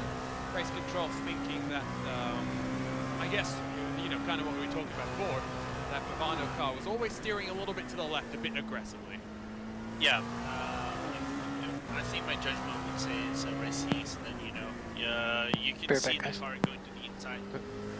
I mean, Phil going to the inside, even though there was a little to none overlap. You could see that he would have gone for the move nevertheless, and the tiniest of overlaps might have been enough for him to be within his rights to be in the inside, and the turn in way too early from SRC Movano, I think, was enough to the race control to deem that as a race incident. So let's grab a look. If you're going to defend the inside, defend the inside. If you're not going to, don't. It was sort of half-hearted. Oh, and speaking of half-hearted, is that a slam dunk penalty for Galvez in that number 7 car? So look on board here, David. I mean, he's got the speed, but I don't know. I'm of the opinion that that's, again, a gap that was always closing. That is the kind of corner there where the speed differential between GT and prototype is at its greatest. So the temptation for a prototype like this to try to dive bomb down the inside is there, and know that you're going to be a whole heap quicker, but they're still 2-3 car lengths back as the GT gets on the brakes, and they're still then looking to get down the inside. I mean, it is just from 1 car length too far back. It was just close, but Now wait and see. Race control does have something to take a look at now. Down the hill. It's Galvez, that number 7 car. 7.5 seconds clear of Paddy Wolf. Galvez does owe us a pit stop, so that's why he's in the front and leading the race now. Phil Kraus on pit lane for the private label Team Hype. Sam Michaels in pit lane for the SRC Movano Giallo number 25. Williams should be down to pit shortly in the next couple of laps. Team 75 burdened by Sim RC hit 5 laps ago, Lorenzo.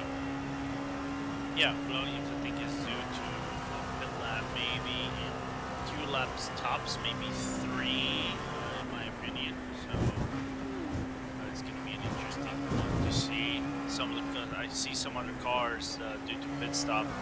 Core, I think, is up to 10 laps. Team 180 is about maybe more 10 laps too. So gonna be a final 90 minutes at the... Well, no, Team 180 is probably due in about 6 laps time.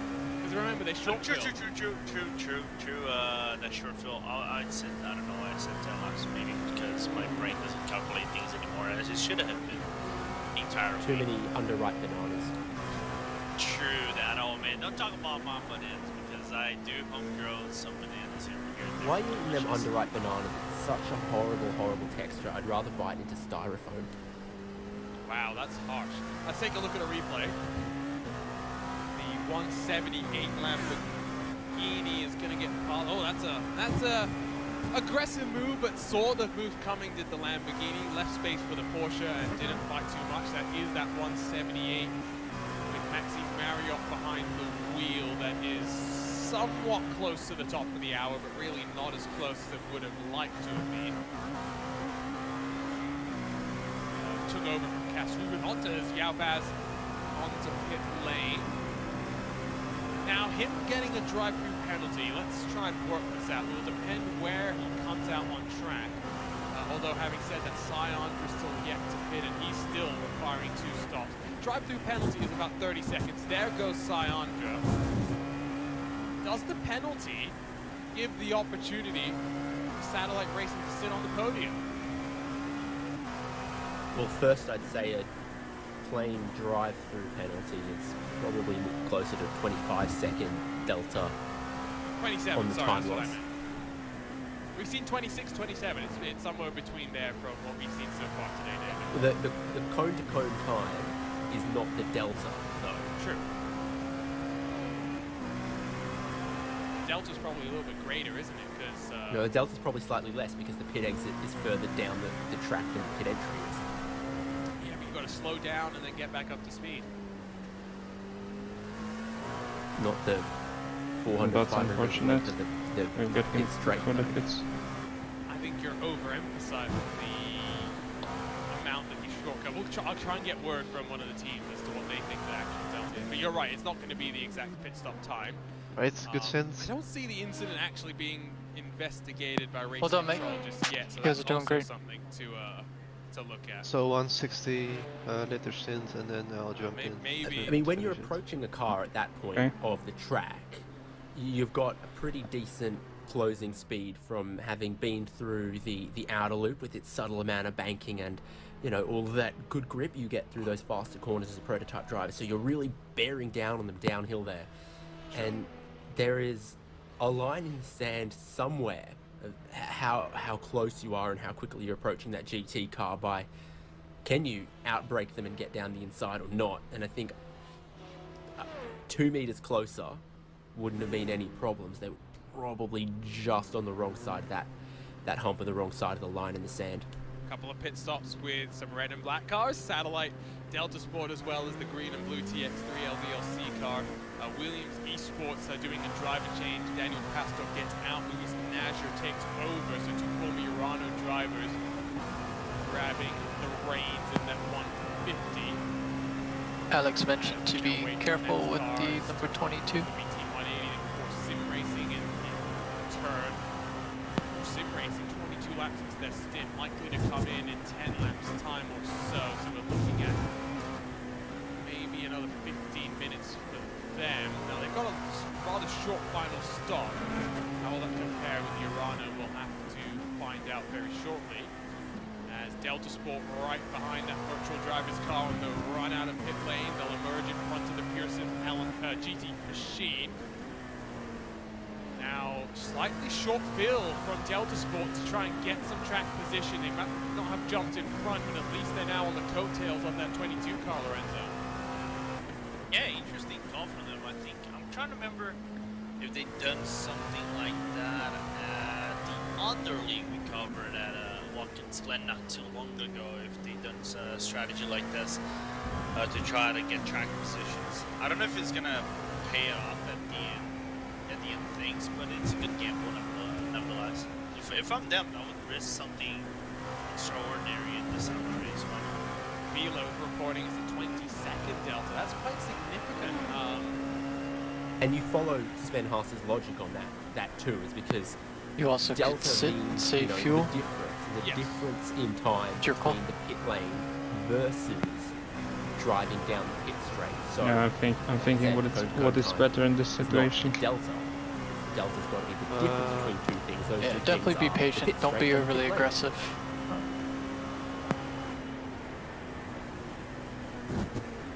Just seems a little bit more than I would have thought, but again, I'm going to believe the driver. I'm going to believe my own opinion. That's the reality of the situation.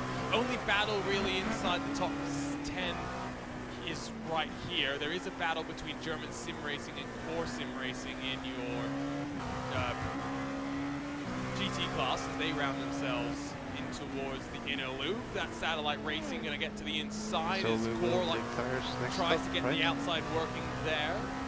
Yep. They do it, at least for the time being. Battle ranges on. And then I'll As do Delta two Sport trying to still things. chase down a virtual driver's car. They got Impulse in front of them, who's not on the same lap as them, so that is a bit of lap traffic, and they'll work their way past the Triton GT machine. Keep getting myself confused between classes now. You can tell I was up early, and it's been a long day so far. We've still got 90 odd minutes to go. Red line gets past one in that battle for 11th position in GT. Will get past the other, keeping it tight to the exit of the corner as they work their way to the toe of the loop. Still a couple of battles going on. I think we'll need more than 60 liters. Yeah, I think so The too. So FIA we'll approval sticker hunting see down that 178. when I 17 bid for my last. so he's due for a pit stop. Cops is telling me 132. Okay, so we can. 180, 14 laps into I can the do stint. one Wait for full them to tank come in last if time needed. around 45.6 compared to a 44.5 for Ascari Rene in the Force Sim Racing car, and compared to a 44.6 for Urano. Now, the gap between Team 180 and Urano is at 43 seconds. I'm still trying to make heads or tails of this strategy, Lorenzo. Same. I don't know. I do think it's not going to pay off at the end of the day for Team 180 because I gotta give props to what Alexei and Nicholas are doing. Don't get me wrong. Good strategy, a little bit risky from Team 180. If it pays off, I think it's the fact that their pit stop might actually bring up the difference to what is a little bit closer towards the second end of their stint. But even then, I think the ball is on 180's court to try to make up the difference even bigger, even closer than what is right now. So far, Urano is going to run away with it. Here comes that Team 180 car into pit F-set lane, so 14 refuel laps. for 132 What liters. we expected. A box from the lead of the race. Here's the look at Alexei Nesov, calm, cool, collected in that 191 car. Yes, I can save a bit, so Always love watching the Okay, yeah, if you can way save a the bit, then you can look after the. body response, the pedal the input that you're putting Or in, to, David. There's no refuel belts to next really time. keep you tight to the seat. You see how but I think we much should force be these aiming for drivers like have to go and put on 130. the stop pedal Yeah, should be to good. slow the car down. Yeah, and that's what sends your wheelie Then I off can the take street. a 60 liter fuel tank Moving and a 70 around. liter fuel tank. Do you race from a wheelie office chair? Yes. What's, Well, I mean, I hardly race. well, what's the most ghetto way that you've used to keep your pedals where they are?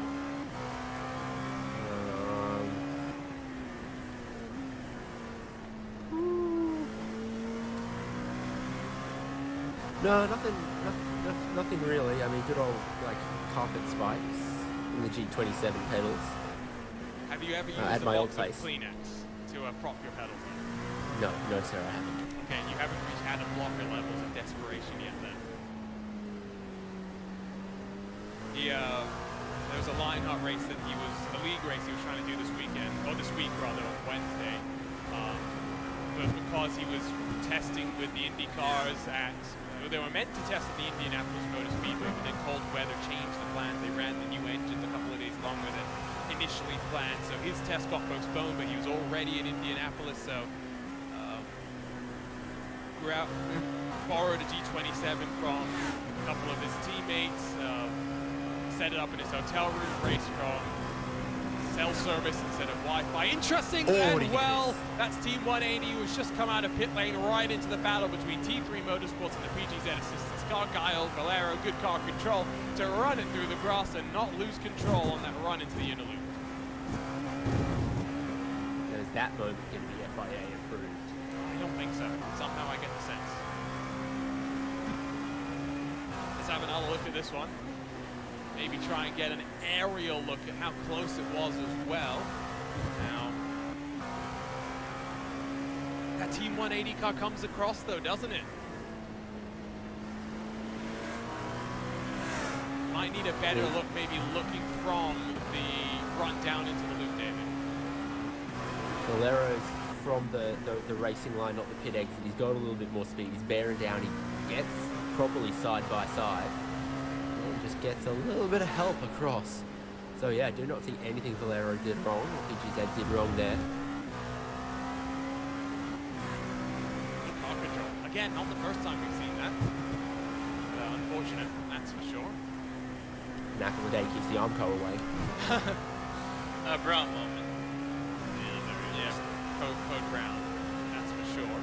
As now Team 180 is going to go on the offense down the inside of that Lamborghini. Fresh tires, remember, and plenty of pace in that camouflage livery. And actually, Marriott can do nothing but watch as Selva, who's back in that car, taking over after doing the first 2 hours of the race. Now try and pull his way back into the race-winning mix. Towed back up the hill though is that T3 Motorsport by Maniti car. Now is it going to get on the brakes? They're going to let off the throttle. Tucked out for a second, then jumps back into line.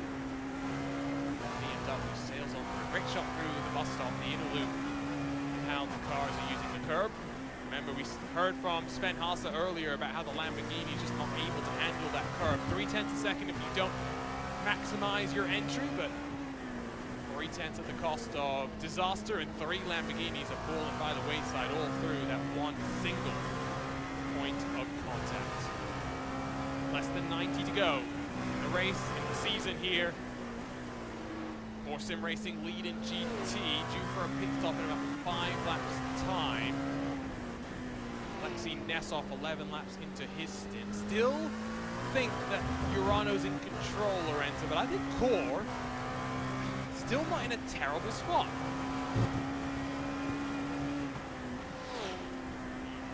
24 seconds, just trying to see how many laps in. I don't think you're going to be fighting for a window.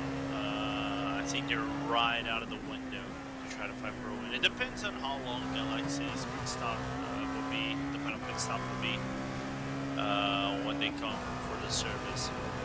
I do believe might be fighting for a winning spot. What are Core going to do? Go fuel only from here to the end and run 2.5 hours on that last set of tires? I don't see how that can be particularly competitive in the last half hour of this race, because the way it is for Core, they're going to owe us a pit stop in 5 laps. They're going to stop with, what, minute 20 left on the clock. Sorry, an hour 20 minutes left on the clock. And they're going to need to make one final stop with 20 minutes to go. Which one are they going to change tyres at if they change tyres at their last stop? You do 2 tires in one stop, 2 tires in the next stop. The new GT3 meta. It's a weird one. It doesn't make sense logically. Yeah. And again, I don't think they're fighting for the win. I think they're not in a terrible spot to try and get a 3rd, maybe a 4th. What I do think they might do, I don't think they're going to go for full fuel. I think they're going to split it. It's going to split it in half. Do that makes more sense. We are looking at cooler track conditions as well. Although having said that, it's still 47 degrees Celsius. I thought this race was a lot longer, and I thought we were in that final section of the race. But no, it is the warmest that it's been all day, basically 47 degrees Celsius. We started at what, 36, Lorenzo, something like that at the start when the green dropped. 32. 32, okay. Yeah. So it's funny to see that it got stabilized at 47. It's kind of like the same. It's a little bit interesting. It kind of runs the same level of temperature as we see at the 6 hours of Glen for iRacing, but we know for a fact that the 6 hours of Glen for iRacing, the official series, is a little bit hotter than that because of the time of the year, because the 6 hours official runs closer towards summer. Over here, they're running closer towards the end of the summer, even though in sim over here is, if I'm to believe, the 2nd of August. Yeah, towards the tail end. Typically, we run about 6 months in the future here in SCO competition. We move the dates up. Here's a look on board with Gael Valero once more. He's recovered from that moment. He's maybe changed his pants in the meantime as well. Now on the tail of that Lamborghini in front of him. Also, by the way, fight starting to develop in front of these cars where Patrick Selva in that Team 180 BMW is now behind Team 75 Bernard by Sim RC and Graham Van Houten in that 175. We're up 4.5 seconds back from Williams Esports, so hypothetically might see these guys close off forward. Dion Fialo's on the charge up front, but still is 16.5 seconds back from your race leader. The championship is basically done. Here's a look at the top 5 as they stand right now. It's going to take a DNF in effect from Redline to allow Ivano the chance. And really, David, it's the tale of 2 years. 2021 was all about Movano. Two victories to start off the season. Redline had been all about 2022 victories in all of the races so far, and on course to make it 4 in a row now. It's crazy how a winter break can change so much within a team where the driver lineup has remained fairly consistent. Yeah. Yeah, just about. Good out the box and doesn't Just on the edge of when possible. stay.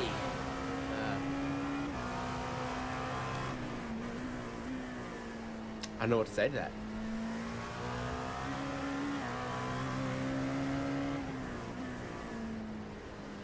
Let's take a look at then. But no worries. Swap around this. Keep going. Marriott has lost a bunch of ground to Gael Valero, and maybe traffic assistant as well. They've got a little bit loose through that loop. Car looks okay though. Much better than the other T3 Motorsports cars. All out of the 4 starting. Only 3 still are out there and running. Oh no, I was right. No, I was trying to figure out what happened to them all.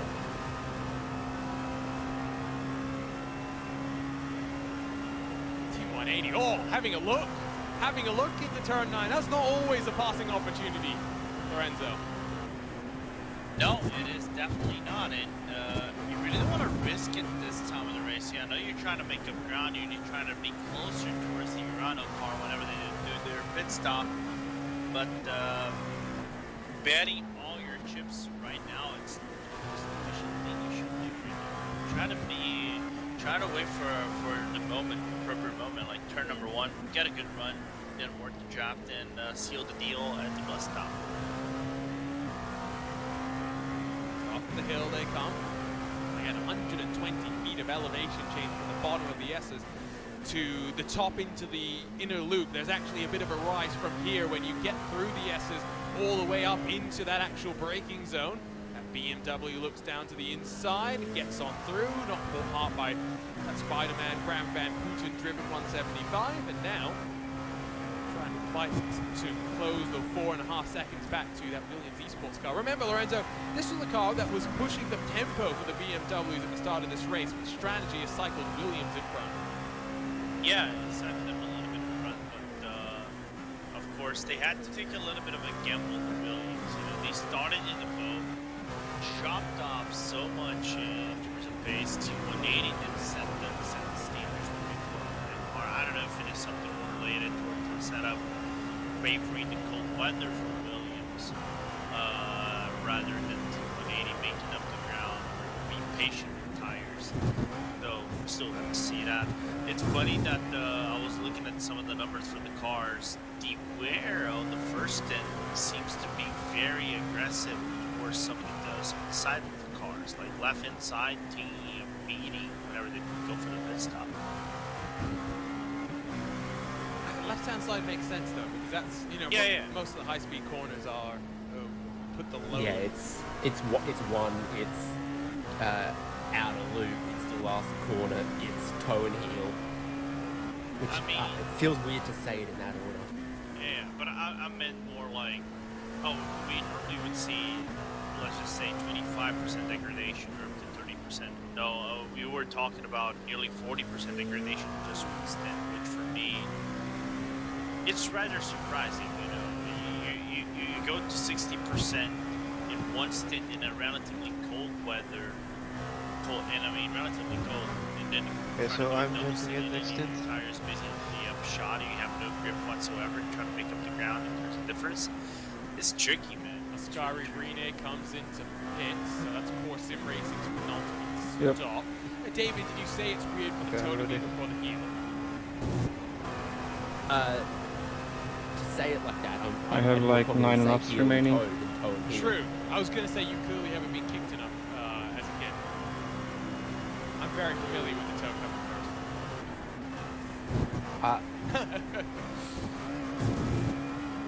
Yeah, I don't get it. No? Carl Jansen takes over from Rene. Interesting call to swap around with 80 minutes left. But I guess the call there is just if you're stepping doing away the from full service, you might as well put a fresh driver into the end.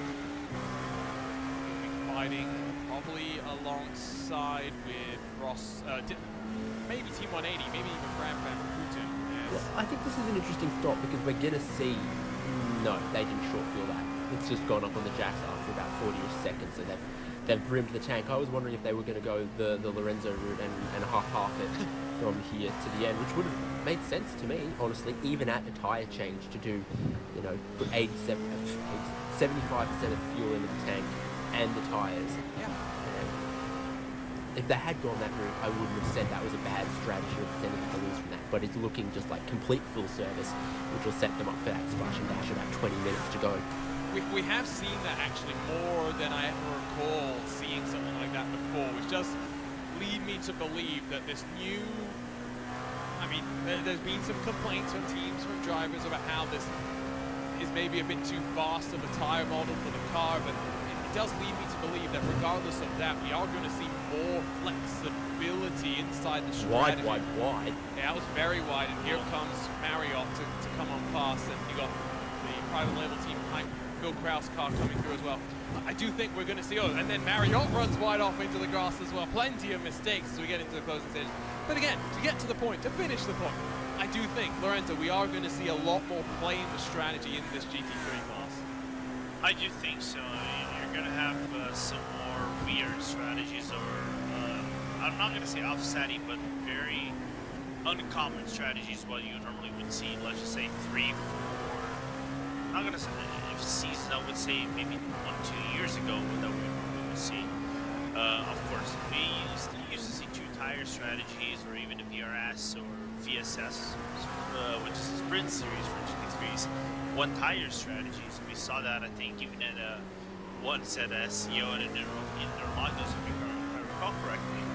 But this now being more of a recurrence is a bit surprising. It does add a little bit of an interesting element for races moving forward. Maybe not these long ones, but the short, not the short ones, but the really long ones, like 10 hours of Suzuka later down the line. If the tyres last forever, no one changes them. Everyone does the same strategy. If the tyres fall apart after 5 laps, everyone does the same strategy. They change tyres after 5 laps. Isn't it better to maybe put in 75 liters? Some teams, make double stints or triple stints work, and some teams can't, and you get can look after how aggressive the teams want to be with their tyre strategy. Yeah, we can do that because it still shows 131 for me for my average, which is 3.06. I kind of still hope that it stays somewhere in the middle there, where we don't see everyone doing exactly the same thing predictably all the time. For my average 3.06, it's 131.5. Tire strategies look no further than the BMW. And for max usage we had, which was 3.19, it says 38.4. But I think it's impossible. 2 tires, The driver that finished Okay. second took no That tires. usage the drivers, the teams, I should say, that finished Okay, yeah, third took so 4 tires. I'll just take the full tank and we see after Depending on that. where you Yep. were, depending on what track position you were looking for, depending on how hard you pushed the tires at the start of the So full tank with tires. stint at the start of the race, it worked out very differently. And then we did see Danny Elgabe, for example, in that MSI Esports car when Christian Lamella took over. He was not able to hold the pace like Patrick Holtzman in the red line car, or even RAG was able to do. I think it was Vlad Kimichev at the front of the field there, and eventually ended the race with a meatball flag because his tires had worn themselves to the point where basically they were on all out of rubber, and iRacing basically reports that had 0 tire left in the car itself. This time by 178, getting a better run out of turn 1, and Valero just a little bit too far behind to tow his way up into the inner loop and sling a move to the inside. He'll have to hold station at least for another lap. Yeah, I mean, the reported tyre percentage is meant to be the tread depth worn. Like on your road car, you wear down a certain amount of the tread depth, and you're meant to replace them, and you always do. You can't. There is a difference between the tread physically wearing down and abrading and the tyre performance drop off. It's not okay. It's not a complete one-to-one. You know, oh yeah, the top 1% of the tyre gives 100% grip and the last 1% gives none. There's a balance of give and take there. Is the policeman outside your door right now, David?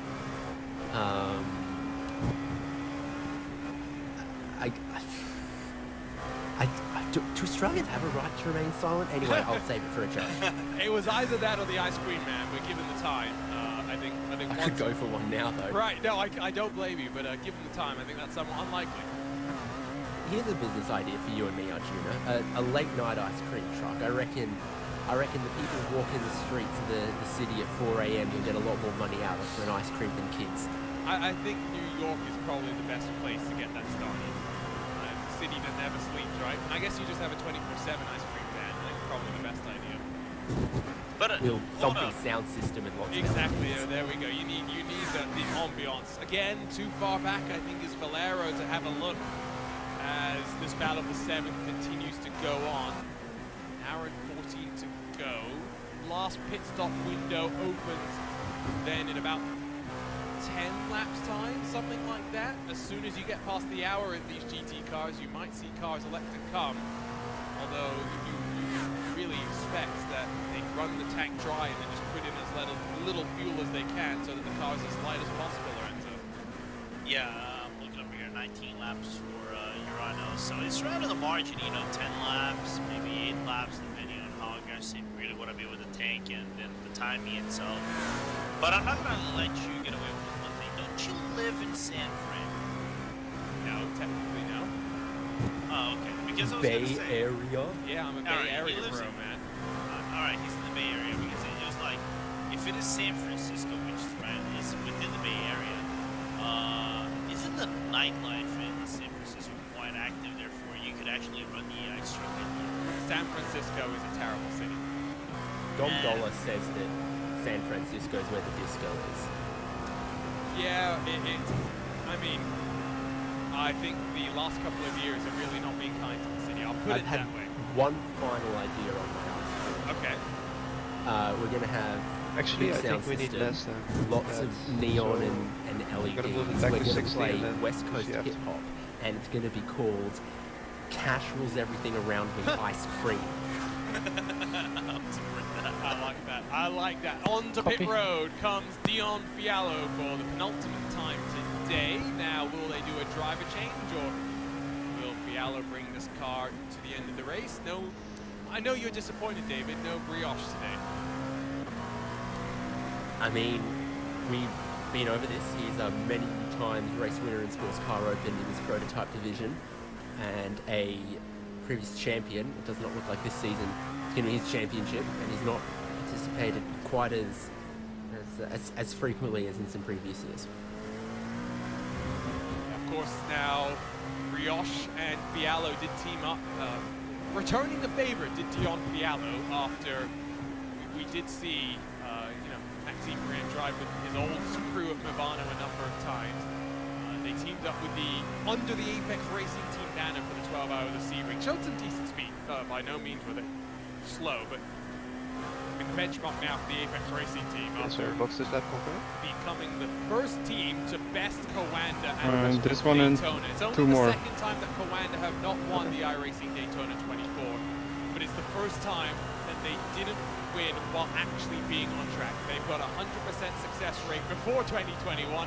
The Apex Racing Team become the ones to break that streak. See what the future holds for Dion Fiallo. Maybe more sync-ups with Mr. Brioche. The Apex Racing Team so busy that a man who loves an LMP2 drive doesn't necessarily get that as much as he would want. So red line due into pit lane probably this time by, because they're 23 laps into their stint in the red zone. Yeah, let's see what Paddy Wolf's win stop will be. I think, in my opinion, I would say full service as full field. Maybe not tires. Do you really risk not going with tires right now? I think you take tires now, because they didn't take tires last time. So you take tires now, and you don't take tires next time, I would guess. It's getting darker now. You'd expect it to cool off, and there we go. It is down to 42 degrees Celsius, so it's dropping off quite precipitously. Don't know how much it's going to really cool off to the point where you'd be willing to risk in effect, a quadruple stint. So, yeah, red line should be in this time. But Paddy Wolf, I'd expect, would stay behind the wheel. So how long did Dominic Hoffman do? About 2-3 hours? Something like it. I'll get you the number of laps appropriately. He did 91 laps. Actually, you're 50% split right now. Paddy's going to do. Find out. Here he comes. Race leader and what is now our championship leader on to pit lane for the penultimate time this season. What a 2022 it's been. Now, after this is over, what does the future hold? We'll talk to them, we'll find out. Into the box slides Paddy Wolf. Does Dominic Hoffman take over to run it to the end, or will Paddy Wolf?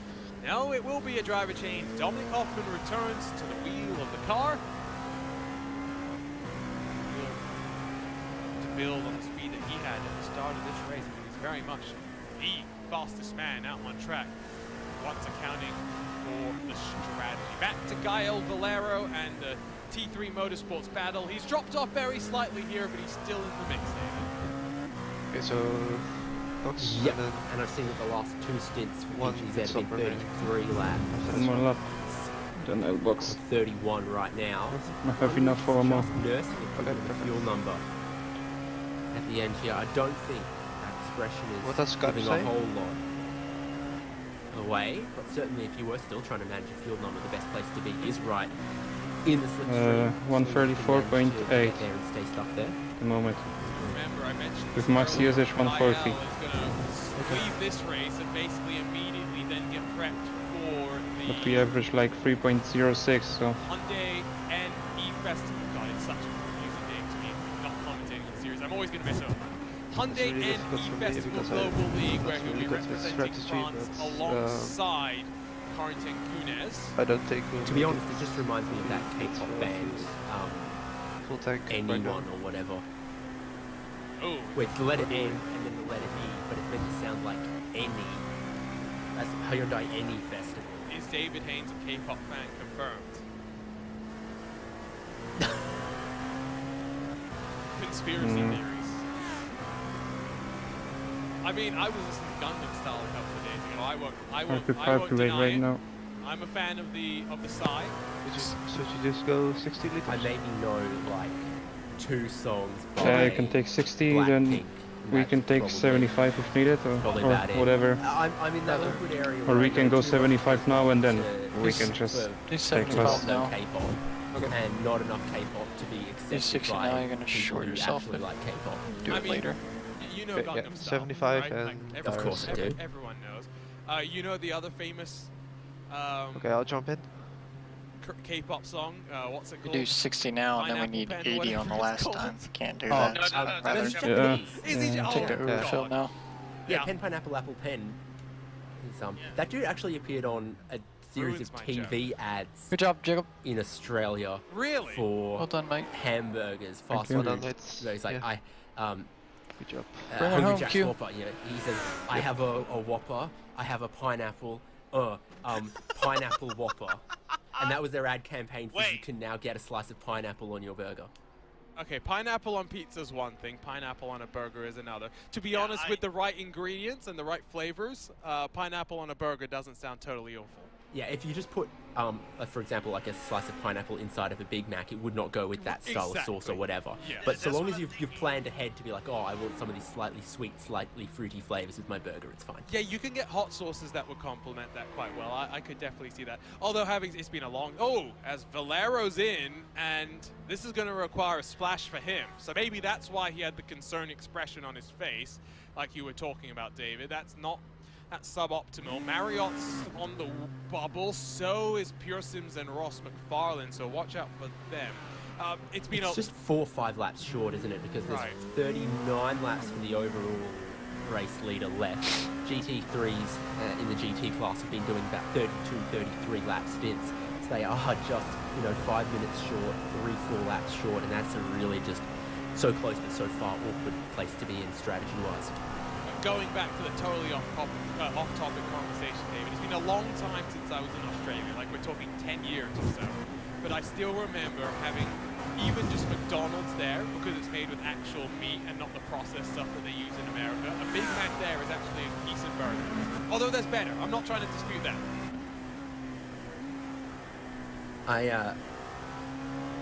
What I am a stand for is Australian KFC with that zinger recipe and those wicked wings. See, again, this is where I wish that we had the best fast food that I've ever eaten is the Singapore McDonald's McSpicy. Those who know. You should fly to Singapore, David, just for that. I promise you it's worth it. Did you know that the first Singapore Airlines flight from Singapore to Cairns was today? Oh, since they opened things back up. Oh, ever? Oh, no, you're right, yeah.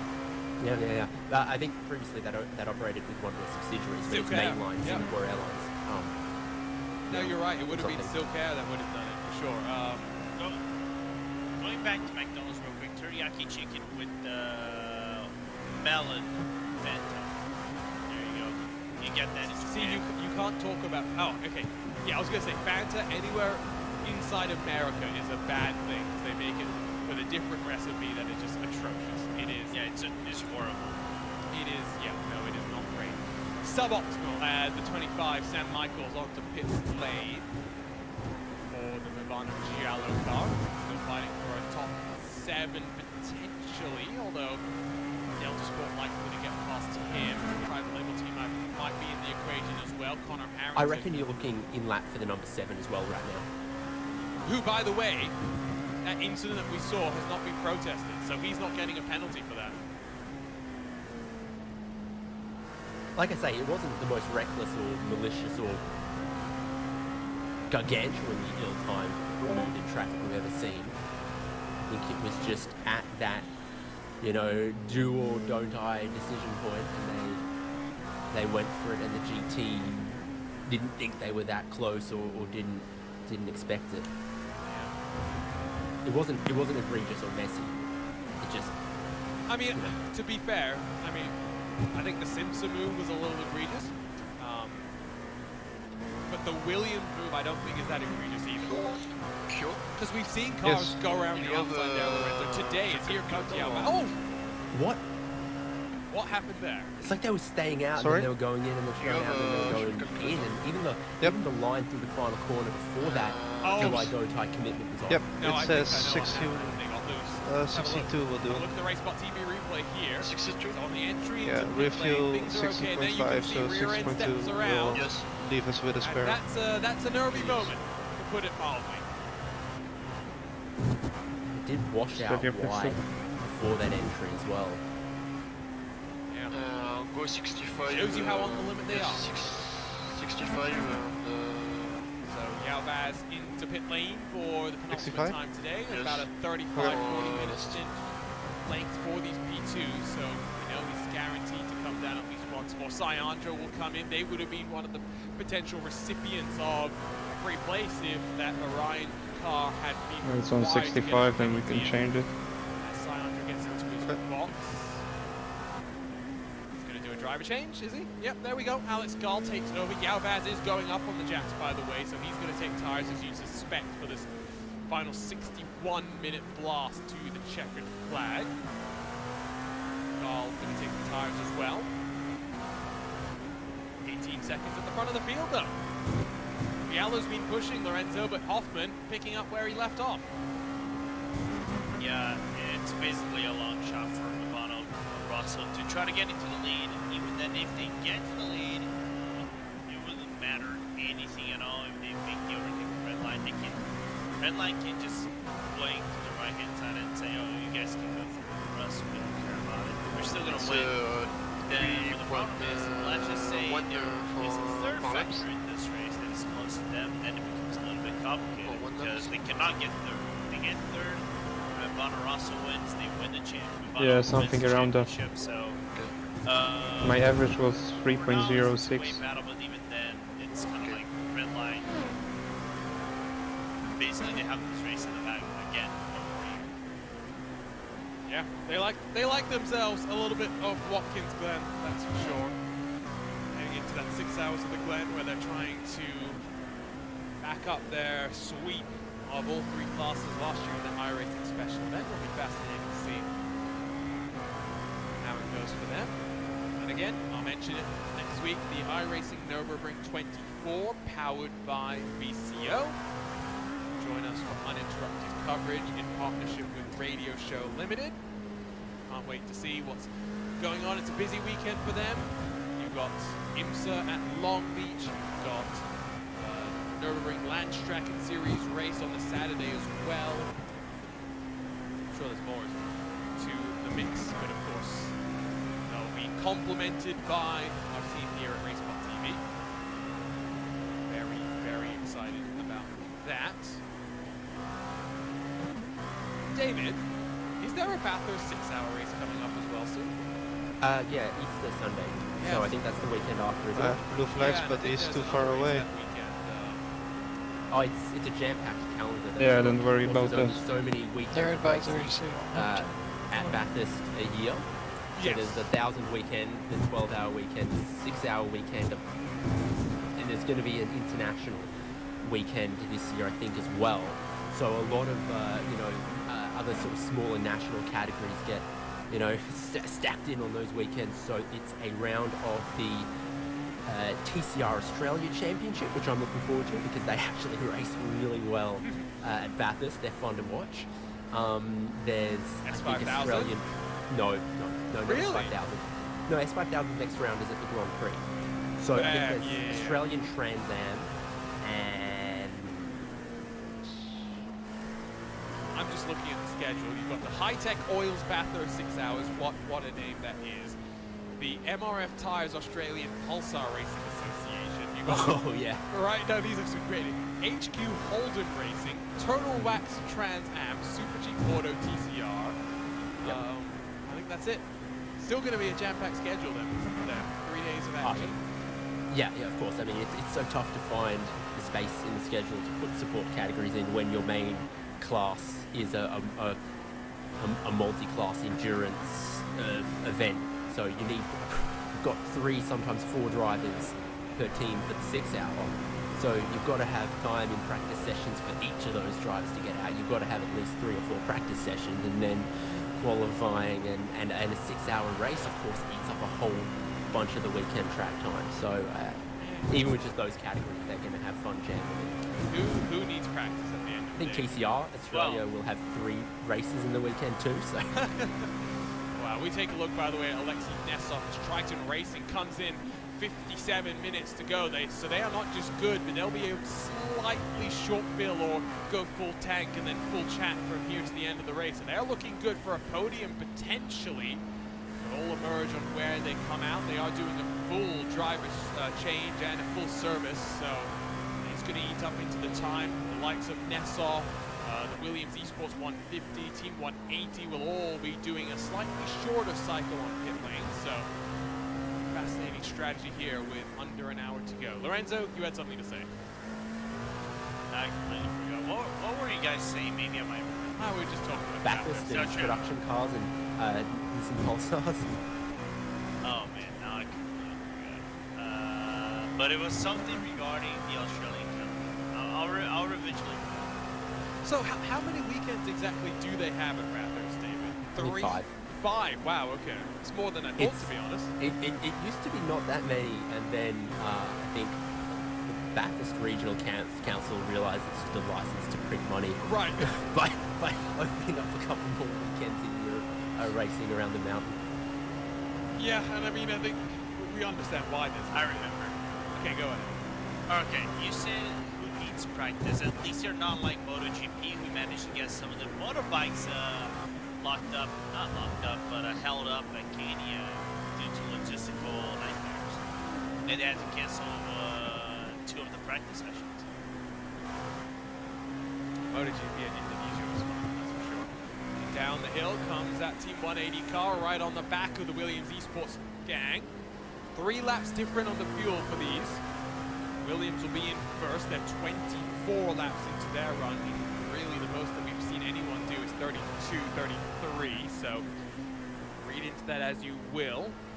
We'll be a couple of seconds shorter in the lane for that camouflage BMW as they come up on the back of Gael's teammate in the PGZ assistance. It's now Fabio Bush, or Fabio Bush as his community members call him.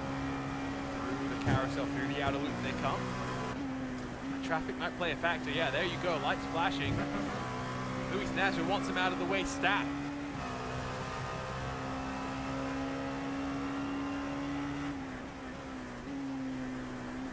Your car racing. Closing, but they're not closing that quickly that they've actually been impeded just yet.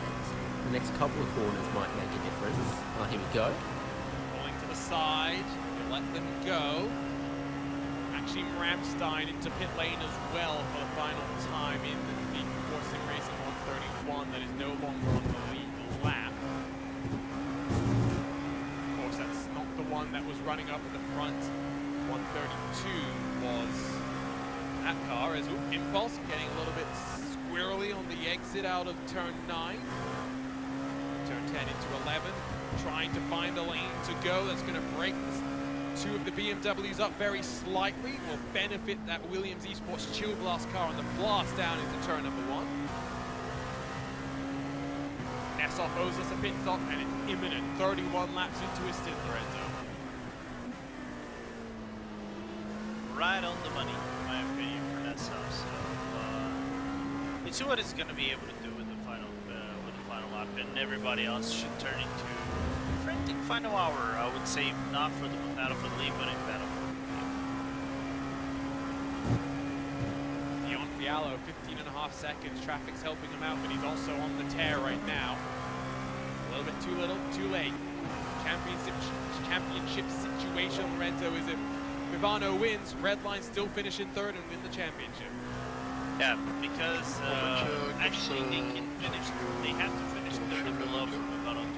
So it's 63 liters now. Anything that is 3rd and below 63? Vivano, because the Yeah. problem is they didn't get the qualifying points. Like I said, qualifying points matter in this race quite a lot. So it's going to be an interesting final hour, but then again, it would take a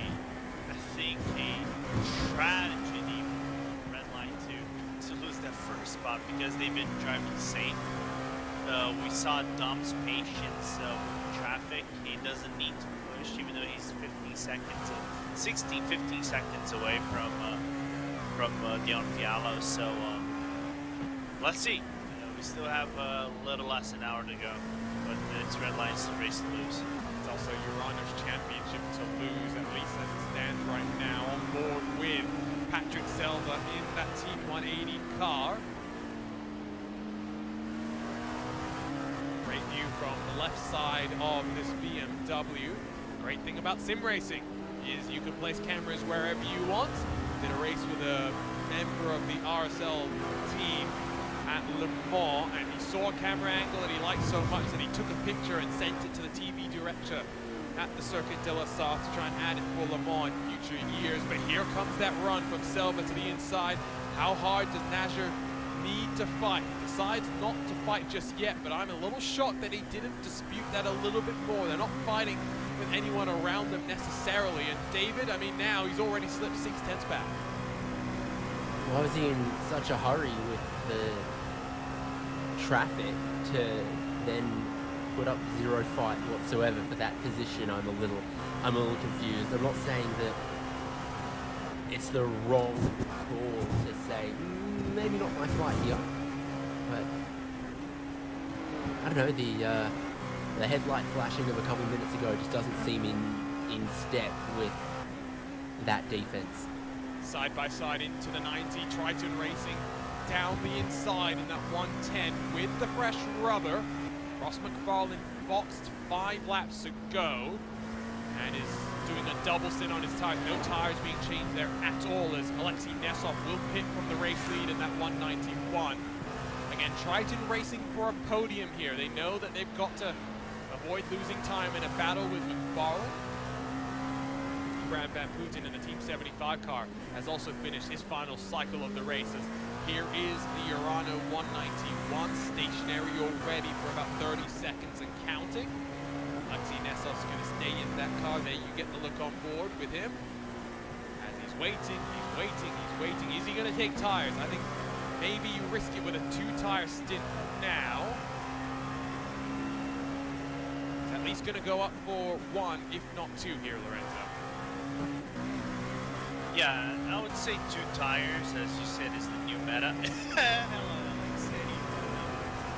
He's being West over right now, and getting ready to get out of the car and maybe head for a win and a championship. It's a full service. It's a full service for that car. 4 tires and a full tank of fuel to bring it to the end of the race. Nice and tidy then off the pit exit. Going to be important. Get the tires into the window as soon as possible. He's about 15 seconds clear of Triton Racing, so that's one benchmark to be thinking about. Next car to come in box will be Williams Esports in their 150. Now let's pick up an incident which has seen Daniel Kraft into the wall. I believe it was at the inner loop, so we'll get a look here coming down at full chat into the chicane. Very high commitment, down a couple of gears, into the air, and already that car's slipping sideways, and that's a bonk into the wall. We'll grab a look on board, David, but a bit too much curve there, What position were they? Big air, you saw it straight away. Okay. It crumples in the right side of that car. Yeah, just locked up the brakes and slid in a straight line towards that with no chance to save it. He's in pit lane trying to get some repairs. Let's see if he makes it to the end of this race. I mean, at worst, he's only going to drop a couple of positions. Did the force feedback spike across the curb do anything weird with the wheel? I did wonder, because we did see the wheel kind of jink to the left, right, in a very unnatural way.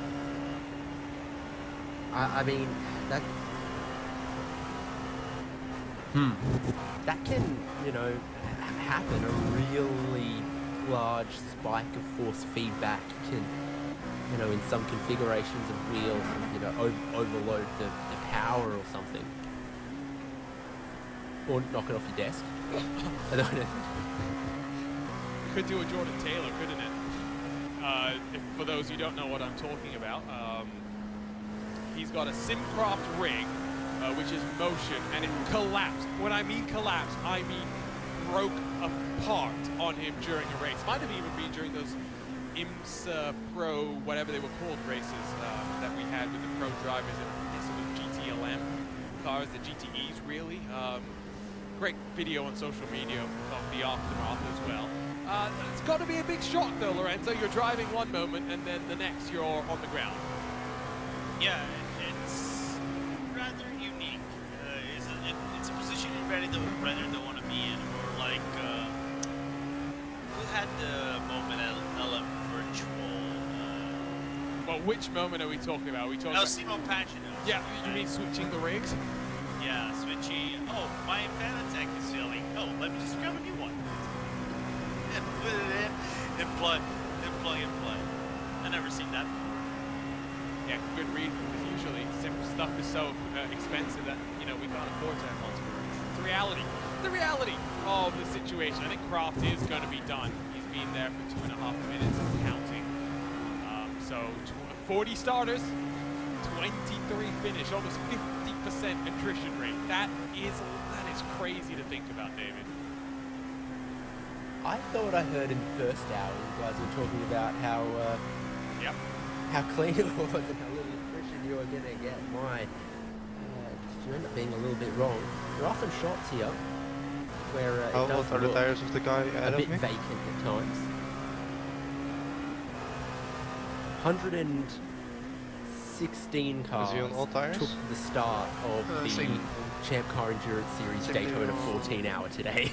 You're totally not watching another race at the same time, are you, David? No, I've got that timing tune up, but I've not been watching it. I'm not capable of. Yeah, they changed tires as well.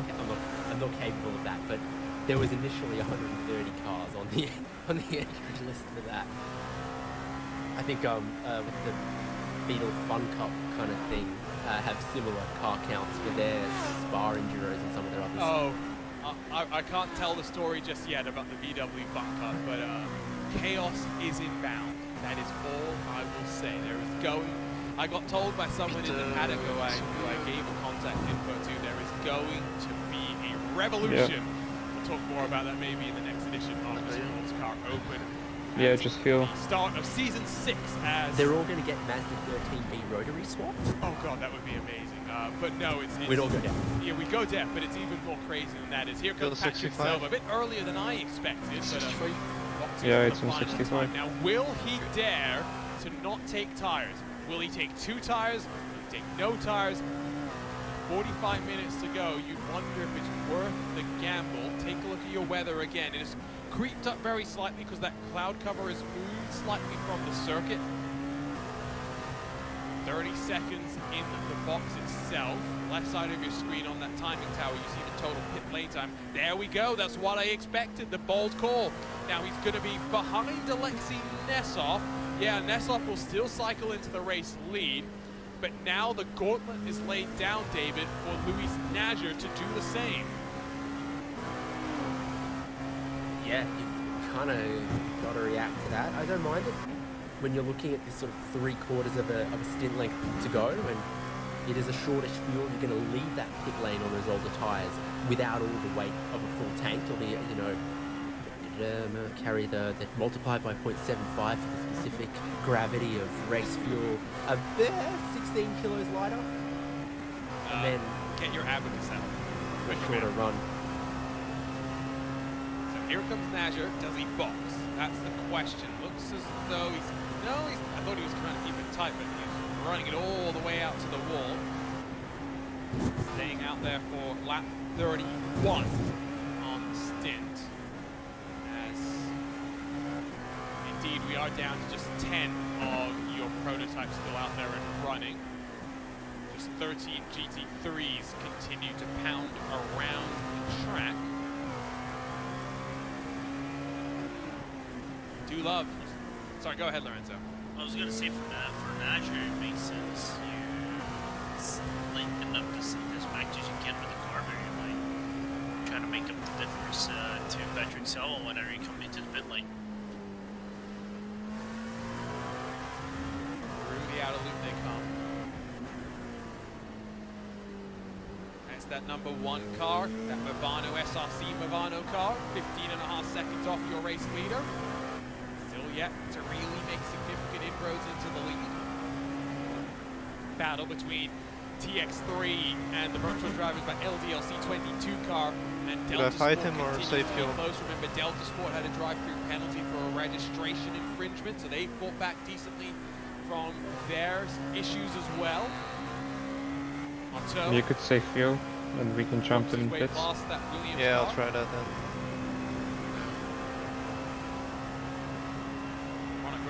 Wondering if we're going to see some weather madness in the next SCO season. SCO SCO2, which would have been 2018, 2019, saw Dynamic Sky and time progression come to the sim. It'd be interesting if weather decided to rear its head midway through the campaign. Lots of work to do. Multiple tire compounds required to support that. Maybe the ability to change your setup through the course of a race to adjust wing angles, for example, in some of these cars for rain conditions. Of course, real-world teams, they will do that to balance the car on the different conditions for the different tires as well. That's going to be a You don't really see GT teams changing rear wing angle, but a front or rear clip swap from the prototypes is nothing new, and I don't think any series have rules. The new one that goes on after that have the same rear wing angle as the one that came off. You're right. When it comes to GT cars, I do think that if you had the ability to change setup, it means your preparation becomes very different, right? Because you know that you can have a couple of different setups in the bank, whereas if you're stuck with the setup that you started the race on, understanding the prediction model that iRacing has talked about, the forecasting system, is going to be important, because then you've got to build a setup that's going to work in those predicted conditions in the right windows.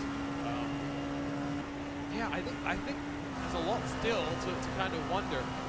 The stream that was announced, the broadcast that was announced, and of course was your race for the National MS Society. That was at the Charlotte Roval. They're going to do something similar this year, but it switches from the Roval to instead the home of Petit Le Mans. We'll go to Michelin Raceway Road, Atlanta for that. Already confirmed that Steve Myers, Chad Knaus, and Nick Ottinger will be teaming up again, but they're stealing stuff that we've seen in VCO-sponsored charity events before, which is the ability to donate X amount of money for safety cars, for punishments, all sorts of fun stuff. We love a bit of that, don't we, David? Yeah, I can't wait for Steve Meyer to run around the Jimmy Broadbent no Punterino bend. Well, maybe that's a suggestion that we need to send over to Drew at the production studio for iRacing. You got to allow people to buy parts of the track. Here's Williams, by the way. They're on pit lane. They've been stationary for 20 seconds and counting. Will they respond to the challenge laid down by that Team 180 car to put no tires onto these GT3 machines? 32 seconds there. Oh, up on the jacks. There's the answer. At the very least, 2 tires going on, Lorenzo. Yeah, so not phase 1 bit, but Team 180 is doing. So let's see how it's going to go for Nasher in the post. He's going to catch up quick, in my opinion. 50. Well, we did see in stint 1 that it wasn't really such a big gain. Now he's doing a full 4-tire swap. 59.1 when you think that he had to put slightly less fuel into the car. Yeah, I think that's a 4-tire swap, David. That would be consistent with 3/4 of a tank of fuel and a 4-tire swap, which is about the amount of fuel you'd expect them to take with this amount of time remaining. So, a surprise. The track is still cooling off. Not long to go until that checkered flag. I really hope they can light it up out there with those tires. Maybe it's also risk versus reward. I think maybe that's what's weighing on the mind of this 150 car. So not fighting now for second. Instead, they're trying to, it's just close to third, 10 and or maybe just over 10 seconds back from Triton in that 110. Interesting call. Let's bring back in, though, a man who we always enjoy a bit of a chat with, Syandra for the Satellite Racing 64, joining us again. Sy, what a fight back at speed. You're really in the it mix says up there for 60.3 now, so fourth. It could have been a little fuel different saving, if so you didn't have your issues, and I'm not sure. if maybe the Orion number 7 car had penalties here. Oh yeah, I keep watching that gap, it's getting smaller and smaller, but it's not quite enough with the amount of time we have left. When I was in the car, it came down from about 30 seconds to about 25 or so, and now that Alex is in the car, it's now down to 20. So maybe if we can get some magic to happen, maybe get some blocker Reese to show up, hold him up a little bit, maybe we can fight for the better. You do have a GT3 car out there. Team games, team strategy. Not condoning that at all. I mean, again, though, we'll kind of rehash a lot of the topics that we talked about earlier. Si, but I mean, great way to close out the season, right? I mean, difficult, up and down for you guys for sure, but you've always shown that you've had some pace even when things didn't go your way, and mental fortitude in endurance racing is always important. That's what you're really delivering right now. Absolutely. I'm so proud of the way Alex has been driving and how Adam has been keeping on top of the strategy, making the right calls. Honestly, the reason we made up so much time is because of the strategy calls, telling us when to pit so we can stay out of the most traffic as possible. That way everybody else has to go through traffic twice for every time we go through traffic once. So I think that easily could have gained us 15, 20 seconds alone. Racing drivers are meant to say that it's all about me, it's not about the strategy, so clearly you're doing something wrong. But I mean, Crane is experienced, of course, at the strategy games. Has he, how have you guys been working on the setup development? Has it just been mainly because you've had the rotating cast of drivers? How has he helped with that as well? Well, as we know, Adam is a filthy left-hand breaker, so he doesn't do too much of the setup stuff, but he does do a lot of the analysis that we do for both the strategy and the cheating of the car, so to speak. A lot of the ideas and concepts that he comes up with makes its way onto our race setup. And at the very least, his perspective as a right foot breaker does kind of help us building a more balanced and stable setup. And let's go with I say 65. This is true, yes. So Use all the right foot, leaves the left foot I free think that's for the right bouncing call. anxiously. Christian Horner style, I guess. So, I'm going to ask you a question here, Si. I mean, the SCO guys have said, you know, they're looking forward to a potential summer break, being busy for them basically non-stop. But let's throw oddballs at them. Let's see if we can entice them to do something totally for fun. Completely wacky Week 13S type of special event. What would you want to see on the cars? If I could have anything? Anything. Within iRacing, let's play at least somewhat within the boundaries. You know what? I think, you know, we've had so many discussions about traffic and stuff, so why not make that? Let's do the Nissan GTP and the Formula. I did see that suggestion. Where are we going racing, though? Which track in particular? How much chaos are you looking for? I mean, you didn't mention Winton, so that was the first thing. You know, nice, tight, and narrow. Those GTPs are going to be spooling up with the turbo every single acceleration zone, and then dumping all that pressure off right away. Hopefully not. 3, I think. 3? Yeah. I think either that or Alton. I was going to say Orange Park, but Alton Park also works pretty well, let's be honest. Anyway, Si, we'll let you go off and get to the end of this race. Still a ways to go, but in that fight for fourth with virtual drivers by LDLC team, and you guys are looking pretty good. Thank you. Keep an eye on that battle at the end of the race. Well, bold words. Fighting words from Syandra there. As we look, though, at that virtual driver's car coming under pressure, at least for now, from the Delta Sport 27 as it works its way up the hill. I say 27, it should be 26. It should be 27, but it is 26 because of a registration infringement. I'll tell you when I come in. Climbing its way closer and closer to the back. Dion Fiallo has come down to pit lane for the final time today, for the final time this season. Number 1 car in the first of the prototypes. The prototype window, David, is open. Yep. So indeed it is. Fuel to get all the way to the end. Next straight. It's looking at some of the mini timing sectors for Williams Esports Chill Blast just to see how much advantage they're getting out of these new tyres. And I mean, is it a surprise that they are the fastest car across all of those mini sectors? But I don't think they're finding multiple seconds per lap from it just yet. So keep watching that one as you ride on board.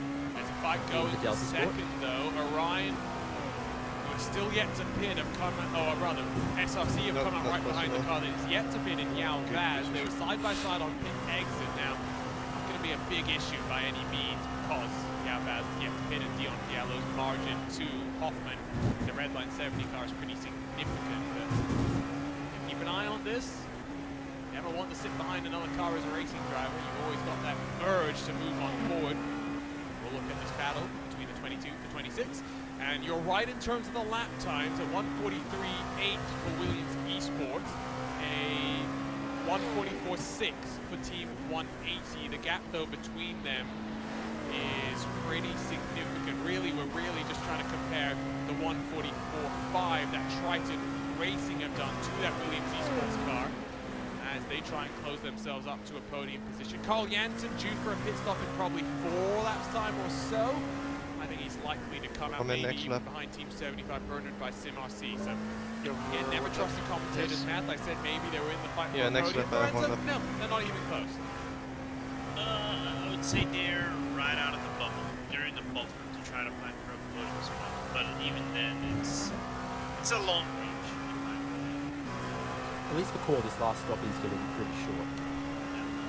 It is, but again, still looking at I think a 45-second delta, or maybe a little less down pit. Yeah, so 19 seconds of fuel and that 20-second delta. 39 seconds, so look, 39 seconds back from where Core are right now. And I'm guessing that's the kind of gap they'll end up in. Onto pit lane comes your leaders, your champions-elect, as Dominic Hoffman stops for final time today. See, David was talking about red and black cars. There's 2 of them on pit lane. Yeah, that safety car. That too, there's 3. Of course, that 90 car is You're that pitting now, Euro or? machine that's been parked on pit lane since lap 2, basically, of this race. Big surprise that they haven't just pulled it from the session. So we're taking 65, or I don't know what we're going lower to like 62.5? We'll get back to that. Daniel, again. I That's major think we deja can. vu, as here comes that battle again. I think we can try that. I don't know what to make of that, to be very honest with you. Daniel Cross spent all of that time getting the damage repaired, only to go out and have what I'm assuming is going to be a mirror incident of what we saw before. Here is the Racebot TV replay. Yep, again in the air. Yeah, let's go. Let's just go save 65. Now, is this a damping thing from this particular car? Because, I mean, sure, everyone else finds that curb ugly. It's one of those, you know, necessary evils. The fastest way is to yeet across. But this car just seems to get... Well, no, there you go. Watch the steering again, David. That's not right. That is not right. Now, it does look like the wheel resets of sorts. It's not resetting, though, because it's not going back to the center exactly. You can see it snaps hard left.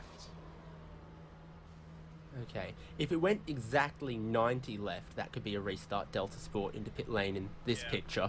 Yeah, but that is a recurring, somehow now repeatable technical problem. Right. Even the ambulance in red and white and black.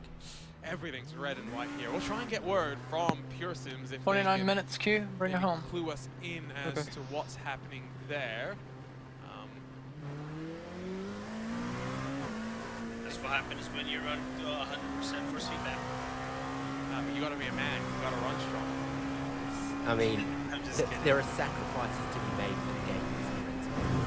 See, I'd usually message my teammate Adam Blocker here because he's now, of course, part of Pure Sims and their LMP program, but I don't think he's around, so he's not going to be able to get it. So I've sent the courier over to Ross McFarlane.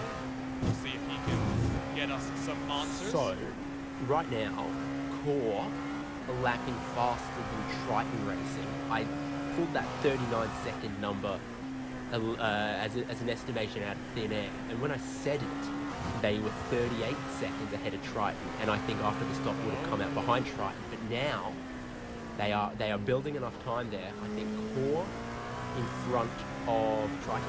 So maybe I wasn't totally wrong. They are still in the podium mix. I mean, I think it's close. That is going to be exciting, and you're going to want to watch Core's pit stop and outlap, I think. So Triton would have the fresh rubber. But it doesn't look as though they've necessarily got the speed even compared to Williams. Don't count out that Porsche. Don't count out that Porsche.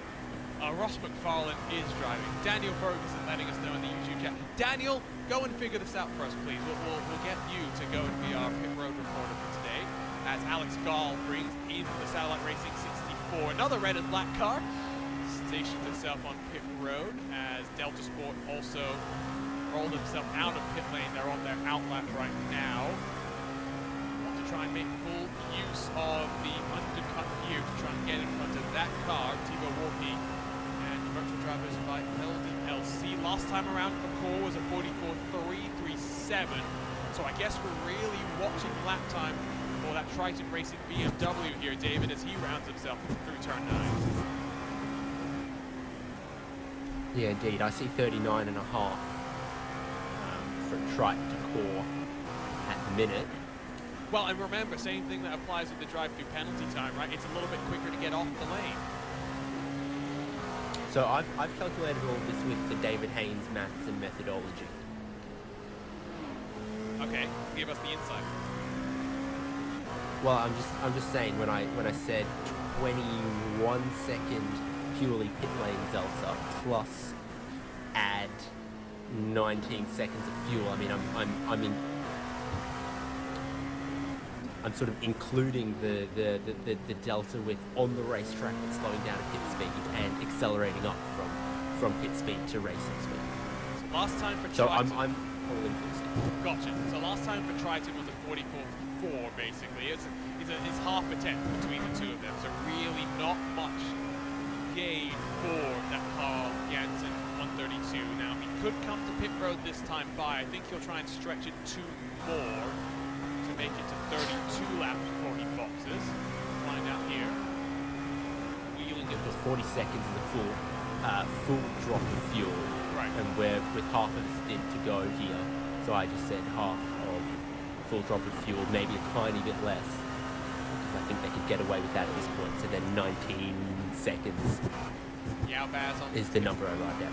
Right, yes, Yalvaz onto pit road for his final stop. Releases Dion Fiallo, who's kind of bottled up behind that number 7 and has lost about 10 seconds total to Dominic Hoffman, 5 of which were due to a slightly longer roll down pit road. So Hoffman cutting it a bit closer on the fuel, but maybe they are able to just wind it back in terms of pace in this closing stage of the race. Get you the points update in both classes as soon as this car is down on pit lane, because this is the one that's really going to impact how the top 10 look in the point standings coming out of this final race of the campaign. Surely he's down next time, Lorenzo, right? I don't think he'll come down this time. Just seeing 31 laps. He can try to go for 32. They've only done 32 across the last 2 stints, so if it's the same as previous Carly Jansen stints, then this is in lap. Okay. Remember timing 71. Could follow along with all of these details. Data analysis tools very, very wide from that 132. Can run wide. Getting the word from Pearson's that Daniel Cross direct drive wheel is having hardware issues when hitting the curb. So it explains a lot, because that was 2 mirror incidents. You watch the steering inputs and they're basically identical. So the 132 box, no, the 132 stays out. I did think that he was going to try and do 32. It would make sense to go as long as you can on the lower fuel. The temperature rose very slightly midway through this stint as well. Might have played a bit of a factor in that, Lorenzo. Yeah, 3 degrees, you know, I think I've seen that in the Sebring 12 hours, you know, when you start to expect, oh, the track is going to get colder here, Arjuna, it's 3 p.m. in the afternoon. No, it gets hotter by 2 degrees, 3 degrees, then it gets stabilized by a full hour, and then it starts to drop, then it raises back up again to about a degree. So the thermal effects into the track are getting a little bit more interesting in this build as predicted. Getting to 20 minutes to go. Season has been, what a race it's been. Started with the 12 hours of Sebring, the longest race of the season. Then we had our first distance-based race in SCO endurance history. 1,000 kilometers at the Circuit of the Americas. That was our final race in 2021. We had almost 6 weeks off before we headed to the Red Bull Ring for 6 hours there. That was the first week of January. A month later, 1,000 miles at the Circuit de Spa-Francorchamps, the final time that we went racing into the night. Announcement round saw plenty of traffic chaos, plenty of frustration from me in particular about the LMP2 cars with how they were treating the GTs. Now, 2nd of April, our final race in this 5th edition of the series. There you go.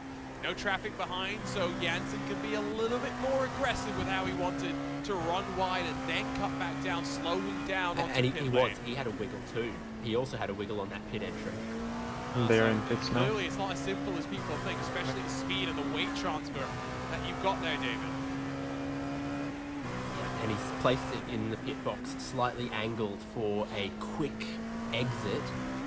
So we assume fuel only. Past 10 seconds, thinking going to be less than 20 seconds of service here.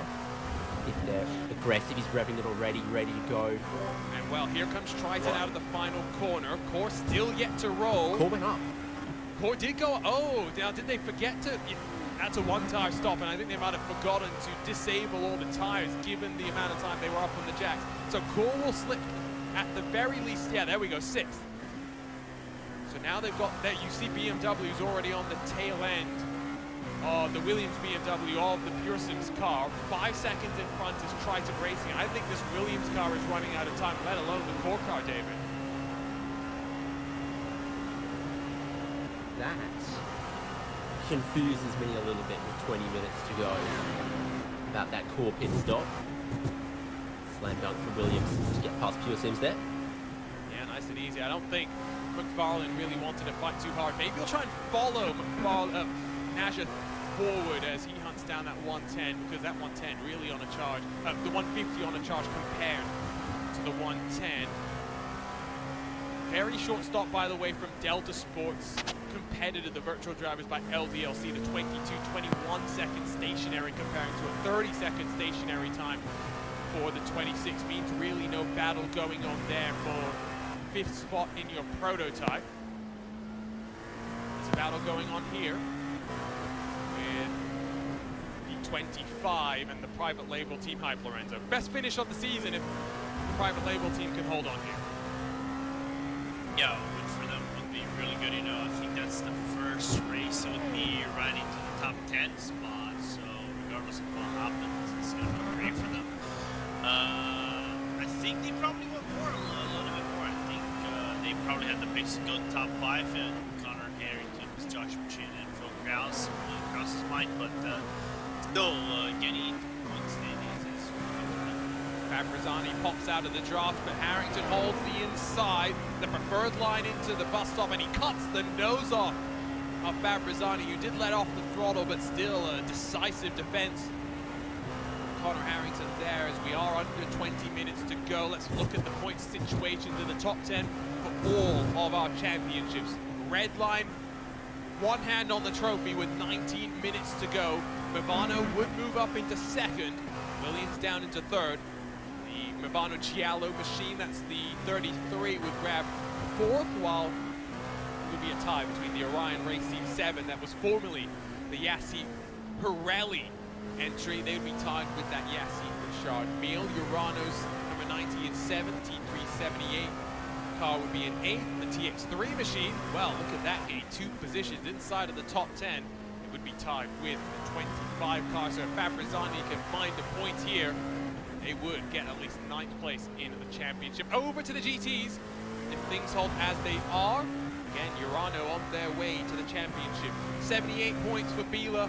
Well, they'll be slightly disappointed, but I think they always knew it was an uphill battle for them with the car and the BOP and the balance through the bus stop chicane for them. Williams would grab 3rd, BS competition down to 4th. Team 75, 5th. Triton Racing would gain 4 positions to finish in 6th, tied on points with one of the core sim racing entries. Big loser, though, would be Valkyrie Esports in that 157. Looking again at this battle, Fabrizzani has the inside, and Connor Harrington tries to squeeze through the SR-able car. Somewhat inevitable to have some contact there, but they both hold on. No harm, no foul, I guess, David. It's a scary view for the GT, though. The prototype's bearing down. And then a little scary moment for Private Label Team Hype, who I don't think are happy at all with that Ferrari.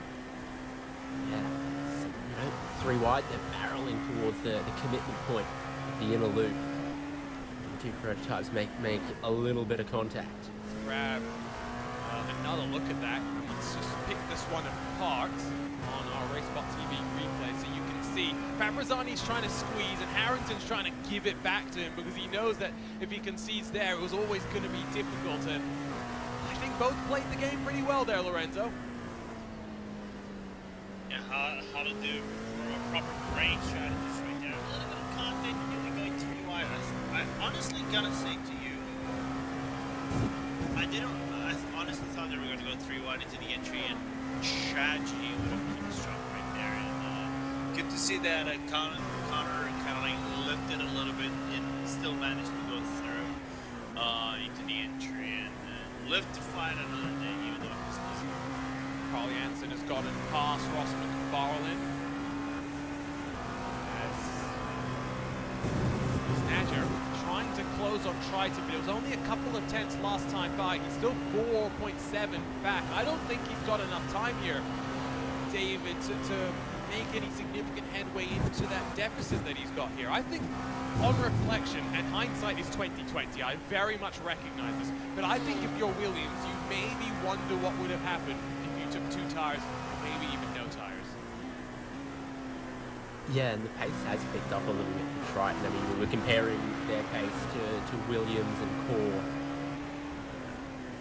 over the last 5 or 10 laps. And it seemed like everyone was kind of catching Triton or building margin or gap to Triton. And they've now just picked it up and gotten it, you know, the 144 flat through the 143s. So, yeah, it's good work from Triton to stabilise that gap with what for them might only be 8 or 9 laps to go. Yeah, it's really ticking down. Triton 2 5th place finishes coming into this race over the course of the season, but very much struggling in some of the other ones. 13th in the season opener, 11th in round 2, 25th last time out. A way to stamp their authority on the end of this season.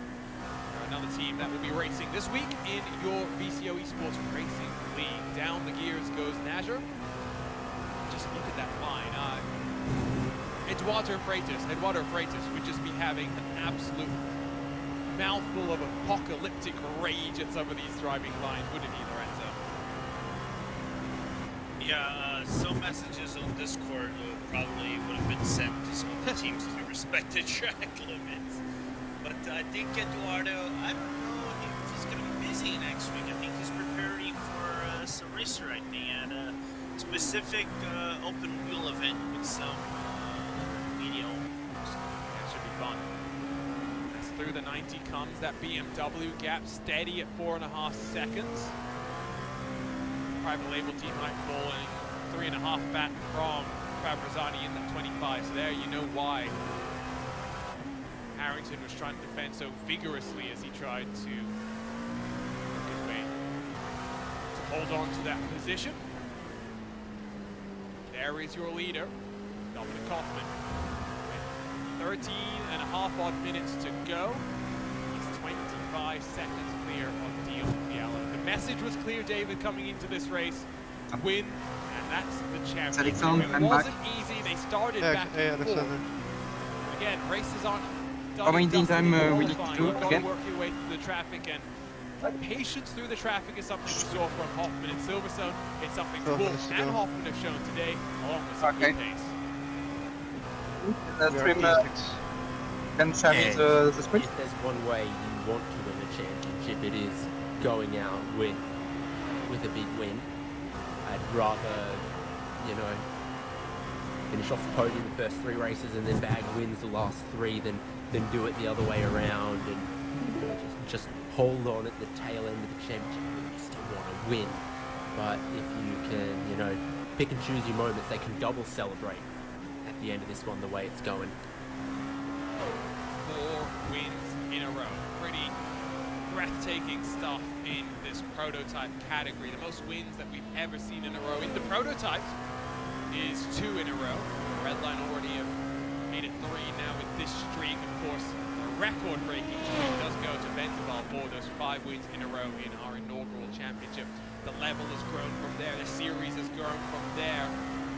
Domination like this really... Oh, never mind. Sorry, I forgot. Williams Esports GT in 2018-2019. So the second series of this SCO Endurance Championship. 4 wins in a row. Started at Monza, then won at the Nürburgring, Circuit of the Americas, and into Lagos.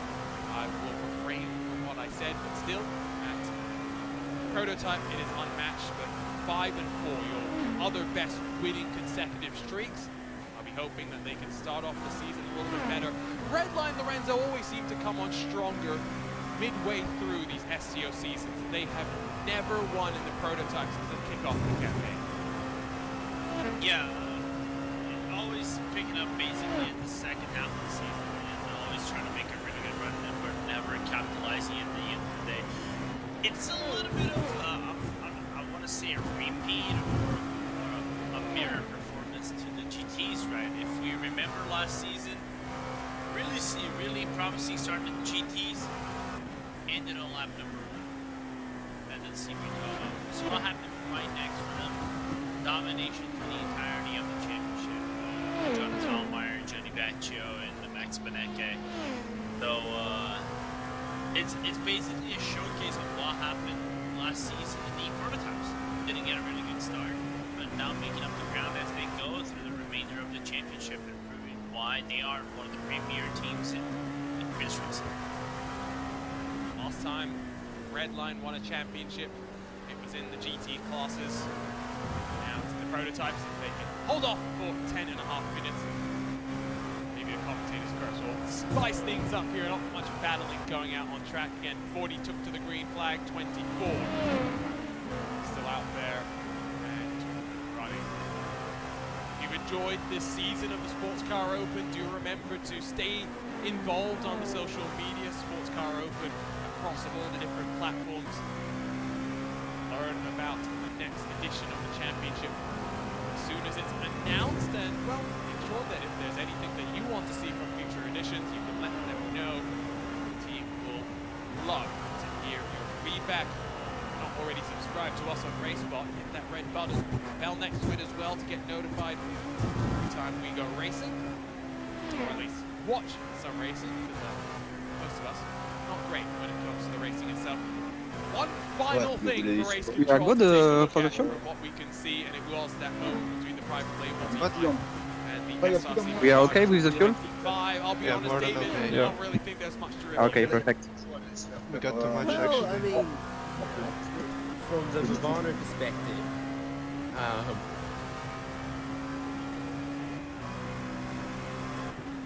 it's always interesting to play just a little bit of chicken with the traffic there, right? And say, oh, traffic's on your side of the road, private label team hype, you got a lift. But Vivano did come across a little to try to squeeze them into that position and specifically remove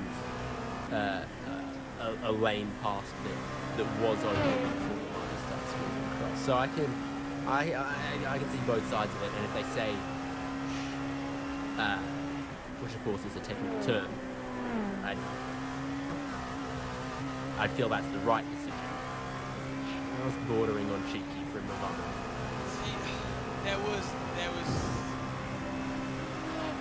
I don't think there was ever really a car's width between where Vivano would place their car and where the ASR Able Lamborghini was. So that's why I think it wasn't too bad. Now maybe the steering inputs look a little bit worse, but not sure at the end of the day.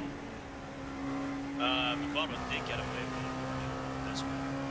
Yeah, no, I think that's what David said, probably was the right decision there. Yeah, so it's hard to race, but even then, you gotta be mindful of the traffic and stuff like given time. Sion just expressing his frustration to me right now. They are 17.5 seconds back from Yaobaz, that car in the Orion race team number 7. And they had about 19 seconds of damage repairs in that first pit stop of the race.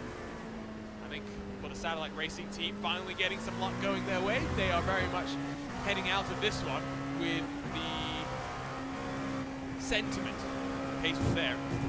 Luck, much like it's not been there this season, has continued to be just on the edges of their grip. 7th and 6th, their best finishes this campaign in the P2 2:17. Last year, the best finish again was just a 6th. They finished 10th in the championship. Then in the LMP1 class, finished 11th in the 14 cars, with the best finish being 7th.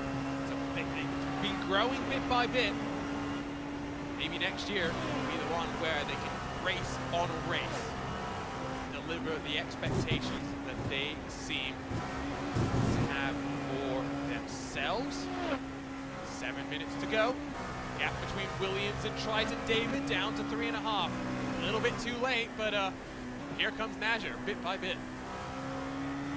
Yeah, I've been watching that, and Triton again just managed to find another 3-4 tenths that they've been using that pace across the last bit of this stint, and it's taken away Williams and Core's ability to chip away at them too quickly. I mean, there's only a 10th in it between Triton and Williams last time.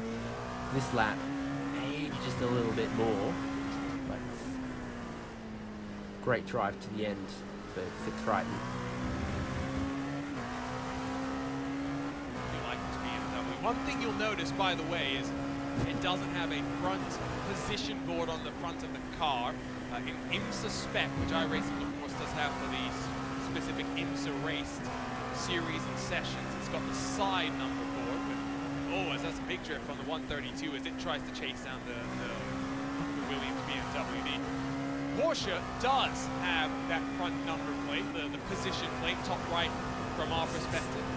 7-segment display. Yes, but you know, the reason why I think it doesn't have it is that position plate at the front of the car is traditionally in other GT3 series. You know, the one that we don't have on iRacing. But in IMSA, it's not on the front, it's on the side instead.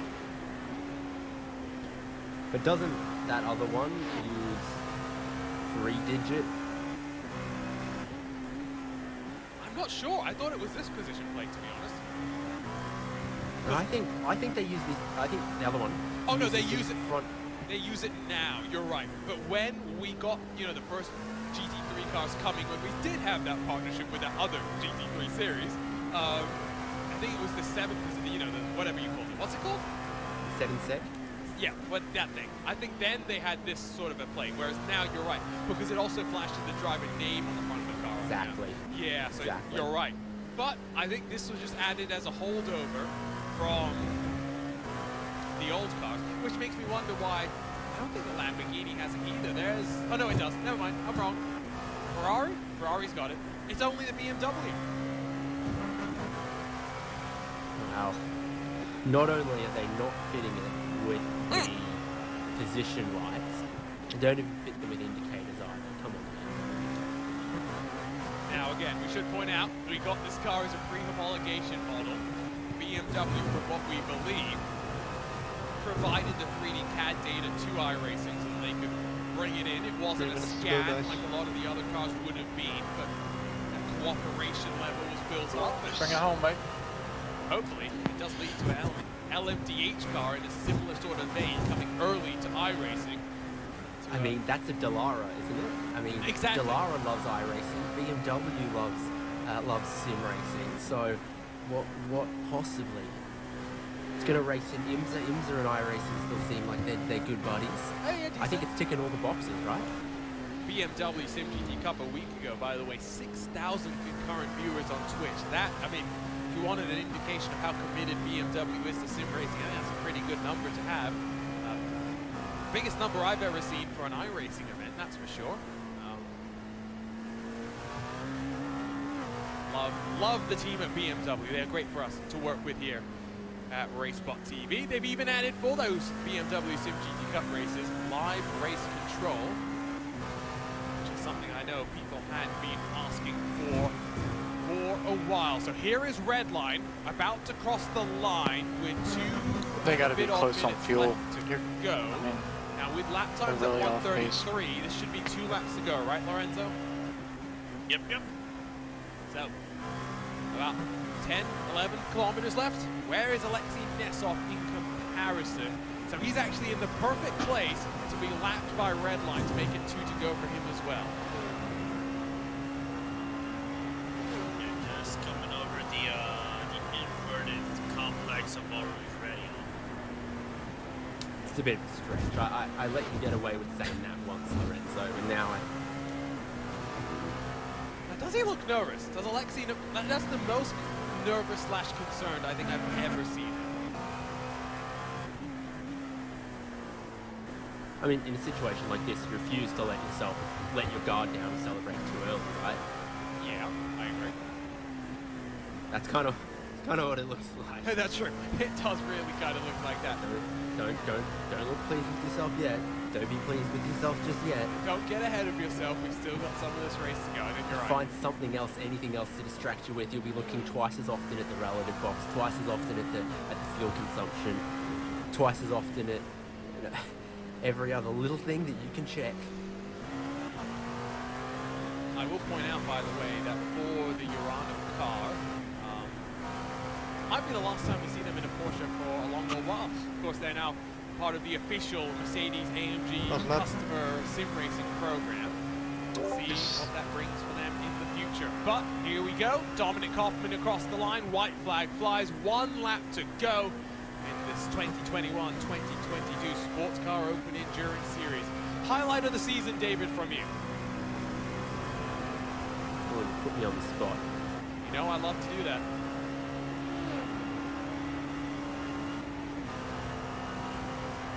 Struggling. I can feel it. You're struggling. Did we get a good finish? I think we had a pretty exciting finish at Spa, didn't we? We had a decent finish at Spa. We had a decent finish at Sebring as well, from what I remember. Clearly too many highlights for you to remember. Although, having said that, you've also unfortunately had to miss a lot of the first half of these races.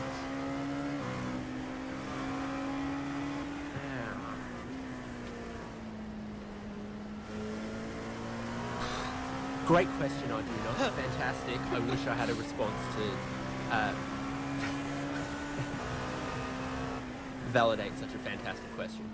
Well, it doesn't matter what our highlights are. It's been a roller coaster of emotions. 2021. If you said these were going to be the winners after the 2 races we had, we would have wondered what you were on. Redline were looking on the back foot. Urano weren't even in the picture, but as they sweep through the final couple of corners to round out this 5th edition of the Sports Car Open Endurance Series, Redline make it 4 wins in a row and finally win the prototype class in the Sports Car Open Endurance Series. It's the best What result a in day the it is SCO for that Championship. fantastic For red the and black livery as it rounds itself. Congratulations for the first endurance race with the LMP2. There is the smile. Perfect 2 wins drive. in a row, 2 You too, second Jacob. place Was finishes perfect, before that, perfect but delight drive. in 2022 after struggles in 2021. Urano Okay. are your Okay. SCO GT sounds winners tired as hell. in this 5th edition of the championship. 2 very worthy winners, Lorenzo, but 2 winners, like I said, you couldn't have predicted at the end of 2021. Yeah, congratulations. Even the penalty would do a very nice race. How much fuel do you have left here?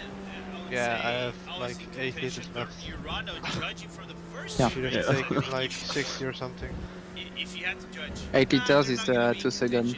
Quite the contrary. What a second half of the season for them. And also I think P5 is struggling with fuel, consistency is so key, and for both of them, could have taken it, but consistency hey, was P6 is perfect also really from good. start to Yeah. finish. Here's a look at Nicholas Laubich. He's not the only one who had a big smile on his face.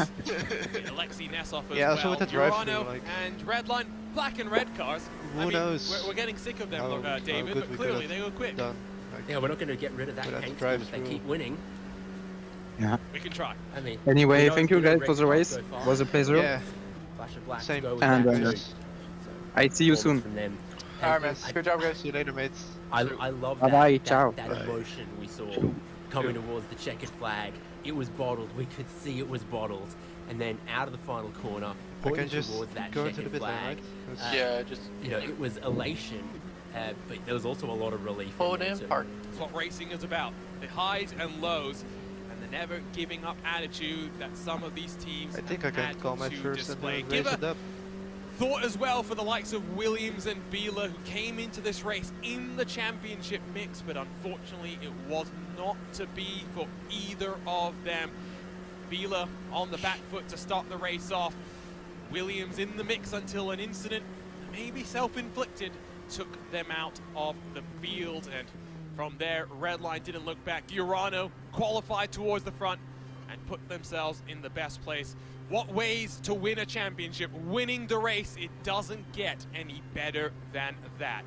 Here's a look at your somewhat unofficial race results. In fact, I tell you what, let's watch these donuts first, because these are two cars. I wanted to see the burnout. Yeah, these are two cars that very much deserve it, and they deserve their moment in the sunshine. Looks like Alexei Nesov's already given up, but those are some pretty coordinated burnouts, I tell you, from Dominic Hoffman. Yep, he found the traction control switch in that cool down lap. Both of these cars equipped with the traction control. I'm gonna guess he managed to turn it off in our GT winner, but he also did a little bit of a skid in towards turn 1 at the very, very start of his cool down lap. Maybe he's off to find his own bit of tarmac to burn down and make his own and put his signature on at the end of a sports car open endurance season and a strong Watkins Glen win. Here we go, come on. Come on, get that traction control. He's struggling, you can see he's trying. Oh, and he's given up. He's given up. I tell you what, here are your race results.